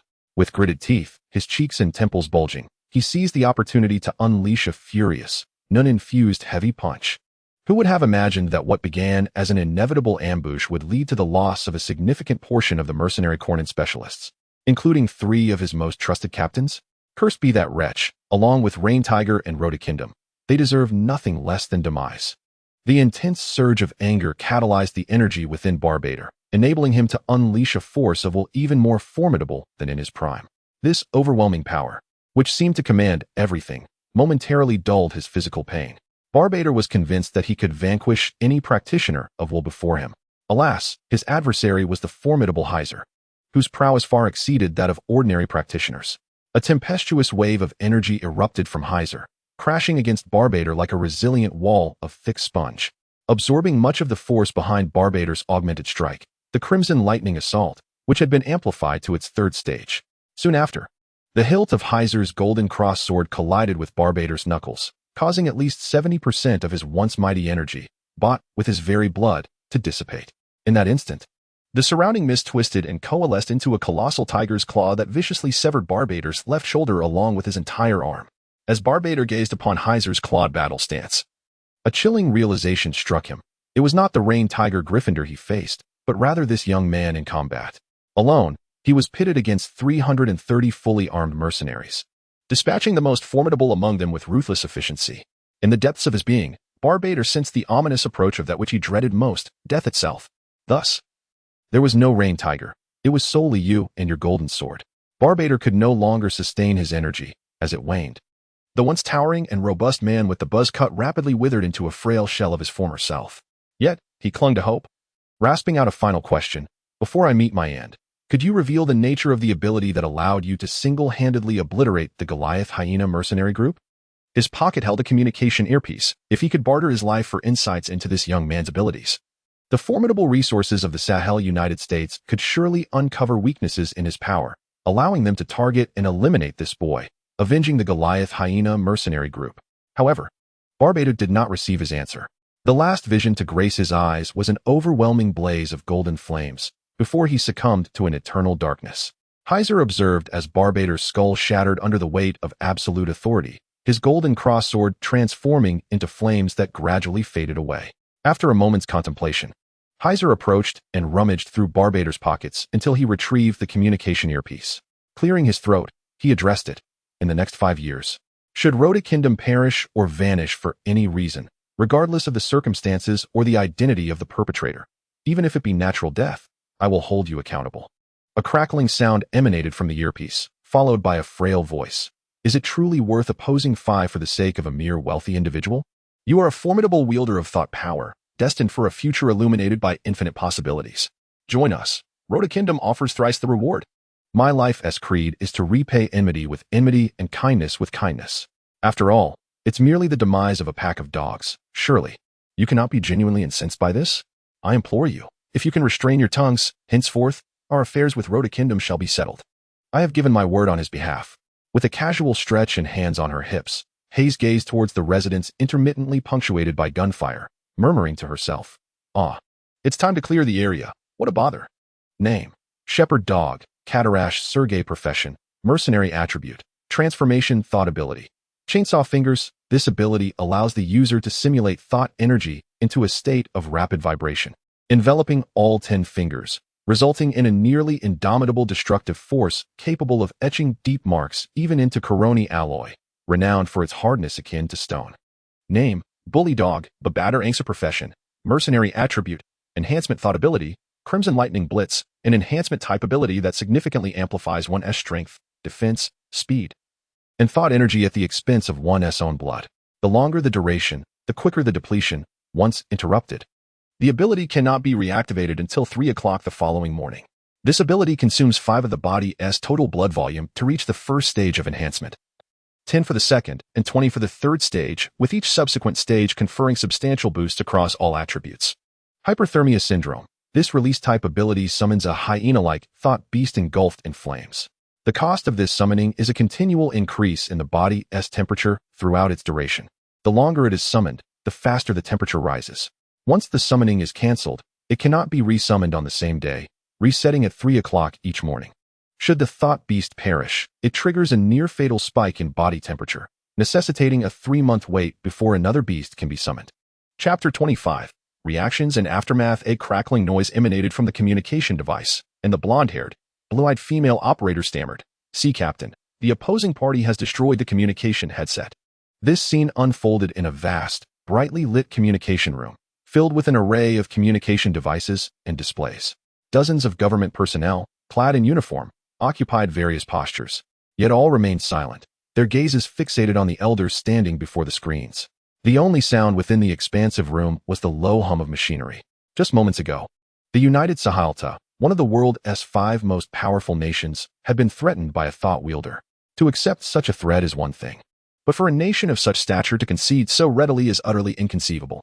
The upper echelons capitulated too swiftly, leaving the government officials, who take pride in their homeland, feeling a sense of indignation. In the words of the 3 kingdoms, it would be akin to saying, "We are prepared to fight to the death. Why does your majesty surrender?" The balding elder stood thoughtfully before the display screen, hands clasped behind his back. His assistant gently nudged his elbow, prompting him to turn and gaze into the hall, where he let out a deep sigh. Reluctant to elaborate extensively, he felt it necessary, firstly for morale, and secondly because these young individuals were his capable subordinates. After a moment of contemplation, he spoke. "You are all too young and inexperienced to comprehend why I must concede to him. But sir, you are the director of the Sahalta National Security Bureau. He is merely one individual, no matter how formidable." A young and impetuous official interjected, rising to his feet. The elder lit a cigarette, releasing a plume of smoke before responding slowly. "This is precisely why you are too young. Can any of you recite the official evaluation of the giant hyena from last month? Classified as Internal Security Bureau material?" Nearby, a blonde-haired, blue-eyed female correspondent cleared her throat and stated, "A highly comprehensive combat team. Even ordinary special forces possess exceptional combat qualities. As for the ability users, the Hunting Dog Squad is an excellent tactical support group for ability users, with the following evaluations: the Rescue Dog, Dachi, the Swaddled Dog, Gesto, the Shepherd Dog, Cadola, and the Bully Dog, Barbator." "Very good," the elder remarked, his expression impassive. "Now, who among you can tell me how many ability users of the level capable of commanding are under the Sahalta National Security Bureau?" 19. Came a response from a corner after a moment of silence. The elder flicked the ash from his cigarette and coldly chuckled. "Indeed, 19, and that includes the deceased Barbator, who ranked among the upper echelons of these powerful ability users. Now, ladies and gentlemen, tell me, what chance does a single individual stand against 330 elite special forces armed to the teeth, easily dispatching 8 formidable opponents, including Barbator, within 5 minutes? If he were to infiltrate this communication room and eliminate all of us, would it present any difficulty?" The room fell into an eerie silence. Those present were mere ordinary individuals, certainly not believing they could surpass what Barbator and the others had accomplished.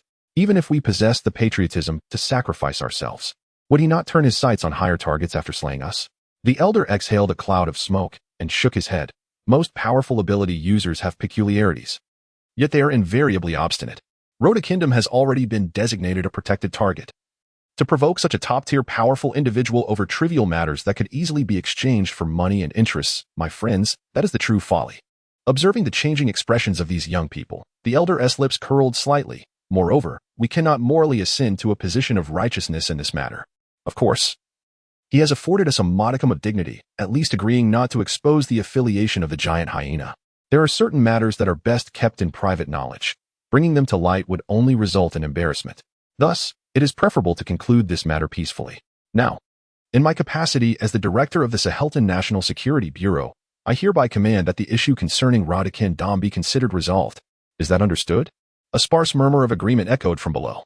The elder, having little faith in the military acumen of those incapable of bearing arms, shook his head and prepared to depart. There was one crucial point he hesitated to disclose. The upper echelons likely intended to win over this user rather than confront him. Given the formidable prowess he had demonstrated, should he not meet an untimely demise, he could very well emerge as a second Isaac Netero, poised to join the ranks of the world's 5 most powerful non-users. Should a direct confrontation arise, few non-users possess the capacity to withstand the might of a major power like the Fifth, unless he possesses spatial abilities. A nuclear strike would render even the strongest abilities ineffectual. However, an non-user of such caliber, if determined to remain concealed while executing high-ranking officials, would pose a significant challenge for even the Fifth. One cannot simply assume an assassin lurks nearby and launch missiles without consequence. In this light, the loss of a few inconspicuous non-users pales in comparison to the potential threat posed by Rhoda Kingdom. If he could indeed be persuaded to ally with the Sahelton Republic, it would not be surprising if the upper echelons, even at the cost of the director's life, would theatrically deliberate before presenting their heads on a platter. Sir, what strategy should we employ to address this individual? Inquired a tall official standing nearby, hesitantly. The elder extinguished his cigarette in the ashtray, his tone nonchalant. This matter is beyond our purview. It is for those above us to deliberate. However, I expect a thorough investigation. I want the dossier on this non-user on my desk before noon tomorrow. Please, it's all a misunderstanding. Let us put it behind us, Rhoda Kingdom said, standing by the window, engaged in a phone call with a senior official from the Sahelton Republic. Heather lounged on the adjacent sofa, casually teasing Rhoda Kingdom's cherished cat. The snow-white feline with heterochromia, typically temperamental, was now rigid with apprehension, daring not to utter a sound as it lay obediently on Heather's lap. The Rhoda Kingdom estate returned to a semblance of tranquility, with more surviving guards and non-users than anticipated, thanks in part to Heather's timely support. Aside from a few members of the Hyena squad who had retreated early, most mercenaries had been annihilated on the spot. Butler Gal was directing the servants to assist the guards in clearing the battlefield of corpses while negotiating with the tardy municipal guards from Roman City. Thus, 2 days hence, I hope you will grace us with your presence at the banquet I am hosting at the estate. Rhoda Kingdom concluded the call, casting a complex glance at Heather. Heather, how exactly have you been engaging with the Sahelton authorities? The attitude has made a complete turn, and there is no longer a need to insist on anything. Yet, they still speak in formalities to mend a relationship. Chapter 26. Planning in this world. Might prevails, and the loudest voice holds sway. Heather gently scratched the chin of the white cat, her tone light. I could single-handedly dismantle the giant hyena gang. Do those high-ranking individuals not consider whether their necks can withstand the pressure? Worry not. I have ensured your safety for 5 years, at least for this period. Sahalta will not trouble you. Thank you, Heather. Rhoda Kingdom finally grasped why the Sahalta United States, which had been fixating on him, suddenly eased its stance. At this moment, he felt an immense sense of relief for having made the most prudent decision. Henceforth, his aim was to fortify the bond of friendship between himself and Heather, rendering it unbreakable. The elder retrieved a bottle of long-preserved fine wine from the cabinet and personally poured half a glass for Heather. You saved my life and preserved the estate along with the lives of hundreds. I will refrain from uttering words of repayment, for that would only dilute our connection. I have a proposition. Would you care to hear it? What proposition? Heather raised her glass and took a sip, slightly grimacing, finding it less enjoyable than orange juice. I shall utilize all my connections and resources to procure as many mythical weapons as possible for you. I believe you will find them indispensable. The elder's keen insight had led him to observe Heather's psychic abilities throughout her training, and he candidly articulated his thoughts. You have seen some relevant materials, currently. The documented mythical weapons unearthed in the world include, aside from the absolute sovereignty, 3 others: the Tide Mermaid Trident, the Staff of Navira, and the Light Egg. The first 2 are held by the Kingdom of Gugun and the United Nations of Bigilrose, while the Light Egg has fallen into the hands of the super-wealthy Batara. Haeser recalled the name. In the comics, he is depicted as a top-tier billionaire who spent billions acquiring numerous gaming consoles and offered a bounty of 50 billion to recruit a multitude of psychics to conquer a game, hoping to obtain the game reward, Breath of the Archangel, to heal his beloved, who had become a vegetable due to a car accident. Since 1988, Batara has been fervently acquiring various therapeutic psychic artifacts. Naturally, the Light Egg, being among the most elite weapons even in ancient mythology, caught his eye. 6 years ago, at the Ukexan auction, he purchased this unearthed divine weapon for 14.2 billion, but unfortunately, following the most rigorous expert evaluation, it was deemed devoid of any extraordinary capabilities. Merely an ordinary archaeological artifact. Rhodagendum poured himself a glass of wine, took a sip, and continued. If you were to truly obtain the Light Egg, could you not materialize it as well? I could, but not at this moment. Haeser calculated, considering the limitations of my abilities and the need for recovery. It will take 3 months before I can materialize it again. It is not senselessly divulging one's secrets to others. Rather, it is the fact that Radakin Dom is now inexorably tied to Haeser. Should Haeser perish, Radakin Dom would be promptly consumed by the United Commonwealth of Sahalta the very next day. Only through Haeser's continual strengthening does Radakin Dom possess any hope for further development. Radakin Dom nodded. In that case, there is ample room for maneuver. May I inquire if it would be permissible to disclose some of your abilities to Bartra? Specifically the condition that you can reactivate the Light Orb's extraordinary power? Are you suggesting that this would serve as bait for Bartra? Precisely. This year, he has relentlessly sought renowned physicians, experimenting with various unapproved potions on death row inmates, and collecting treatment-oriented thought instruments. I suspect he has even leveraged his connections to solicit the aid of those with healing thought abilities, yet it appears none have succeeded. Radakin Dom spoke with certainty.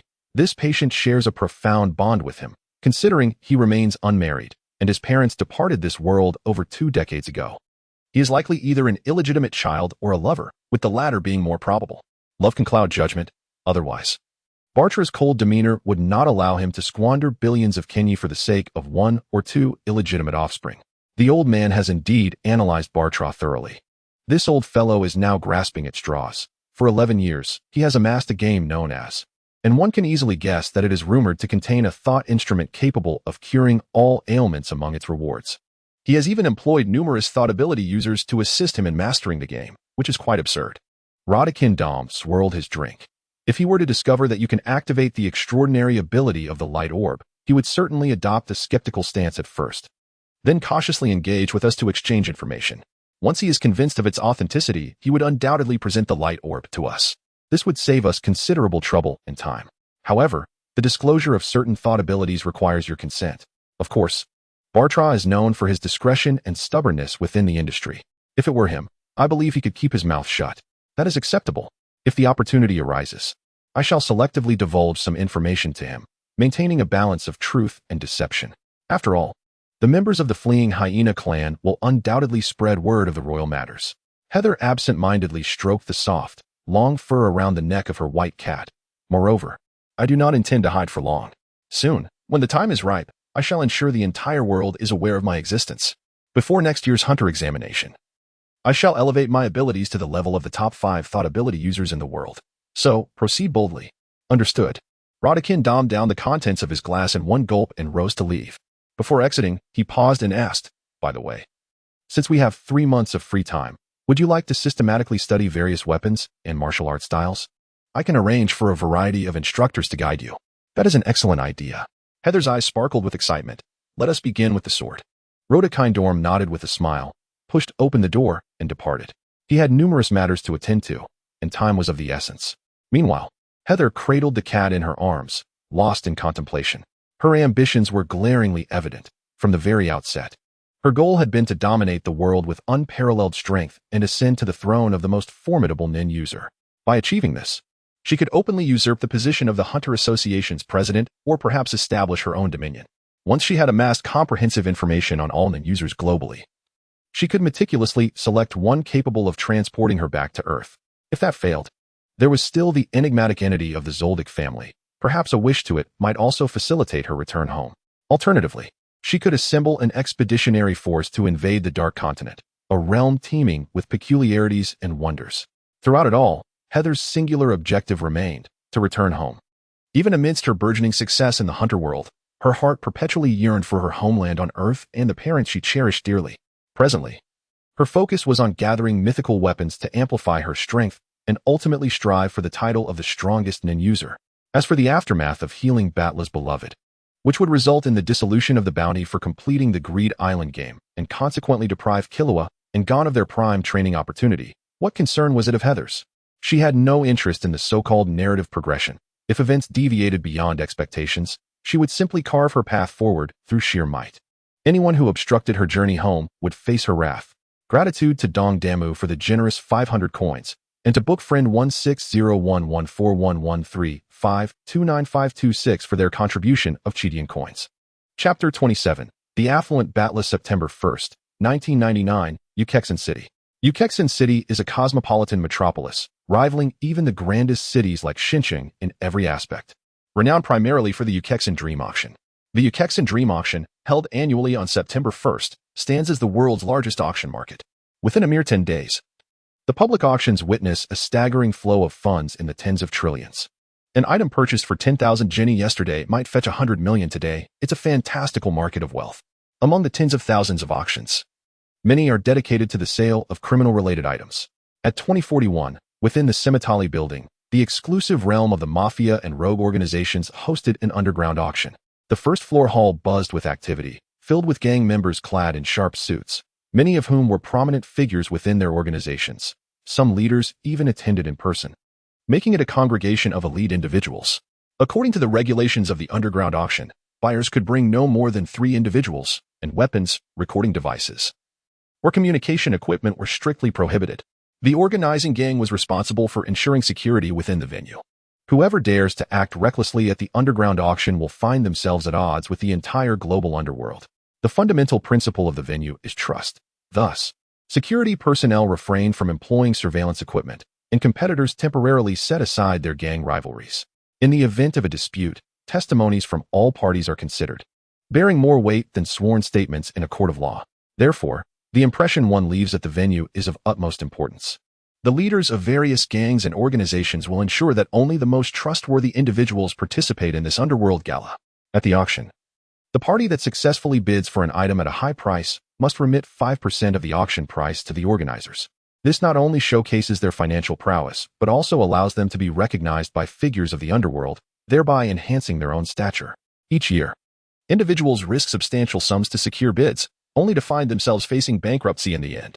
While preparations for the auction are in full swing at the Cross Hotel, just a few streets away from the Simitali building, in the exclusive presidential suite of Rotagundam on the 27th floor, the impeccably tailored suit-clad Haeser and Rotagundam, adorned in a formal outfit with a 3-eyed demon scarf, await the arrival of a certain individual.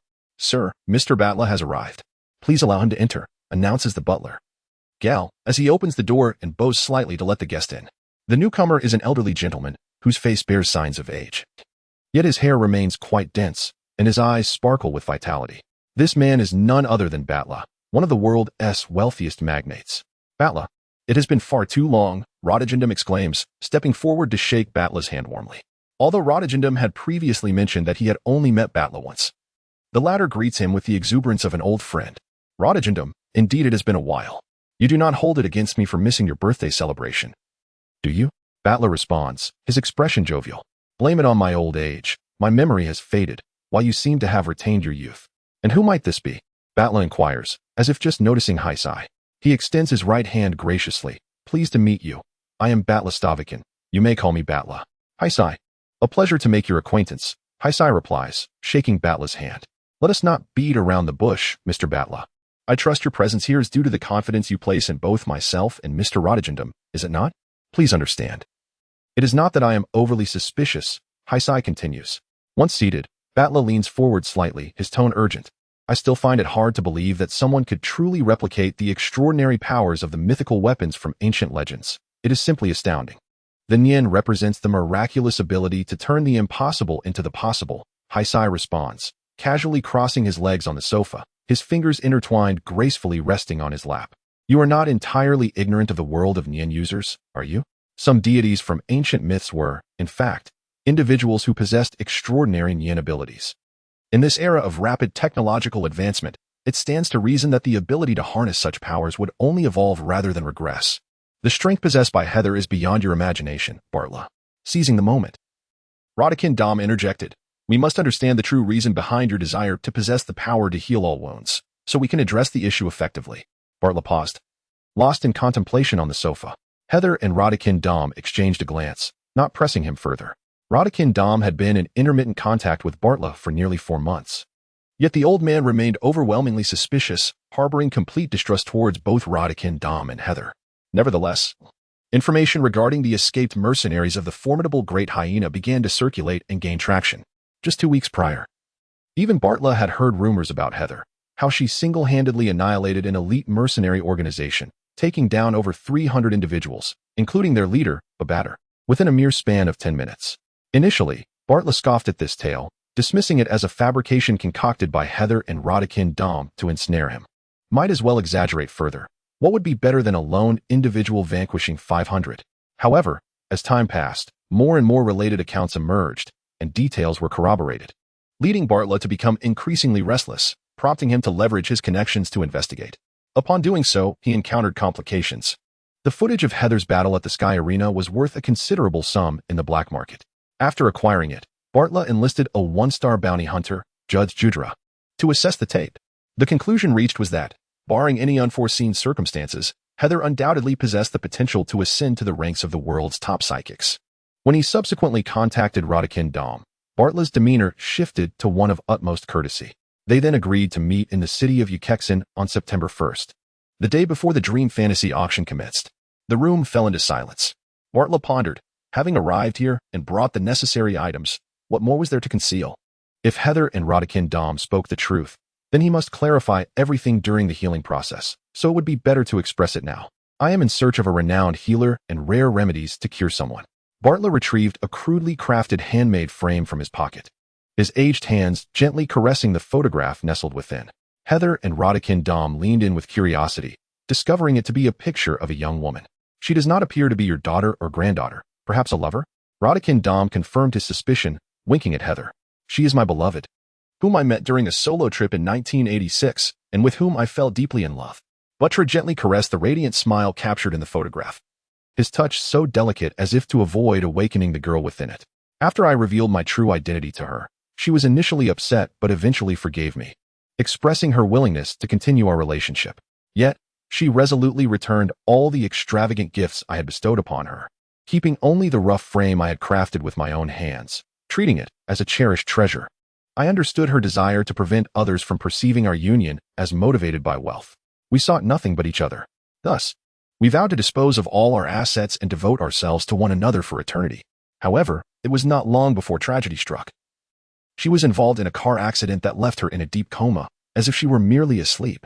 The renowned physicians I consulted informed me that maintaining her current state was already a medical miracle, and no one could predict when she might awaken. In that dark hour, I came across a game known as Greed Island, rumored to grant a spell capable of curing all ailments and a potion for eternal youth upon completion. Determined, I gathered intelligence through various channels while deliberately concealing the rewards from public knowledge. Simultaneously, I embarked on a quest to amass healing artifacts and sought connections with individuals endowed with rare healing abilities. 11 years had passed, and I helplessly watched her remain in slumber. I had exhausted every conceivable method, yet none bore fruit. Unbeknownst to me, tears streamed down Butcher's face as he clasped his trembling hands before him, pleading, "Please, tell me you can heal her. If you can bring her back, I will offer my fortune and everything I possess without hesitation." A pale yet strong hand rested upon Butcher's quaking shoulder. He looked up to see Haeser's confident smile.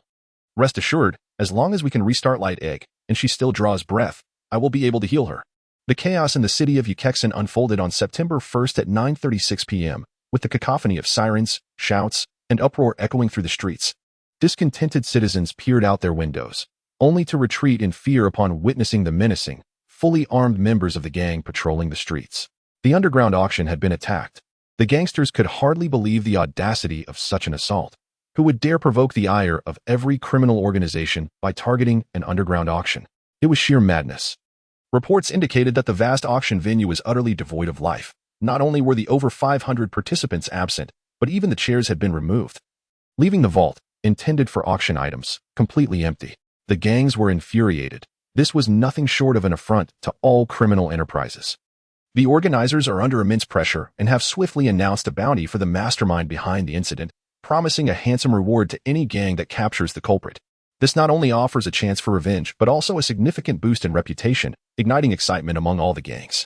They promptly dispatched their most capable members to infiltrate the city of Ukexin and its outskirts, vowing to apprehend the despicable thieves. Meanwhile, high above the night sky of Ukexin, a hot air balloon floated, with 7 individuals standing in the basket below. "The vault is utterly empty, Captain," complained a burly man clad in a fur vest. The only person in the know, the auctioneer, mentioned that someone had come to relocate the goods a few hours ago. It seems they were aware that something would happen today. How coincidental. Surely, there is a traitor among us. He held his phone to his ear, where a magnetic voice replied, "That cannot be, Wajin. Betrayal requires motive. Do you truly believe that if there were a traitor, they would gain anything by selling us out to the gang? Money? Fame? Status? Would any of us genuinely be satisfied with such trivial pursuits? No." Wajin awkwardly scratched his chin. Exactly, the voice reassured him. If someone did indeed betray us, the gang's reaction would be far too unusual. They were aware of our phantom troop arrival yet failed to fortify their defenses. Those gang leaders are not foolish. From your reports, it appears that the auction attendees were entirely oblivious and unarmed, and the organizers merely heightened their vigilance slightly. My conclusion is that they received some information, albeit not in detail. Yet, someone believed it, and that individual holds significant power. Have you inquired where the auction items were transported? Of course. But the auctioneer insisted he was unaware. It was a firm questioning by Fei Tan, so it must be true. Wajin gave a thumbs up to a short figure in a black trench coat beside him, who shrugged and squinted, saying, "That guy is the most valuable person today. Did you manage to find out who was responsible for the transport?" Indeed, it was the shadow beasts under the command of the 10 elders, a unit composed of the strongest ability users in the gang. I see. The absence of the shadow beasts during the alert indicates they were unaware of our activities. What method did they employ to transport the goods? The auctioneer stated that the shadow beasts only sent one individual for the task. On that day, the vault, measuring 25 square meters, was filled with items for auction, yet that person entered and exited empty-handed, leaving the vault completely cleared. Oh, by the way, that individual is named Xiao, and he is quite tall. Sounds like he possesses a similar ability to Xiao Di. With nearly 500 members having vanished, the gang must have noticed that Xiao Di shares the same capability. May I confront this so-called shadow beast, Captain? Of course. A slight reprimand to the little mice tailing you will surely draw out the shadow beasts. How delightful. I have been waiting so long that I feel as if my bones are beginning to itch. By the way, are we still gathering intelligence on the slashing thought blade? There is no need for any deliberate collection at the moment. I have enlisted the aid of an expert in this field. Now, let us commence our operation. It is quite noisy outside. Rodikin Dom peered through the curtains at the window and shook his head, remarking, "This is precisely why I detest Yokshinshire in September. During this time of year, the city is overtaken by gangs at night, and these individuals possess no understanding of decorum." Clang. Batlara hurled his phone onto the glass coffee table, transforming from an eloquent old magnate into a cantankerous elder, exclaiming, "These gangsters have sealed off all exits of Yokshinshire. My subordinate is trapped outside the city. How could I have been so foolish as to not carry my belongings with me?" He was in a state of heightened urgency. Every second that Heather could potentially acquire the light egg increased the risk of his young girlfriend facing dire consequences. Her condition had been deteriorating in recent months, and she was now reliant on a device with some restorative properties and extensive medical interventions to cling to life. The doctor had warned that her situation could worsen at any moment. Meanwhile, Heather was attempting to combat Lara, saying, "Do not fret, even if we acquire it. I must first adjust my posture and find a secure location to conduct the reforging ritual, or else the chance of failure will increase." The gangsters, in contrast, were scurrying about like feral dogs robbed of their bones, which was rather amusing, was it not? Rodikin Dom received a phone call, listened for a moment, and then stated, "Understood, you will keep me informed of any developments." After hanging up, he turned to Heather and said, "Carl has informed me that the underground auction organized by the gangs has been disrupted. Everything and everyone has vanished without a trace. Now, the 10 elders are infuriated and have issued a bounty for the mastermind behind this chaos." The 10 elders? Heather recalled these figures from a comic. recognizing them as the masterminds behind the underground auction. The auction was indeed orchestrated by the gangs, and the leaders of the 6 continents' 10 districts, known as the 10 Elders, comprised the highest echelon of their hierarchy. These 10 individuals convened at specific times and locations to deliberate and issue various directives. Rodikin Dom stroked his chin thoughtfully. The ones responsible for executing these orders are the 10 Elders' Pride, the Shadow Beasts, a unit composed of the 10 most formidable members from each of the Elders' gangs. They are all adept in combat and are regarded as experts in the art of killing. Haeser rose, stretching and loosening his joints. Then it seems the Shadow Beasts will make their appearance next. Yes? How intriguing. I had no idea Yorkshire offered such a vibrant nightlife. I shall go join the fray. With that, he pushed open the door and departed. Batlara appeared perplexed, seemingly struggling to comprehend why Haeser would willingly venture out into the fray. Rodikin Dom patted Batlara's shoulder in a gesture of reassurance, saying, after spending time with Haeser, you will come to understand that his nature is characterized by spontaneity. Perhaps this is the hallmark of a top-tier thought manipulator. However, faced with so many gangs, all heavily armed, I fear for him. If he could be easily slain by mere firearms, then he would not be the Haeser we have placed our hopes upon. Rodikindom shook his head, remarking that in this day and age, even the Hunter Association's Netero would find it challenging to subdue Haeser. The true concern should not be for ourselves, but rather for those who have caught Haeser's eye. A super genius like Haeser, who can master anything with astonishing speed, has absorbed the various fighting styles and weapon techniques like a sponge for over 3 months now, which is quite alarming to contemplate. Chapter 29. Ambush and counter-ambush on September 1st, at 2312, west of Ukexin City, in the Goud Desert. In the desolate canyon at the desert's edge, the ground was littered with the remains of gang members. Several members of the Phantom Troop stood amidst the corpses, exchanging glances. Was that a chain? Inquired the curvaceous, bespectacled beauty, Little D, tilting her head in confusion. A low, sinister voice emerged from the diminutive figure of Phaeton, who remarked, it was an opportunity seized while Woken was engaged in battle with the 4 Shadow Beasts. Quite foolish indeed. Foolish as Woken? Or the Shadow Beasts that captured him? Asked the samurai-clad Ahsoka with a grin. Franklin, resembling a humanoid Frankenstein, scratched his head, speculating, by Phaeton's implication, it seems both are culpable. Woken was incapacitated by poison, and the leech eggs still lingered within him. We must rescue him. We can still find him now. The moment they captured Woken, I affixed a needle to him. With her disheveled hair tied back and clad in a fitted outfit, the fierce beauty, Maki, gestured towards an invisible thread, stating, I have used absolute to erase the thread's presence. As long as they do not use concentration, they will remain oblivious. No matter where they go, this thread will remain connected. Let us pursue them before they notice. Perhaps we can eliminate the remaining shadow beasts as well. The golden-haired young swordsman clapped his hands, adding, it just so happens that this gang arrived by car. We have means of transportation. Franklin scratched the back of his head. Share a vehicle with me. I intend to procure some beer. If Woken is saved but lacks sufficient beer, the leech eggs within him will surely hatch. So be it.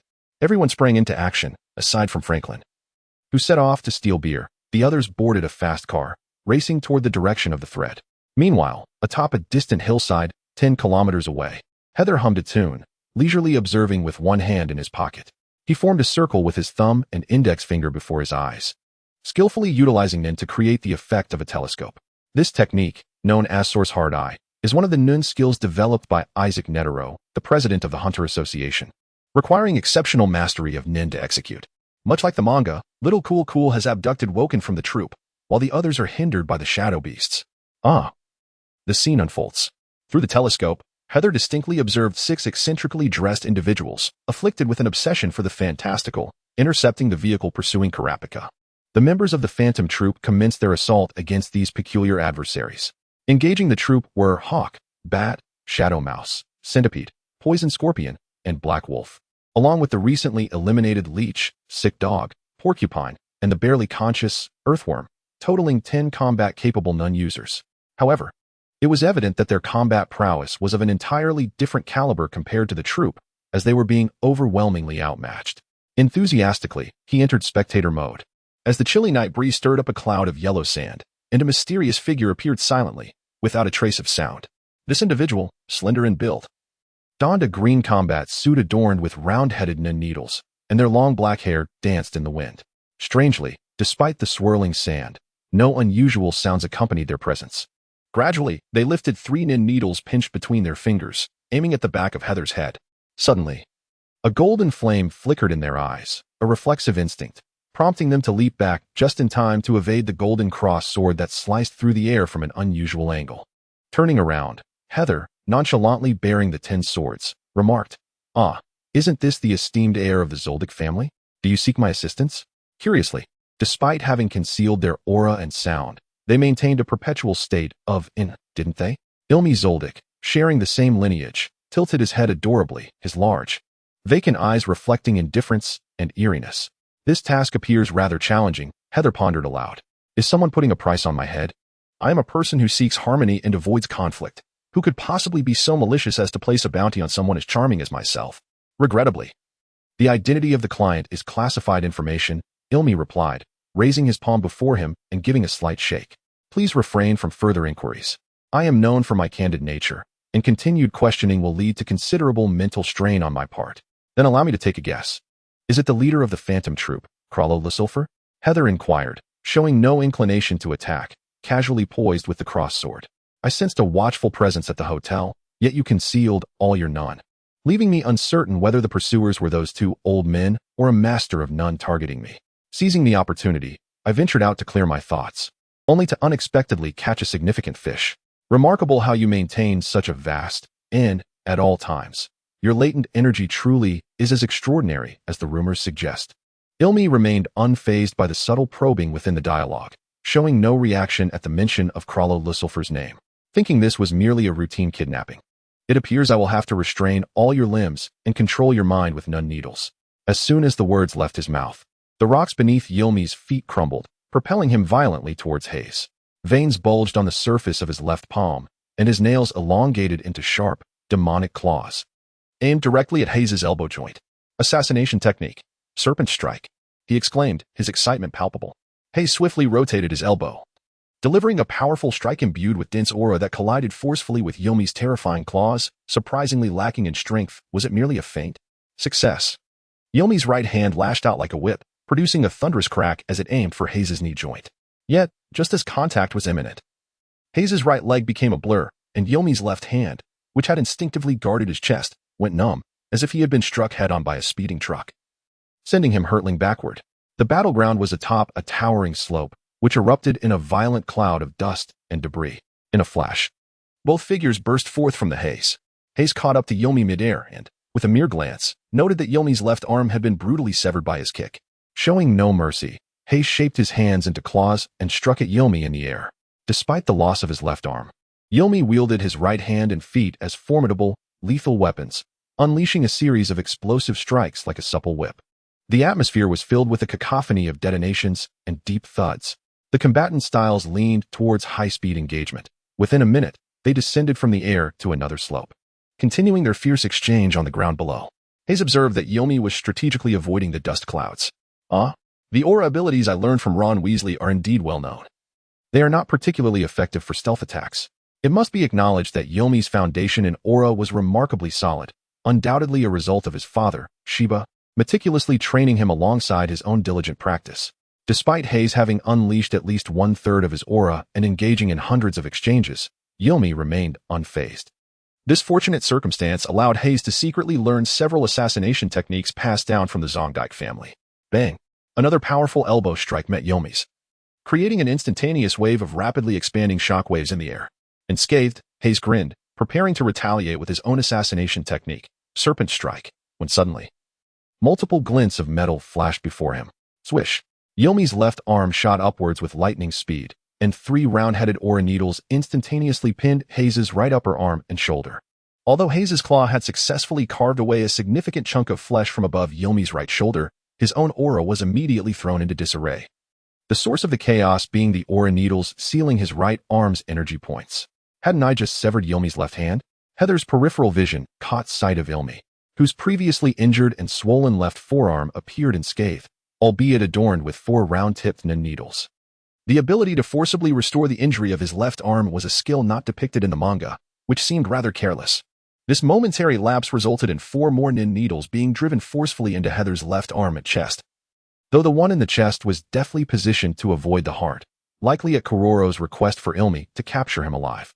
Consequently, Haeser's own nun energy became completely uncontrollable, her body deflating like a punctured balloon, leaking nun energy in a hissing manner. Ilmi employed concentration to confirm that several crucial energy points of Haeser were sealed by the Nun needles, disrupting the flow of energy within him. Only then did he abandon his combat stance, casually inserting 2 more Nun needles into his bleeding right shoulder. Let us proceed amicably, otherwise I shall ensure that both your legs and head are similarly treated, Ilmi stated, his vacant eye suggesting he was neither exaggerating nor jesting. Haeser tilted his head, a despondent expression crossing his face. This is indeed a profound lesson. It seems that relying solely on one's superior nun can lead to dire consequences. Indeed, your nun is formidable, yet you were overly complacent. Ilmi retrieved a roll of specialized bandage from his pocket, efficiently binding his shoulder and left arm, adding 2 more Nun needles as he completed the task before finally looking up at Haeser. A flicker of humanity momentarily surfacing in his gaze. You are quite an intriguing individual. If, by chance, you survive Kororo, I would be inclined to invite you into my client's circle, offering you a 30% discount. In Ilmi's life, he had never encountered anyone quite like Haeser. His nin was so potent that he scarcely resembled a human, engaging in battle with a killer like Ilmi without displaying any rage or resentment, adopting a straightforward, almost primitive attitude of "you hit me, I hit you." In essence, he was a monster clad in human skin, striving to imitate human emotions and behaviors while remaining an inherently indifferent being. Ilmi found this fascinating and sincerely hoped Haeser would not perish at Kororo's hands. Of course, he still had to be delivered to Kororo, as it was part of the mission. Oh well. Such sentiments would be delightful if expressed by a stunning beauty with long black hair, but with you, I shall pass. Haeser stretched his neck, producing a series of crackling sounds. Kororo demands me alive? I am quite curious. What is my worth? 5 billion Jenny, Ilmi replied, finding himself quite chatty in the presence of someone who piqued his interest. Since you've guessed it, I shall not feign ignorance. It is indeed Kororo. If all goes as planned, you shall meet him in 2 hours. Considering the Phantom Troop would never establish a temporary base in the city, does that imply it is the cluster of abandoned buildings to the east? Correct, though regrettably, there is no reward for your deduction. Ilmi glanced at his phone, checking the time. We must hasten. I have other tasks to attend to. Is it the 10 old men? Haeser's lips curled slightly. Ilmi raised his gaze towards Haeser, his vacant eyes emanating a perilous aura. Is it precognition? Or perhaps telepathy? Whichever it may be, I must regrettably seal your mind with my thought needles. As he spoke, several round-headed thought needles glimmered between his fingers, poised to pierce Haeser's forehead and the nape of his neck. However, a sudden eruption of golden flames compelled Ilmi to instinctively leap back. Haeser, previously standing askew, was now enveloped in golden fire, from which emerged an exquisitely crafted golden cross, sword in his right hand. A slender chain extended from the sword's hilt to his wrist, while a hexagonal emerald at the center of the hilt radiated dazzling brilliance. The mythical weapon directory, activated, logging in absolute sovereignty of the cross sword. Under the onslaught of flames, one by one, the ineffective thought needles were forcibly expelled from Haeser's flesh, clattering to the ground, while the turbulent thought energy resumed its flow, appearing from a distance as a fiercely burning pillar of flame. Ilmi furrowed his brow, realizing that his ability, rewriting needle, could forcibly manipulate the flesh and thought energy of his adversary once the needles penetrated their body. Not to mention, he had plunged 7 needles into Haeser's vital points. How could this have completely nullified my needles and abilities? Is it that sword? The legends of Slashing Blade are indeed true, with no other hidden assailants remaining. There was no need to continue feigning weakness. The flames surrounding Haeser gradually dissipated, and he brandished the cross-sword with a flourish, offering a slight smile to Ilmi. Come. Let us commence the second round. Name: Ilmi Zedike. Occupation: Hunter-Assassin. Issue 287. Attribute: Manipulation. Thought ability: Rewriting needle. Injecting thought energy through needles into oneself or an enemy achieves various effects. When injected into his own body, it can alter appearance, height, and voice for a disguise effect, instantaneously halt bleeding, correct bone structure, temporarily enhance thought energy and physical abilities, and, if necessary, temporarily restore severe injuries. Although treatment is still required post-effect, when injected into an enemy's body, it can manipulate their actions and thoughts, coercing them to divulge desired information. In the face of formidable foes, needles can be inserted into vital points to obstruct the flow of their thought energy, thereby achieving a sealing effect. However, unlike writing fan fiction, I am no longer fearful of the author's betrayal, as the manga is essentially stagnant by the time it is illustrated. I would have likely completed my own work, if only he would update. Furthermore, some have remarked on the literary style, claiming that there are no suitable female characters in the Hunter world. What am I to do? For romance, One must seek it in Final Fantasy or Overwatch. Moreover, for those loyal readers who have followed from my previous book, are you truly eager to witness me pin romantic subplots? Not to mention, the protagonist's interactions with others are merely a matter of verbal wit, showing no inclination towards romance whatsoever. Chapter 31. Expected yet unforeseen September 1st, 2321. Somewhere in the Goud Desert, the surrounding hills and the earth are marred by numerous depressions and cracks. Heather, whose suit bears slight damage and dust, hums a tune while seated on a stone that has been split in two. Beside her lies Illumi Zoldyck, battered and bruised, with his right foot and left arm broken. A golden cross sword, absolute authority, piercing through his collarbone, firmly anchoring him to the boulder. So, the eldest son of the Zoldyck family, will you surrender or perish? Without lifting her gaze from her phone as she texts, Heather casually responds, rest assured, considering the time you've spent as my sparring partner, I'll allow you to choose your own demise. I surrender, Illumi replies succinctly. There was no other option. Not only was his body fractured in multiple places, but his aura was almost entirely depleted, with over 90% consumed by the sword embedded in his collarbone, leaving him devoid of the strength to resist or flee. Upon hearing this, Heather glanced up at Illumi before returning to her messages, quite decisive, I see. All right, I believe you, as you don't strike me as someone who trifles with their own life. Now, tell me how Kurapika's intentions were directed towards me. Start from the beginning. Illumi remained motionless on the ground, his tone flat. It all began 2 months ago when a rumor spread through the underground world and black markets that someone had obtained a legendary sword of fire. Initially, few took it seriously, but as more testimonies emerged, the rumor transformed into a legend, and the legend into a closely guarded secret. It was likely during this time that Kurapika acquired this information. I became acquainted with Kurapika 6 months ago due to a particular task. Our ensuing conflict led to the mission's failure, yet I found him intriguing enough to add him to my client roster. Occasionally, we exchanged correspondence, and he even tasked me with a relatively simple job. 2 days ago, Kurapika reached out, requesting my assistance with a task unrelated to you. May I omit the details? Absolutely not. Very well. He instructed me to locate the meeting place of the leader of the underground auction house, Old Man 10, and await further instructions. Upon receiving the next directive, I was to eliminate Old Man 10 and manipulate them with aura needles to announce, via remote video call, to his gang organization a preset script. The reward was 7 billion Jenny. Just you? No, as this task was somewhat complex. I enlisted the help of my brother and my great-grandfather, for whom I needed to pay 5 billion and 30 billion Jenny, respectively. You truly are an honest soul, answering every inquiry. I am a prisoner. I maintain a sense of awareness. Shall I continue? Please do. Then, 11 hours ago, Kurapika messaged me again, adding a new assignment. He instructed me to seek your whereabouts in the city of Ukexin, and if possible, to capture you alive and bring you before him, with explicit instructions to avoid severe damage to your brain and limbs. The reward was 50 billion Jenny. Since I happened to be in Ukexin, I entrusted my brother and great-grandfather to continue searching for Old Man 10 while I proceeded alone. Upon closer inspection, this business indeed seems unprofitable. At this moment, Heather had finished sending her messages, tucked her phone back into her pocket, and turned to Illumi, asking, what do you think is the reason Kororo wants to capture me alive? To steal your nun ability, Illumi replied candidly. 3 years ago, my father accepted a contract to assassinate the 8th member of the Phantom Troop. He claimed that the deal was exceedingly unwise. During that time, he witnessed Kororo's capabilities firsthand. It is said that if certain stringent conditions are met, he can indeed steal an opponent's nun ability, which is rather troublesome. It seems Kororo intends to capture you in order to obtain this manifested cross-shaped sword. By the way, my nun energy is nearly depleted. Could we take it away? Let's let it burn a bit longer. After all, I won't die just yet. Heather propped her chin on her hand, pondering, and then spoke. If you were to capture me, how do you intend to deliver me to Kororo? Ilmi's vacant eyes flickered as he responded dryly, I will not betray my employer. If you forcibly demand my assistance in killing Kororo, I would rather choose death than surrender. Heather chuckled, you've got some backbone, don't you?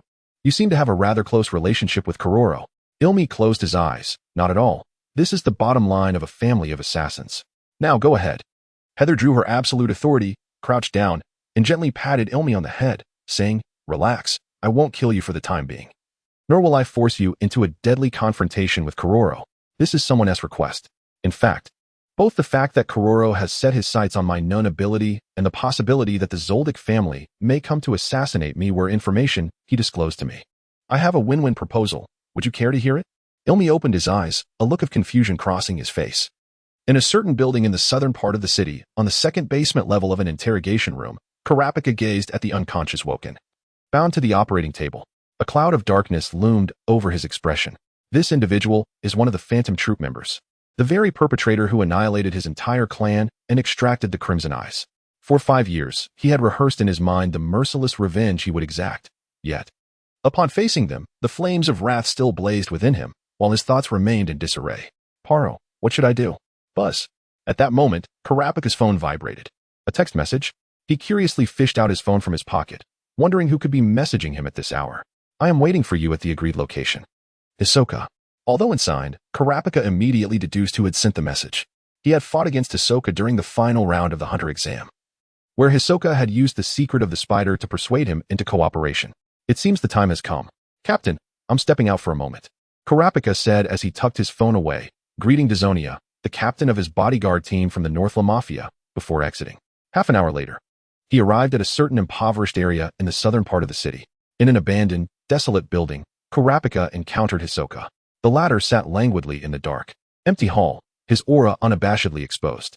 You arrived quite early, remarked Hisoka, resting his chin on his overlapped hands, reclining on a dilapidated bench. Do not be so vigilant. You need not worry, as I still wish to engage in combat with you. Karapika's demeanor remained icy. I do not wish to engage in idle chatter. Please, divulge your information. Hisoka let out an eerie chuckle. Very well. The Phantom Troop comprises 13 members, each adorned with a spider tattoo and a corresponding number. Members may be substituted. As long as one can eliminate a current member, they may join. Additionally, should there be no replacements, the leader will recruit new members. Their primary activities include robbery and murder, although they occasionally perform acts of kindness. 3 years ago, I replaced number 4 with the intention of battling the leader, Krallo. But I have yet to achieve that goal. He is exceedingly cautious, always flanked by at least one member, and after each mission, he vanishes without a trace. Thus, I have concluded that it is exceedingly difficult for one to realize their ambitions, is it not? Hence, you sought me out, wishing to collaborate? Karapika's expression remained unchanged. However, I do not trust you. Hisoka, unfazed, chuckled and turned towards the darkness. And what are your thoughts? The sound of footsteps echoed from the shadows. Karapika immediately enveloped himself in his aura, assuming an offensive stance. Has Hisoka brought others? Are they members of the troop? The atmosphere grew increasingly tense until Karapika's expression froze upon seeing Haeser emerge from the darkness. Master? Senior brother? Chapter 32. Finalizing the plan, Karapika's mind swirled in confusion. How could his senior brother be here? Had Haeser joined the Phantom Troop? No, that was impossible. Though Haeser had a sharp tongue, he was fundamentally a good person, incapable of associating with the scum of the troop. Hisoka chuckled, remaining silent. Haeser approached Karapika and snapped his fingers. Snap out of it. Rest assured, I have not joined the Phantom Troop. In fact, quite the opposite. I am preparing to eliminate them. Only then did Karapika regain his composure, his expression one of bewilderment. Did the Phantom Troop provoke you as well? Hisoka explained, yesterday, when Krallo summoned all the members, he issued 2 tasks.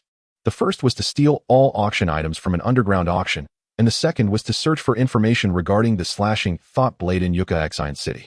Slashing Thought Blade. Karapika found the name peculiar. What a ridiculous moniker. Who would bestow such an absurd name? Haeser seethed with anger. Shouldn't it be called the Sword of the Guardian Flame? At the very least, Slashing Sword sounds better than Slashing Thought Blade. The latter suggests a bizarre and grotesque appearance. Hisoka nonchalantly continued to elucidate to Karapika. In recent months, you, my esteemed senior, have garnered quite the notoriety in the underworld. Whispers abound regarding the acquisition of that fabled Sword of Fire, and it seems the rumors hold true.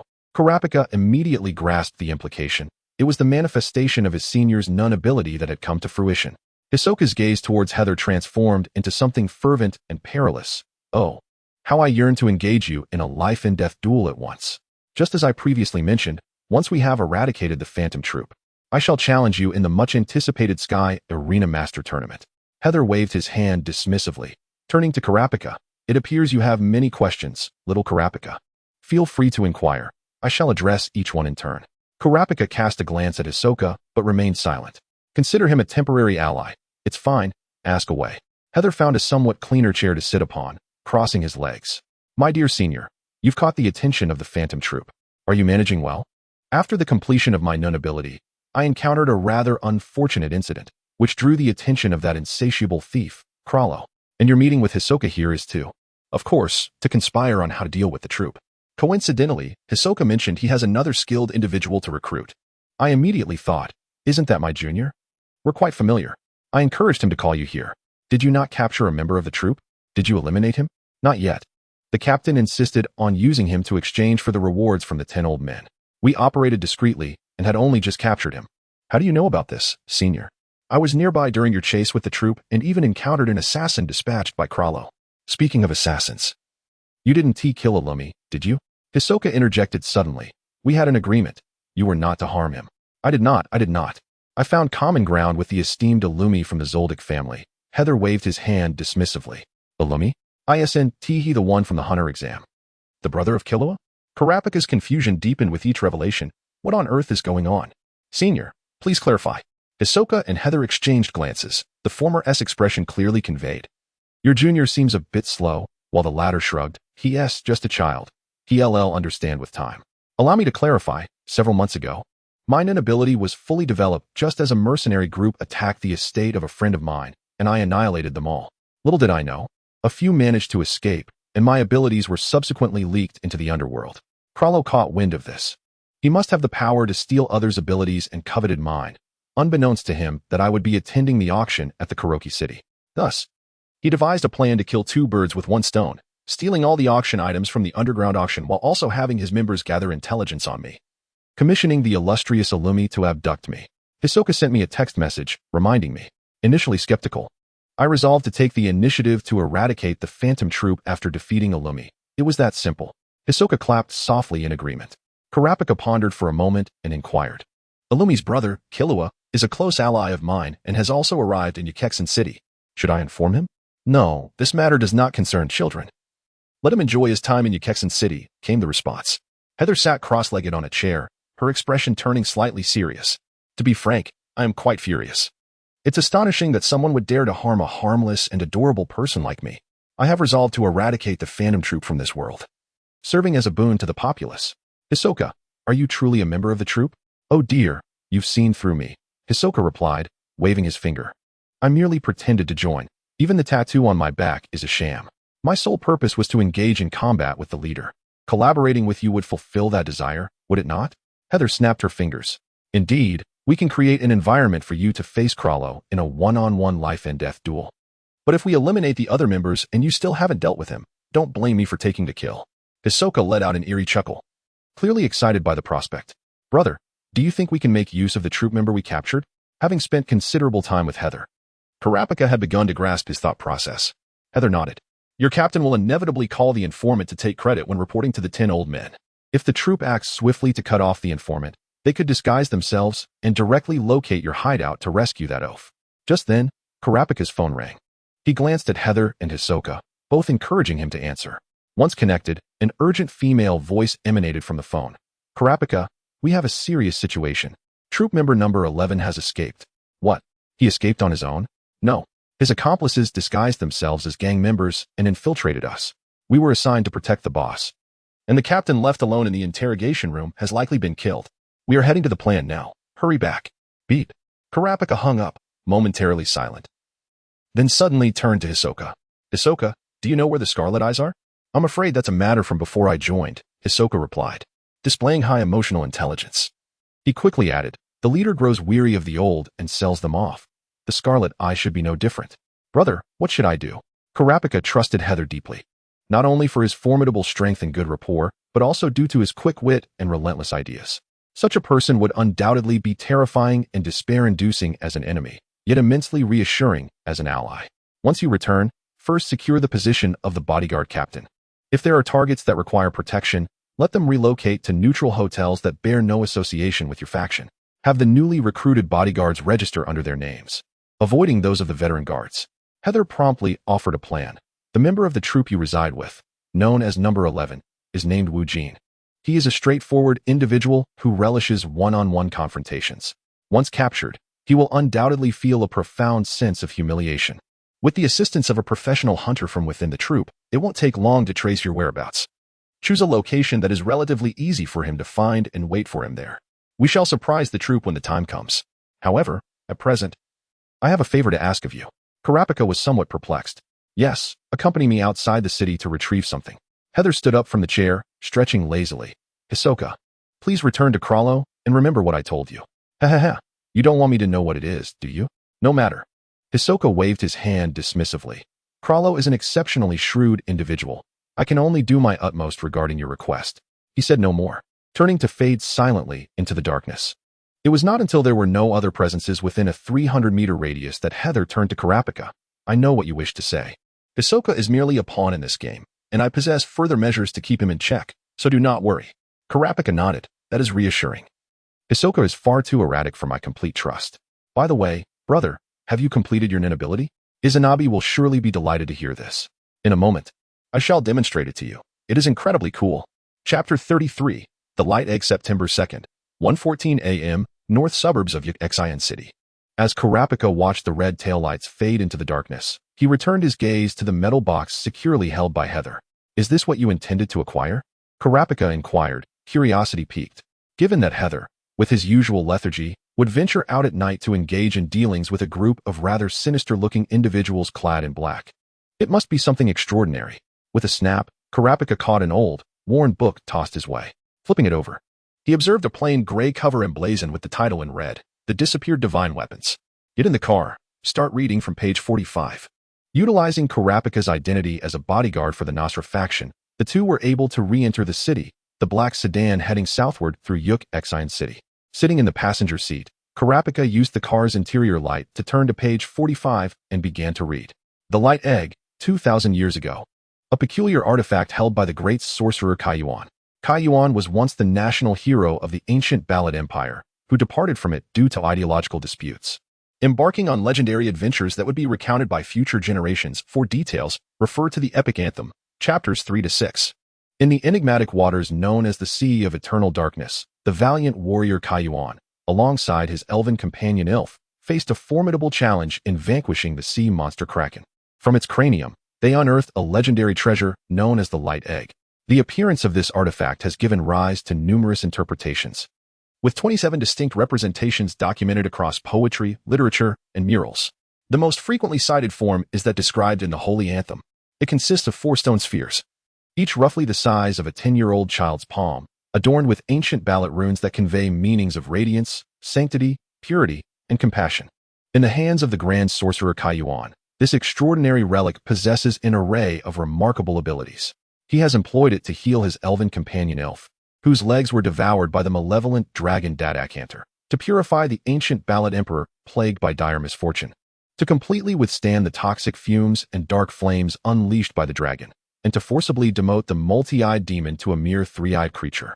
Many folklorists and esoteric scholars assert that these 4 miracles correspond to the runes inscribed on the stone spheres, while some industry experts reject this notion, suggesting that the runes symbolize the burgeoning beliefs among the common folk of the Ballad Empire, which diverged from the royal veneration of the Winter King, ultimately leading to the empire's disintegration.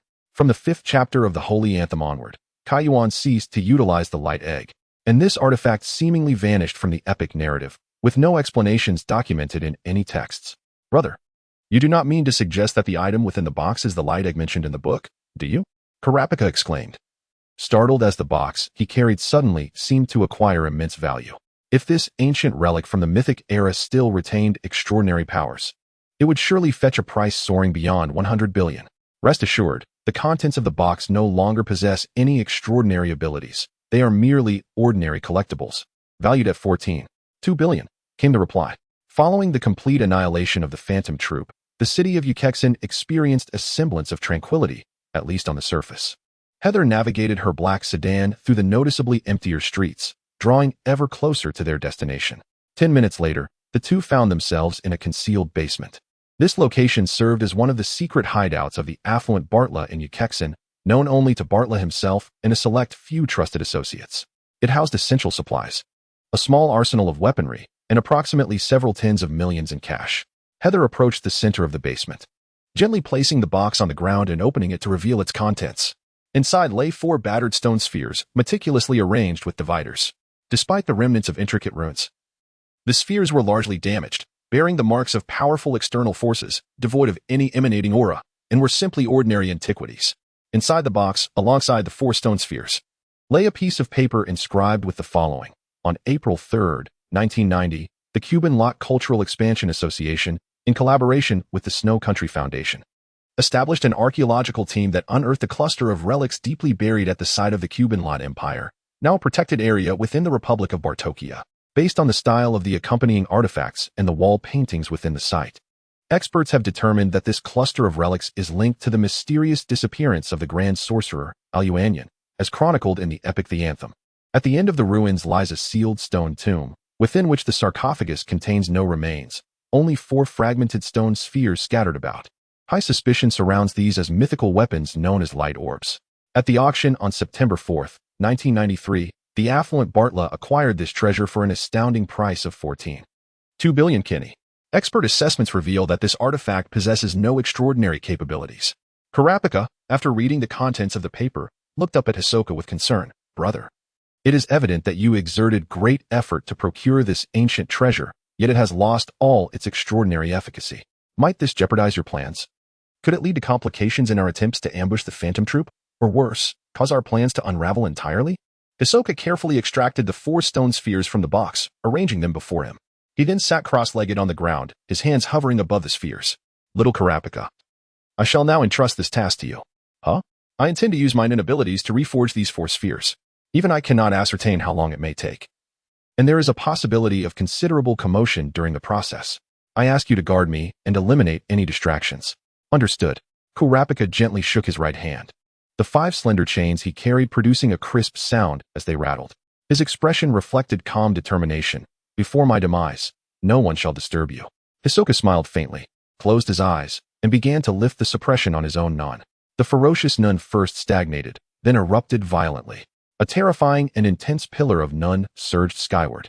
But being situated deep underground and shielded by towering structures above, even then users would find it difficult to discern its mysteries unless they approached closely. The 4 stone spheres began to tremble under the onslaught of the blazing nun. The reforge of the light orbs commences. Thanks to the generous donation of 500 starting coins from the user Exploding Chestnuts, gratitude is also extended to the indescribable presence for their contribution of starting coins. Additionally, I recently learned from the book reviews that a fellow reader helped promote my work on Longkong. Thank you for the support. This volume is significantly stronger than the first. All thanks to your backing, hehe. For the 3rd time, I am not particularly fond of soliciting collections, recommendations, or monthly votes within the text, as I feel it detracts from the reading experience. However, if you find it enjoyable and appropriate, please feel free to lend this book some recommendation votes. After all, you've come this far, haven't you? Chapter 34. The Spider in action on September 2nd, at 4:22 p.m. Within a somewhat disheveled apartment on the western side of Ukexan City, lay a corpulent middle-aged man, his neck contorted at an unnatural angle, his body now cold to the touch. The refrigerator's door stood wide open, its contents of canned beer strewn across the floor, all but a few having been consumed. In the brightly lit bedroom, a dapper young man clad in a suit sat before a computer, furiously typing away, while Wajin stood nearby, taking hearty gulps of beer and gazing in awe at the young man's deft maneuvers on the keyboard. Previously, during his confrontation with the Shadow Beast, Wajin had been invaded by leeches that entered through a wound on his shoulder. These leeches would crawl into the kidneys within 24 hours, laying countless eggs before perishing.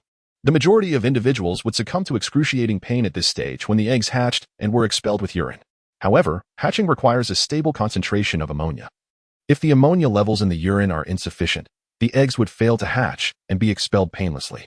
Thus, Wajin needed to consume copious amounts of beer, continuously drinking and urinating until the black urine was completely flushed out, replaced by a clear, white urine, which would signify his safety.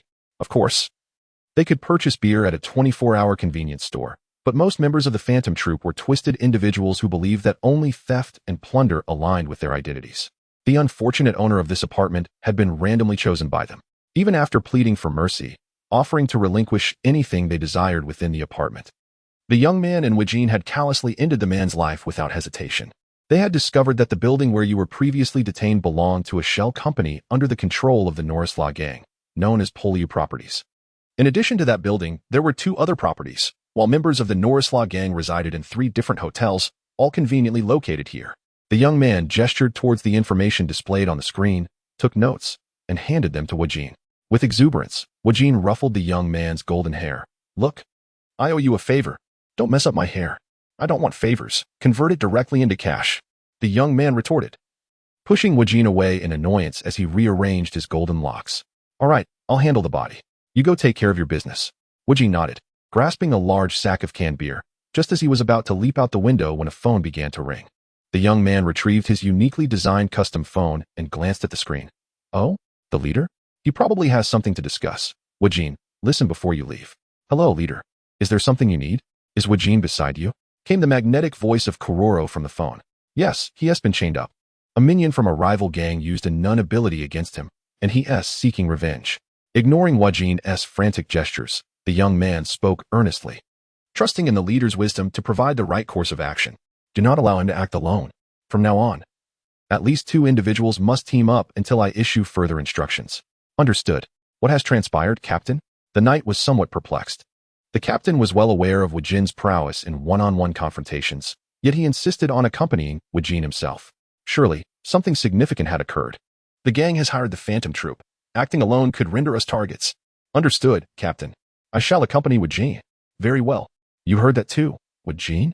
The knight remarked, shaking his phone at Wajin, who was standing by the window. The Phantom Troop was responsible for the death of the former number 8, Rollo. 3 years ago, even the captain could not intervene. It was only later that Little D ascended to become the new number 8. The ferocity of this assassin family is not something I need to elaborate on, is it? Rollo was quite an unpleasant character. Little D is far superior. However, Wajin's focus diverged. He cracked open another can of beer and gulped it down, wiping his mouth afterward. Understood. Let's go together. But I must first deal with that chain wielder. Is that acceptable? The knight grinned and gestured affirmatively. Of course, I can assist in the search. It will be quicker that way. Meanwhile, in a dilapidated hall among the abandoned buildings on the outskirts of exiled city, numerous candles flickered in the dark, casting an aura of mystery and ritual. A striking man clad in a black coat, his raven hair meticulously slicked back and adorned with a purple cross tattoo on his forehead, sat atop a mound constructed from stacked, discarded furniture, playfully toying with a black phone. He was Kuroro Lusulfur, the founder and leader of the Phantom Troop. Kuroro turned his head towards Hisoka, speaking in a calm tone. Hisoka, is the source of the information reliable? I previously met with a certain acquaintance who has an insider within the 10 old men. The news is credible, Hisoka replied, shuffling his playing cards with a peculiar tone. I am, after all, a member of the troop. Please extend a modicum of trust. It is precisely because it is you that trust must be somewhat discounted, the other troop members silently mused. Impatiently, the browless man adorned with a golden pharaoh headdress, Finks, interjected, even if it's true, it matters not. 3 years ago, Rollo fell victim to solitary action and was captured. Besides, his abilities are not ideally suited for combat. Should the Phantom Troop dare to return, we shall eliminate him collectively. I will skin him piece by piece, the diminutive Phaeton declared ominously. A tall man, his body wrapped in bandages, tilted his head and inquired, by the way, what is the status of that big-eyed fellow you captured? I know. That individual possesses a rare ability. We should see if the captain is interested in him. The curvaceous beauty, Little D, raised her hand enthusiastically. Franklin, resembling a humanoid Frankenstein, affectionately patted Little D's hair. Nobunaga glanced at Kuroro with a grin, inquiring, Captain, is that fellow's ability of any use? Kuroro nodded in affirmation. A precious ability that is often advantageous. Maki turned her gaze towards the bloodied member of the Phantom Troop, Xia, who was bound to a chair. His head was shrouded in a blood-stained cloth bag, drooping lifelessly, with his aura no longer manifesting, evidently having his nun abilities stripped away by Kuroro. Xia possessed the ability of materialization, known as convenient wrapping cloth. By unfurling the manifested red wrapping cloth, one could envelop objects and reduce their size rapidly, effectively capturing even colossal entities like trucks or living beings such as humans. Once ensnared, regardless of the strength of the captured, they could no longer exert their abilities, making this a formidable skill for capturing live prey or transporting goods. Now, this ability belonged to the captain, with the sole caveat being that Xia must not be killed, or else the nun ability would vanish from Kuroro's repertoire. Kuroro then turned to Finks, asking, what is the situation with the one wielding chains? A thug from a gang. Woken mentioned that fellow has chains wrapped around his hands. He is likely a materialization or manipulation type nun user, Finks replied, scratching his head. Woken was incapacitated by paralysis poison and was subsequently infiltrated by leeches, which afforded the opponent an opportunity. In a direct confrontation, Woken would undoubtedly shatter his bones one by one. Kuroro pondered for a moment before asking, Did you inquire about the specifics of his appearance? Nobunaga shook his head. No, just a lowly thug. If Woken wishes to vent his frustrations, let him. Otherwise, that fellow will return all pent-up and loud. The voluptuous blonde woman, Pakunada, interjected. With a fighter like Woken and the addition of a swordsman, the perfect amalgamation of intellect and might within the troop should alleviate any concerns. Amidst the commotion, Kuraro fell into deep contemplation. Suddenly, he produced his phone and sent a text to Illumi. Any news on the sword that severs Nin? Predictably, there was no response. It is customary for assassins to refrain from carrying their phones or to keep them on silent while on missions, making a lack of reply entirely normal. Yet, Kuroro felt a twinge of concern, or perhaps it was simply intuition. Why did the chain wielder and the sword that severs none, seemingly unrelated, always conjure thoughts of one another? Silence, please. At his command, the group fell silent, turning their attention to Kuroro. He rose to his feet, his expression turning slightly grave. The plan has changed. Chapter 35. Kurapika and Woken September 2nd, 7:15 p.m., Zuindwa Hotel. In the luxurious suite, silence reigned, save for Kurapika standing in the foyer, arms crossed, awaiting patiently. Earlier that day, upon returning to the hotel, he had quickly organized the group to relocate their hiding spot. During this time, Melody, a fellow newly recruited bodyguard and nin user, suggested that Kurapika take on the role of the new captain of the bodyguards. The others, fearful of facing Woken again, readily concurred. Their leader, Princess Nyan Nasra of the Nasra gang, exhibited complete indifference toward who might assume the role of bodyguard captain or who might perish. Her sole concern was whether the auction could proceed as planned, for it pertained to her cherished collection of human organs. After obtaining the consent of Nasra, the head of the gang, Kurapika instructed the bodyguards to escort Nyan Nasra from their original hideout to the Grand Summer Hotel in Ukexan City, where Melody registered their check-in details. Meanwhile, he remained in the previous hideout at the Zundo Hotel, conserving his strength and awaiting the arrival of formidable adversaries. Suddenly, the hotel room door creaked open, revealing Woken, clutching a can of beer, standing at the threshold with a cold and confident demeanor. A person who keeps their appointment is truly admirable. Where would you prefer to meet your end? I can accommodate you. Kurapika replied with an expression of calm. The wilds beyond the Gao Desert would suffice. It would not disturb anyone else. After all, one might scream quite loudly at the moment of death. Woken expressed no dissent. Even with the assistance of the hero, the duo had spent the better part of the day searching for the elusive chain user. And it must be said that their luck had indeed been rather unfortunate, only discovering Kurapika at the penultimate Nasra hideout. At that moment, the hero, utilizing the ability of Absolute, concealed in the shadows, scrutinized Kurapika. The flow of his aura was remarkably smooth and dense, revealing no vulnerabilities, an unexpectedly formidable opponent. Moreover, having witnessed Woken's combat prowess, he dared to confront him alone, indicating a high level of confidence in his own strength. Or perhaps he had allies lying in wait. Regardless, with his own covert support, Woken felt assured of victory. Kurapika and Woken moved with remarkable swiftness, immediately propelling themselves forward upon exiting the hotel, skillfully evading the throngs of people and the patrolling gangsters as they raced toward the Gao Desert. The hero, however, struggled in their wake, attempting to conceal his presence while desperately pursuing them, tears welling in his eyes as he lamented, "Are you two in such a rush for the cafeteria?" On the streets of Ukexan City, Gon and Killua had already reunited with their companion, Liurio, the three of them emerging from an auction controlled by the 10 old men, where a bountiful reward had been placed. This time, the 10 old men had truly invested heavily, acquiring photographs of 7 members of the Phantom Troop involved in an underground auction attack. They had offered a substantial bounty, promising 20 billion jenny for each captured target delivered to their command, with no time limit, no questions regarding life or death, and complete freedom in the method of capture. Anyone confident in their skills could join the hunt for a mere 5 million jenny entry fee. This announcement sent ripples of excitement through the crowd, including Liurio, who was eager to embark on the quest for the Phantom Troop. As they exited the venue, Liurio was impatient to set off in search of the troop.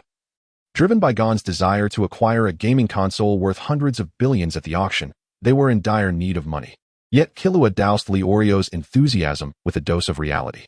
Hold on, those individuals are not so easily caught, even by the gangs. The recent bounty auction, which ostensibly appeared to be a conditional auction, was in reality a plea for assistance, as the gang seemed to have resigned themselves to the fact that they could not capture their target. Moreover, wasn't there a makeshift arena set up at the venue? Initially, it was presumably intended to host combat events, but plans had to be altered to focus on apprehending those 7 Phantom Troop members. Are you suggesting they spared no expense or time? Indeed, charging a participation fee of 5 million aligns with the auction format. But the absence of tangible auction items in favor of checks is rather peculiar, don't you think? In response to Killua's inquiry, Gon and Leorio slowly shook their heads, their expressions blank. How foolish. The reason is that the auction items were stolen by those 7 individuals, thus necessitating a bounty to capture them. Upon hearing Killua's explanation, Gon and Leorio immediately appeared enlightened. The trio strolled along the street illuminated by streetlights, engaged in conversation. With his hands in his pockets, Killua remarked, "These lunatics actually dared to steal from the gang. They must truly be deranged. In fact, my father once killed a member of the Phantom Troop due to his line of work. Is that so?" "Yes," he rarely complained. But he did mention that the job was not worth the trouble, implying that the prey was rather formidable. "He once warned us, do not confront the troop. That was about 3 years ago." Leorio gasped, "Have you mentioned this to Kurapika?" Killua shook his head. "No, it would be pointless. Just look at him. Does he seem like someone who would heed advice? Should we give him a call?" Gon pulled out his phone and dialed. But after a few seconds, he shook his head. His phone is turned off. He mentioned he was working as a bodyguard for a VIP. Leorio scratched his head. He must be on the job then. As the night enveloped the desert of Gord, the temperature plummeted and cold winds stirred up clouds of dust. Amidst the rugged wilderness, Hisoka and Kurapika stood approximately 10 meters apart, their confrontational aura intensifying. Before the battle commenced, Hisoka inquired, "I would like to ask you something. Who are you, truly?" Effortlessly crumpling an empty beer can in his hand, Hisoka shrugged. "You do not strike me as an ordinary bodyguard. I can sense a unique determination emanating from your aura." "Before I answer your question, I must pose one of my own," Kurapika retorted, casting aside his voluminous ethnic cloak to reveal a fitted outfit conducive to movement. His androgynous, yet striking visage bearing an icy demeanor. "Do you remember the people you have killed?" Hisoka tilted his head. "I can recall some opponents. So you seek revenge. Then, whom do you wish to avenge?" "Pray tell." "The Karuta clan." I've never heard of them. They are a minority group residing in the Karuta region, distinguished by their crimson eyes. Approximately 5 years ago, your group massacred them." "Crimson eyes? What is that? A name for a treasure." "I apologize, but I do not recall. I had already joined the troop by then." Hisoka's tone remained nonchalant, devoid of any trace of guilt or regret on his face. Kurapika's aura intensified, his voice devoid of warmth. "What do you think when you slaughter innocent people? What do you feel?" Woken laughed, revealing a mouth full of gleaming white teeth. "I feel nothing. You know why? It is precisely because I encounter fools like you that I cannot refrain from killing. Let me tell you what I enjoy most. It is beating down Avengers like you until you are utterly defeated, never to rise again. Ha ha ha." His aura surged violently, erupting like a brilliant fireball in the night. His muscles bulged, veins twisting like writhing worms, as he swung his aura-infused right fist towards the charging Kurapika. "Watch this. My rock-breaking fist." The furious energy shattered the ground before him, sending debris flying with the terrifying speed of bullets, raining down upon Kurapika. Yet, the nimble Kurapika had already leapt into the air the moment Woken swung his fist, perfectly evading while simultaneously extending his right hand. The chain from his middle finger shot forth instantly, embodying his nun ability, the chain of binding. This manifested chain, once it ensnares an enemy, forces them into a state of absolute, rendering them unable to use their nun abilities, while possessing immense binding power and resilience. However, Woken, having experienced this move before, was prepared. With his formidable dynamic vision, he saw the chain whip out and swiftly dodged to the side. The empty chain sliced through the air with a wailing sound, shattering the ground with a single strike, echoing a terrifying resonance throughout the canyon. The deadly duel had commenced. Thanks to Danxing for the generous 500 coins. Thanks to the heartfelt wishes transformed into rain from Guashashu 123 for the coins. As for the anticipated works, I can arrange them. Chapter 36. Capture completed. The battle between Woken and Kurapika had escalated into a feverish intensity from the very beginning. Woken's fist descended with immense force. Coupled with his masterfully honed enhancement ability, the destructive fist, each punch akin to the terrifying power of an anti-tank cannon. Meanwhile, Kurapika utilized his agility and compact form to evade attacks while delivering swift strikes to Woken, employing the middle finger binding chain as a mid-range weapon, striking like a whip. If it made contact, it would ensnare him in a state of absolute. Whoosh! The whistling chain grazed over Woken's head, leaving a long, deep gash on the rock wall behind him, with debris scattering in all directions. The two had been locked in combat for 5 minutes. The relentless intensity of the battle leaving them both slightly breathless. Woken took a deep breath, his legs surging with power. causing the ground beneath him to explode as he charged towards the momentarily stiff Kurapika, like a colossal cannonball. Gathering his aura into his fist, he unleashed the enhanced ability. The destructive fist. The force of the punch, akin to that of a cannon, struck Kurapika's left arm, which he had raised in defense. The air erupted in a shockwave, and Kurapika was sent hurtling backward, crashing violently into the rocky wall behind him. His left hand was rendered useless. Woken was confident in his right jab. Even though his opponent had raised his arm in time to shield his vital areas, this punch should have pulverized Kurapika's left hand, likely fracturing his shoulder and ribs in the process. Yet, in the next moment, Woken was taken aback. As the dust settled, Kurapika stood amidst the rubble, brushing off the dust from his clothes, showing no signs of injury beyond slight wear on his attire. How could this be possible? He should be an enhancement type or conjuration type user, with the former being the more likely. Yet he had managed to withstand my devastating punch with mere flesh. Only an enhancement type could achieve such a feat. What type is he, truly? That punch of yours felt akin to a baby seeking milk, Kurapika remarked coldly, reciting the words taught to him by Ahsoka. Haven't you eaten, little brother? Woken's eyes turned crimson with rage. How dare he mock me so brazenly? This was unforgivable. A surge of intense energy radiated from his body, resembling a towering inferno, a sight to behold. However, having grown accustomed to Hisoka's overwhelming and unparalleled Kurapika felt no tremor within his heart. He even found it amusing. The phrases taught by his senior were indeed effective, with just a single line. His opponent transformed into an irate gorilla, striking the mark of his fury. Woken unleashed the full extent of his nen, delivering a powerful punch to the ground beneath him. The earth within a 5-meter radius erupted violently, clouds of dust and fragments soaring into the air. Kurapika raised both hands in front to shield himself from the barrage of debris, only to suddenly realize that Woken's aura had vanished. He was using invisibility. Was he attempting a sneak attack? Sensing a subtle shift in the dust, Kurapika had no time to evade, swiftly raising his left hand to defend himself. A wave of numbness washed over him, and his left hand was shattered. The gale produced by Woken's devastating punch instantly dispersed the dust, and Kurapika was launched into the air by the sheer force of the blow. Ha ha ha. This time, I shall shatter you into 1,000,000 pieces. No one can withstand my fully unleashed, devastating punch. Woken's roar echoed throughout the canyon. Yet, as Kurapika continued his fall, his descent abruptly halted, suspended in midair. What? Woken was startled, sensing something amiss. He could not move. To his surprise, this brutish man had the understanding to utilize invisibility. Perhaps a slight commendation was in order. However, he was not the only one skilled in capturing with chains. From Kurapika's outstretched right middle finger, slender chains began to emerge as if splattered with paint, extending towards Woken below. One loop after another, the chains ensnared him tightly. You're not an enhancement type. You're a conjuration type. Wajin, akin to a rigid marionette, stood motionless, gritting his teeth as he spoke. The manifestation of it is merely to deceive others into believing it to be the true chain? Indeed, I have masqueraded as a manipulation-type non-user, allowing me to elude many adversaries, including you.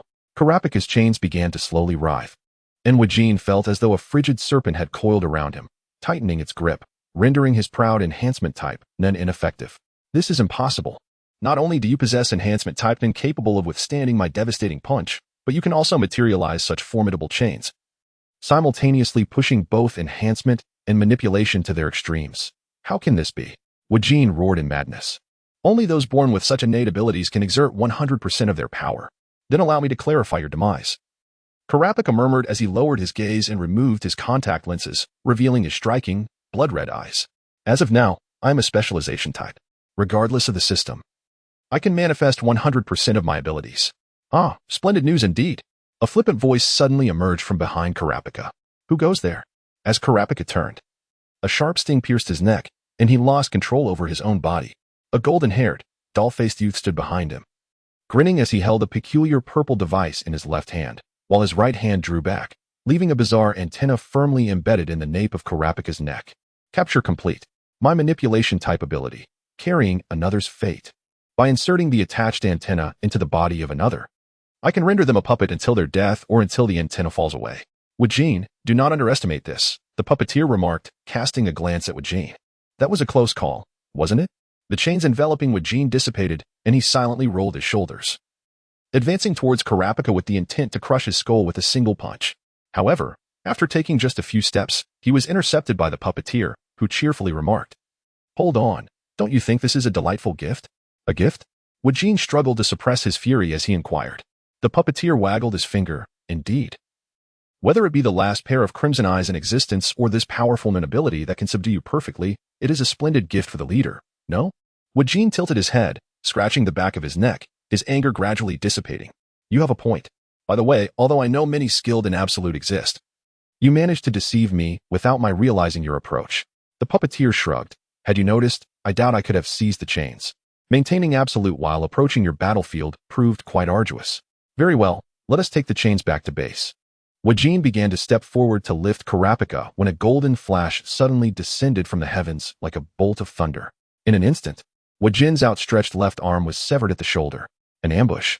The hero managed to grasp Wajin just in time, narrowly evading the whirling blade. With his dynamic vision, he could only perceive a blurred shadow of the sword.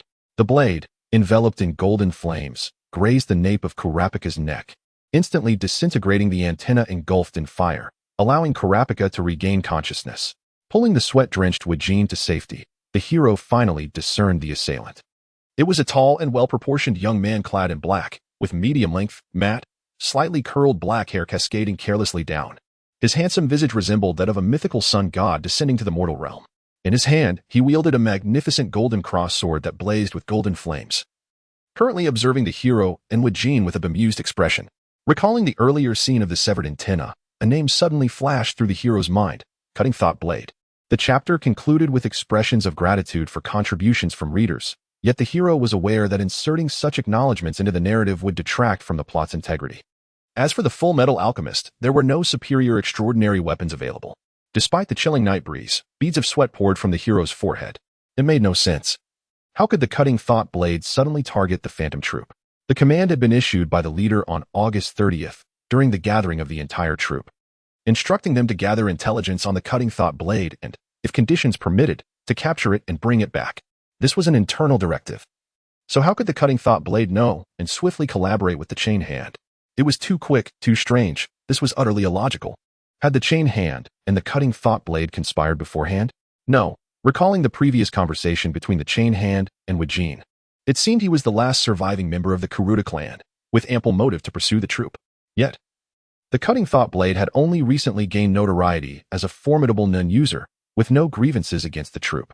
He had no motive to oppose them. What if there was a traitor within the troop? Though this was the last possibility the hero wished to entertain, it was the only explanation available. He needed to alert the leader.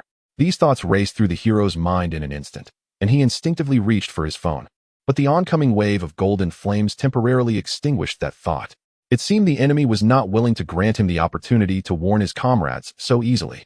Even with his agile reflexes, the hero could barely evade the horizontal slash, leaving a gash in his clothing. The blade was remarkably sharp, slicing through Woken's arm with the effortless ease of a hot knife through butter. An astonishing feat considering Woken's formidable physique and the astonishing defensive aura he possessed.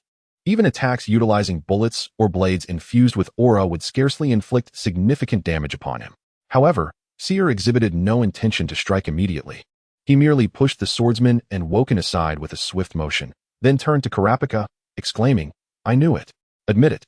Kurapika's lips twitched slightly in response. "Brother, do you not think this occasion is rather inappropriate for such remarks?" As he spoke, he pressed the cross-shaped chain located at the tip of his thumb against the surface of his fractured arm, with the aura flowing through the chain. His previously swollen and deformed left arm rapidly reverted to its original state. The thumb-healing chain possessed the remarkable ability to swiftly mend his injuries, albeit at the cost of leaving him with almost no aura for defense during the healing process. Prior to confronting the enemy, Haeser and Kurapika had engaged in a tactical analysis. Haeser asserted that the adversary would certainly not approach recklessly as a lone attacker, suspecting ambush. However, Kurapika was resolutely confident in his psychological assessment of Woken's character, insisting that Woken would undoubtedly come alone to challenge him. Their debate intensified, escalating into a wager. The loser would be compelled to accompany Izanabe for an evening of intoxication until utterly inebriated. The stakes of this bet were so severe that both Haeser and Kurapika became genuinely serious, with Kurapika even contemplating evading his commitment due to his master's abysmal drinking habits. Haeser's commentary was even more direct, having once witnessed Izanabe's disgraceful behavior while intoxicated. He lamented, covering his eyes and exclaiming, "I have sinned. The law shall punish me. Why must I be subjected to this? The penalty is too harsh." As Haeser and Kurapika conversed, the swordsman swiftly sent a brief text message to Krallo. The chain user and the /aura blade have joined forces. The moment the message was dispatched, he felt the murderous intent and aura emanating from the chain user and /aura blade intensify dramatically, particularly the /aura blade. Under his gaze, made the swordsman acutely aware that he had no opportunity to manipulate his phone to call or text. The message was sent? Excellent. That means you have become of no use to me, young man. Haeser wielded his golden cross sword, absolute authority, performing an elegant flourish. The golden flames igniting along the blade intermingling with his own aura, growing ever more radiant. Utilization? He was using me as bait. His target was the leader, or perhaps the entire phantom troop. Before the astonished and enraged swordsman could voice his questions, an overwhelming surge of aura erupted beside him. Reminiscent of a cluster of fireworks exploding in unison, it was Woken. The colossal figure, now bereft of his left arm, was unreservedly channeling all the aura within him. Despite the considerable blood loss from his severed limb, his aura surged with even greater strength than in his prime. Showing no signs of the recent depletion caused by absolute authority, which had stripped him of nearly half his aura. The gaping wound, which had been spewing forth blood, instantaneously contracted, aided by the rhythmic undulation of the surrounding muscles to staunch the bleeding. The tumultuous flow of aura surged outward from the center of Woken, while his wild, bristling hair stood upright like steel needles beneath the onslaught of the energy. Haeser let out a whistle, remarking, "Now this resembles a super scion." At this moment, Woken had transcended the pain, able to disregard the fact that his enhanced defensive aura could be severed by his opponent's attack, an undeniable testament to the opponent's formidable strength. This was indeed a worthy adversary. Woken, as the leader had described, was the aura cutter, and it was imperative not to engage him amidst the smoke nor allow that cross-shaped sword to make contact.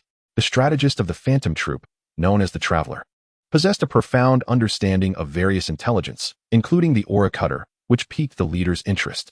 A single strike could diminish the opponent's aura, rendering their defensive energy utterly ineffective. Should he wield that sword, reminiscent of a mythological fire blade, even utilizing his own aura ability, carry others' fates, would prove futile, especially since that antenna had already been destroyed. Fortunately, out of habit, he always kept 2 antennas on hand. As the Traveler retrieved a spare antenna from his pocket, a menacing metallic chain came crashing down upon him. Kurapika, noticing the Traveler brandishing another antenna, immediately unleashed his binding chain, the middle finger gesture aimed at him. Were it not for Haeser's continued surveillance with Absolute, he would have been ensnared and left in a state worse than death. With old grievances resurfacing, Kurapika swiftly shifted his primary target from Woken to the Traveler. Woken, ready to assist Kurapika against the Traveler, barely managed to halt his advance, narrowly evading the descending golden cross sword. The Traveler's ability to manipulate emotions indeed bred enmity. Kurapika was now akin to a player in Hearthstone, compelled to attack the taunting target, his focus completely diverted.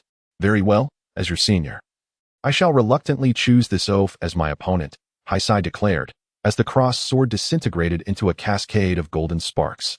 With his hands poised like claws, he deftly countered the ferocious hammering fist of Woken. A violent gust erupted.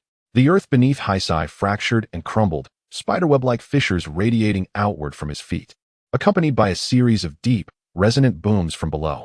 The unsettling sound of grinding bones echoed from within both Woken and Haeser. Yet, while Woken's complexion turned an unnatural dark crimson, Haeser not only stabilized against this astonishing blow but also began to lift Woken's bulging right arm with his outstretched claws. Woken gazed incredulously at the slender, raven-haired youth, questioning, wasn't he the leader supposed to say that the aura cutter belonged to a materialization-type user? Is this really materialization?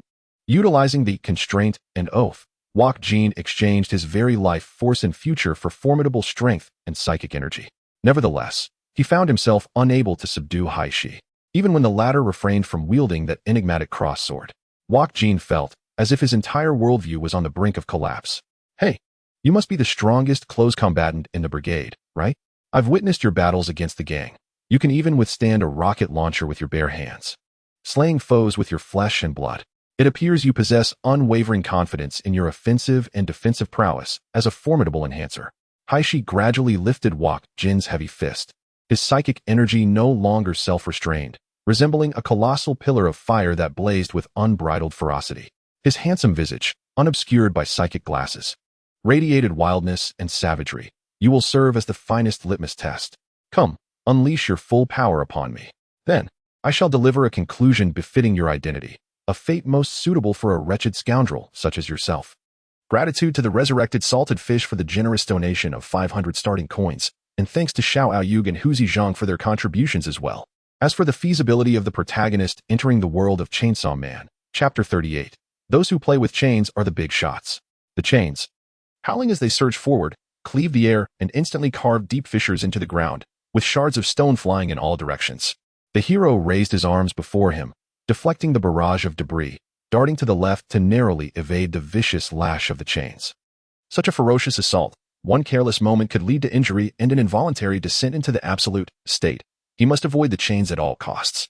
The hero sprinted away once more, but scarcely had he taken a few steps before the chains descended from above, obstructing his path. The wielder of the chains exhibited remarkable agility, their offensive prowess rivaling that of Wak Jin or Finks, proving to be a formidable adversary. The hero felt a surge of irritation. His advantage in speed was being overtaken, and his close combat capabilities fell short. In mid-range, he was relentlessly suppressed by the chains, plunging him into a precarious position. Meanwhile, Kurapika found himself in a similarly dire predicament. While battling with Wak Jin, whose movements were somewhat sluggish, he had not encountered significant issues. However, upon facing the hero, Kurapika uncovered the fatal flaw of his chains. Their assault was far too conspicuous, and their speed painfully slow. When confronted with an opponent more agile than the hero, the chains would swiftly become a liability, and he would be reduced to a mere prey. His senior brother and Hisoka had both mentioned an individual named Fitten, known for his extraordinary speed that surpassed all other brigade members. Even Hisoka admitted he could not keep pace with him. Now, it was evident that at his current speed, Kurapika stood no chance of capturing him. Furthermore, in private discussions, his senior had spoken of another member known as Franklin, a formidable man skilled in high-density, high-velocity finger bullets. Provided he had ample psychic energy, he could unleash an unending barrage of long-range suppression, rendering Kurapika incapable of safely approaching within the chain's attack range. Reflecting upon the notion of embarking on a solitary quest for vengeance against the Phantom Troop, one cannot help but acknowledge the treacherous path that lies ahead, fraught with thorns. Fortunately, the formidable support of my senior brother stands as a beacon of hope. In retrospect, I ought to express gratitude towards Kororo for his ill-fated decision to send an assassin after my brother. Otherwise, my brother's cautious nature would have deterred him from hastily joining my mission to eradicate the troop. The Phantom Troop has been meticulously lured into a trap, as per my brother's deductions, and now my task is to eliminate this perilous man wielding manipulation abilities.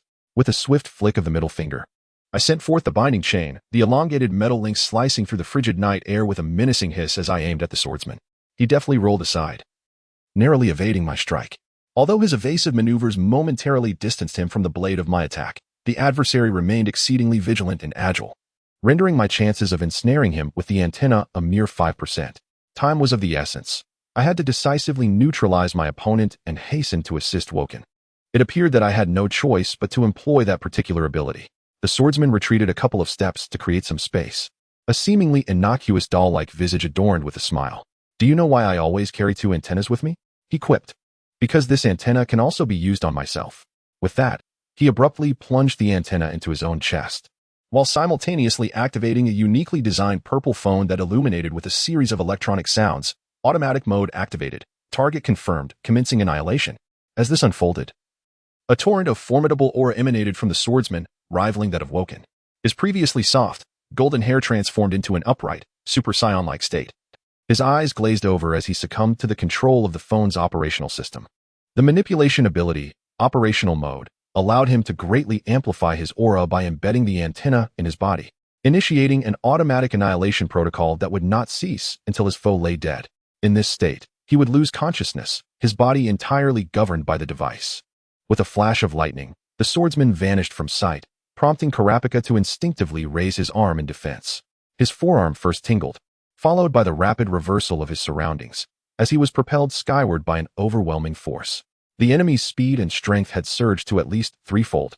Currently, in the state of absolute time, with his crimson eyes, Kurapika could fully harness any type of aura.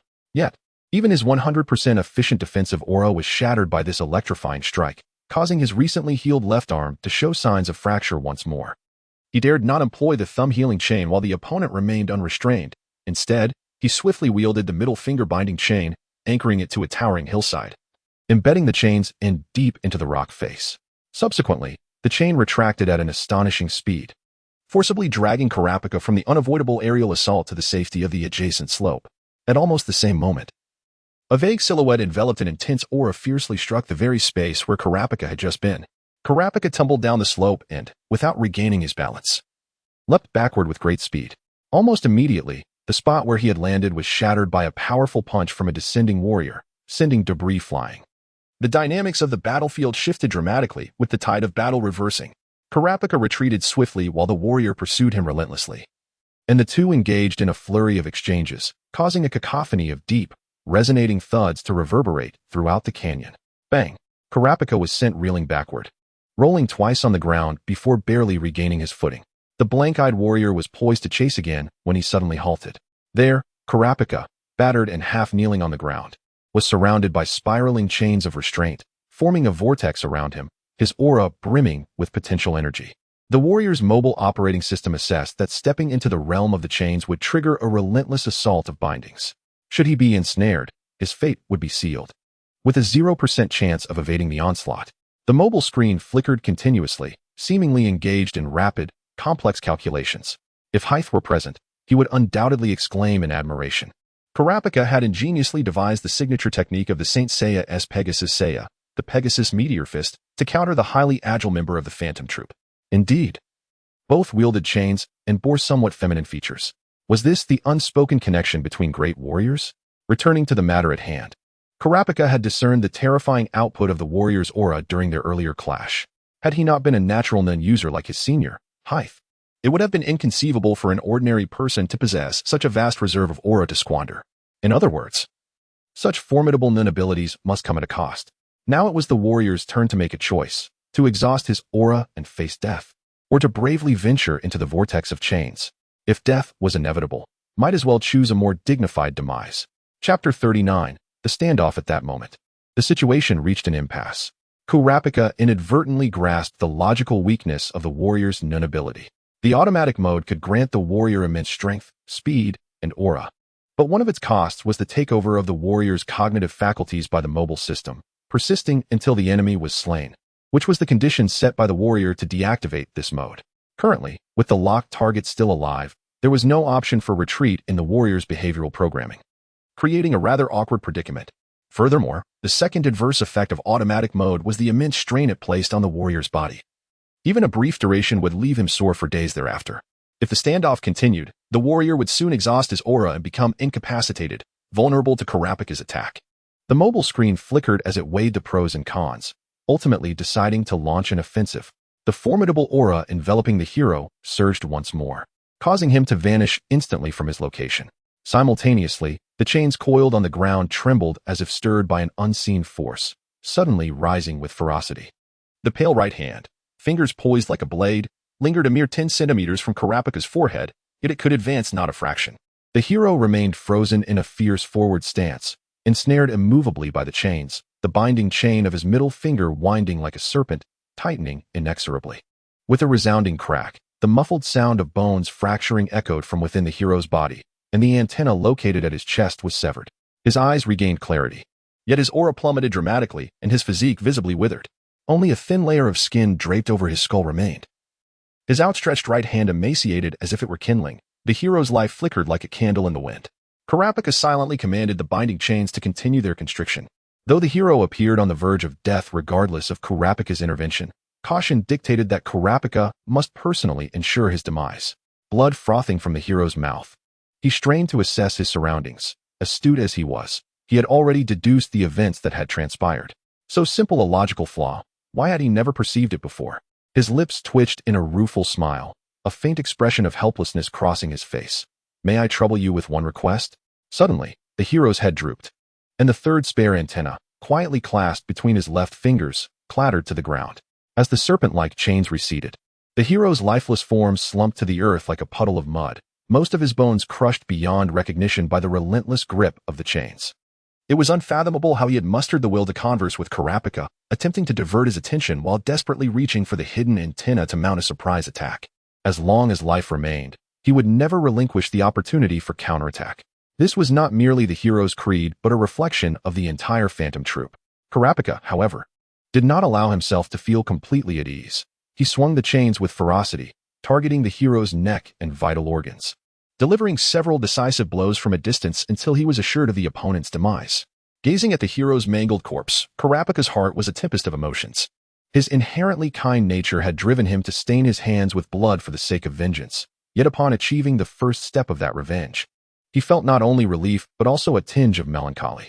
No, it was not yet time to relax. He must immediately rush to aid his brother. Shaking his head vigorously, Kurapika acknowledged the exhaustion that came from maintaining absolute time for an extended period, yet he understood that he must endure. The robust man known as Wakjin, after having his arms severed by his senior brother's absolute dominion, astonishingly unleashed such formidable aura, indicating that he must have employed unconventional means of eruption. It is highly probable that he imposed upon himself exceedingly rigorous constraints and oaths, perhaps even preempting his own future or life to acquire such immense energy. Kurapika exerted force beneath his feet and sprinted towards the battleground where Wakjin had previously clashed with Haeser. It wasn't long before he neared the site of conflict. The desolate canyon was riddled with vast craters enveloped in swirling dust, resembling a landscape ravaged by missiles. Kurapika even observed two smaller hillsides violently severed, leaving behind a chaotic array of shattered stones. Where was his senior brother? Why could he not sense the auras of both him and his adversary? Kurapika, unskilled in the application of N, could only rely on Yo to trace their whereabouts. The surrounding dust made the search for them exceedingly arduous. Suddenly, a series of heavy footsteps echoed from the dust to his left. The weight of the steps suggested a formidable presence. Was it Wakjin, or had reinforcements from the enemy arrived? Kurapika assumed an offensive stance, his middle finger binding chain spiraling outward from him, establishing a defensive posture for counterattack. As the dust began to dissipate, it revealed Haeser, clad in tattered black athletic wear yet brimming with vitality, carrying the grievously wounded Wakjin upon his shoulder. Upon noticing Kurapika's chain formation, a brow arched in amusement. Andromeda Nebula? Little Kurapika, you've got some skill, a cross-channel performance. Eh? Such a loquacious individual, it was undoubtedly his senior brother. Kurapika retracted the chains, his fiery red pupils reverting to their original brown, only to stumble momentarily, nearly losing his balance. The duration of absolute time had been excessively prolonged, and he would likely endure a period of fever and weakness thereafter. Haeser, observing this closely, recognized it as the side effect of Kurapika's unique nun ability, absolute time, which consumed his lifespan. Each second the ability was active, an hour of Kurapika's life was forfeited. If employed too frequently or for extended durations, it would impose a tremendous burden on his body. It seemed that the ambition to become a versatile warrior without diligent training exacted a hefty toll. Shaking his somewhat dizzy head to regain clarity, Kurapika gazed at Wakjin, who was slumped over Haeser's shoulder. Senior brother, did you kill him? Such a stubborn individual could not be coerced into revealing information about the troop even with the little finger law chain. Instead of squandering time, it would be prudent to eliminate him outright. With a resounding thud, Wakjin was unceremoniously cast to the ground, revealing the horrific injuries covering his body from brutal blows and clawing. His face was grotesquely sunken into his skull, a clear indication that he was beyond the point of life. This individual must have employed the techniques of restraint and oath, forcibly elevating his aura and physical prowess to a significant extent. Engaging in a brawl with him, I too suffered considerable pain. Haeser, adjusting her jawbone and baring her teeth, remarked, regrettably, in the heat of battle, he exhausted the aura he had overdrawn, and just as he staggered weakly, I landed a punch squarely on his face. As you have witnessed, despite my earlier bravado, I inadvertently struck him fatally. Kurapika, suppressing the urge to roll his eyes, inquired, what shall we do with the bodies of these two? Do not fret, I shall take care of it, Haeser replied, rolling up her sleeves and brimming with anticipation. I will extract ample information from the corpses for the Phantom Troop.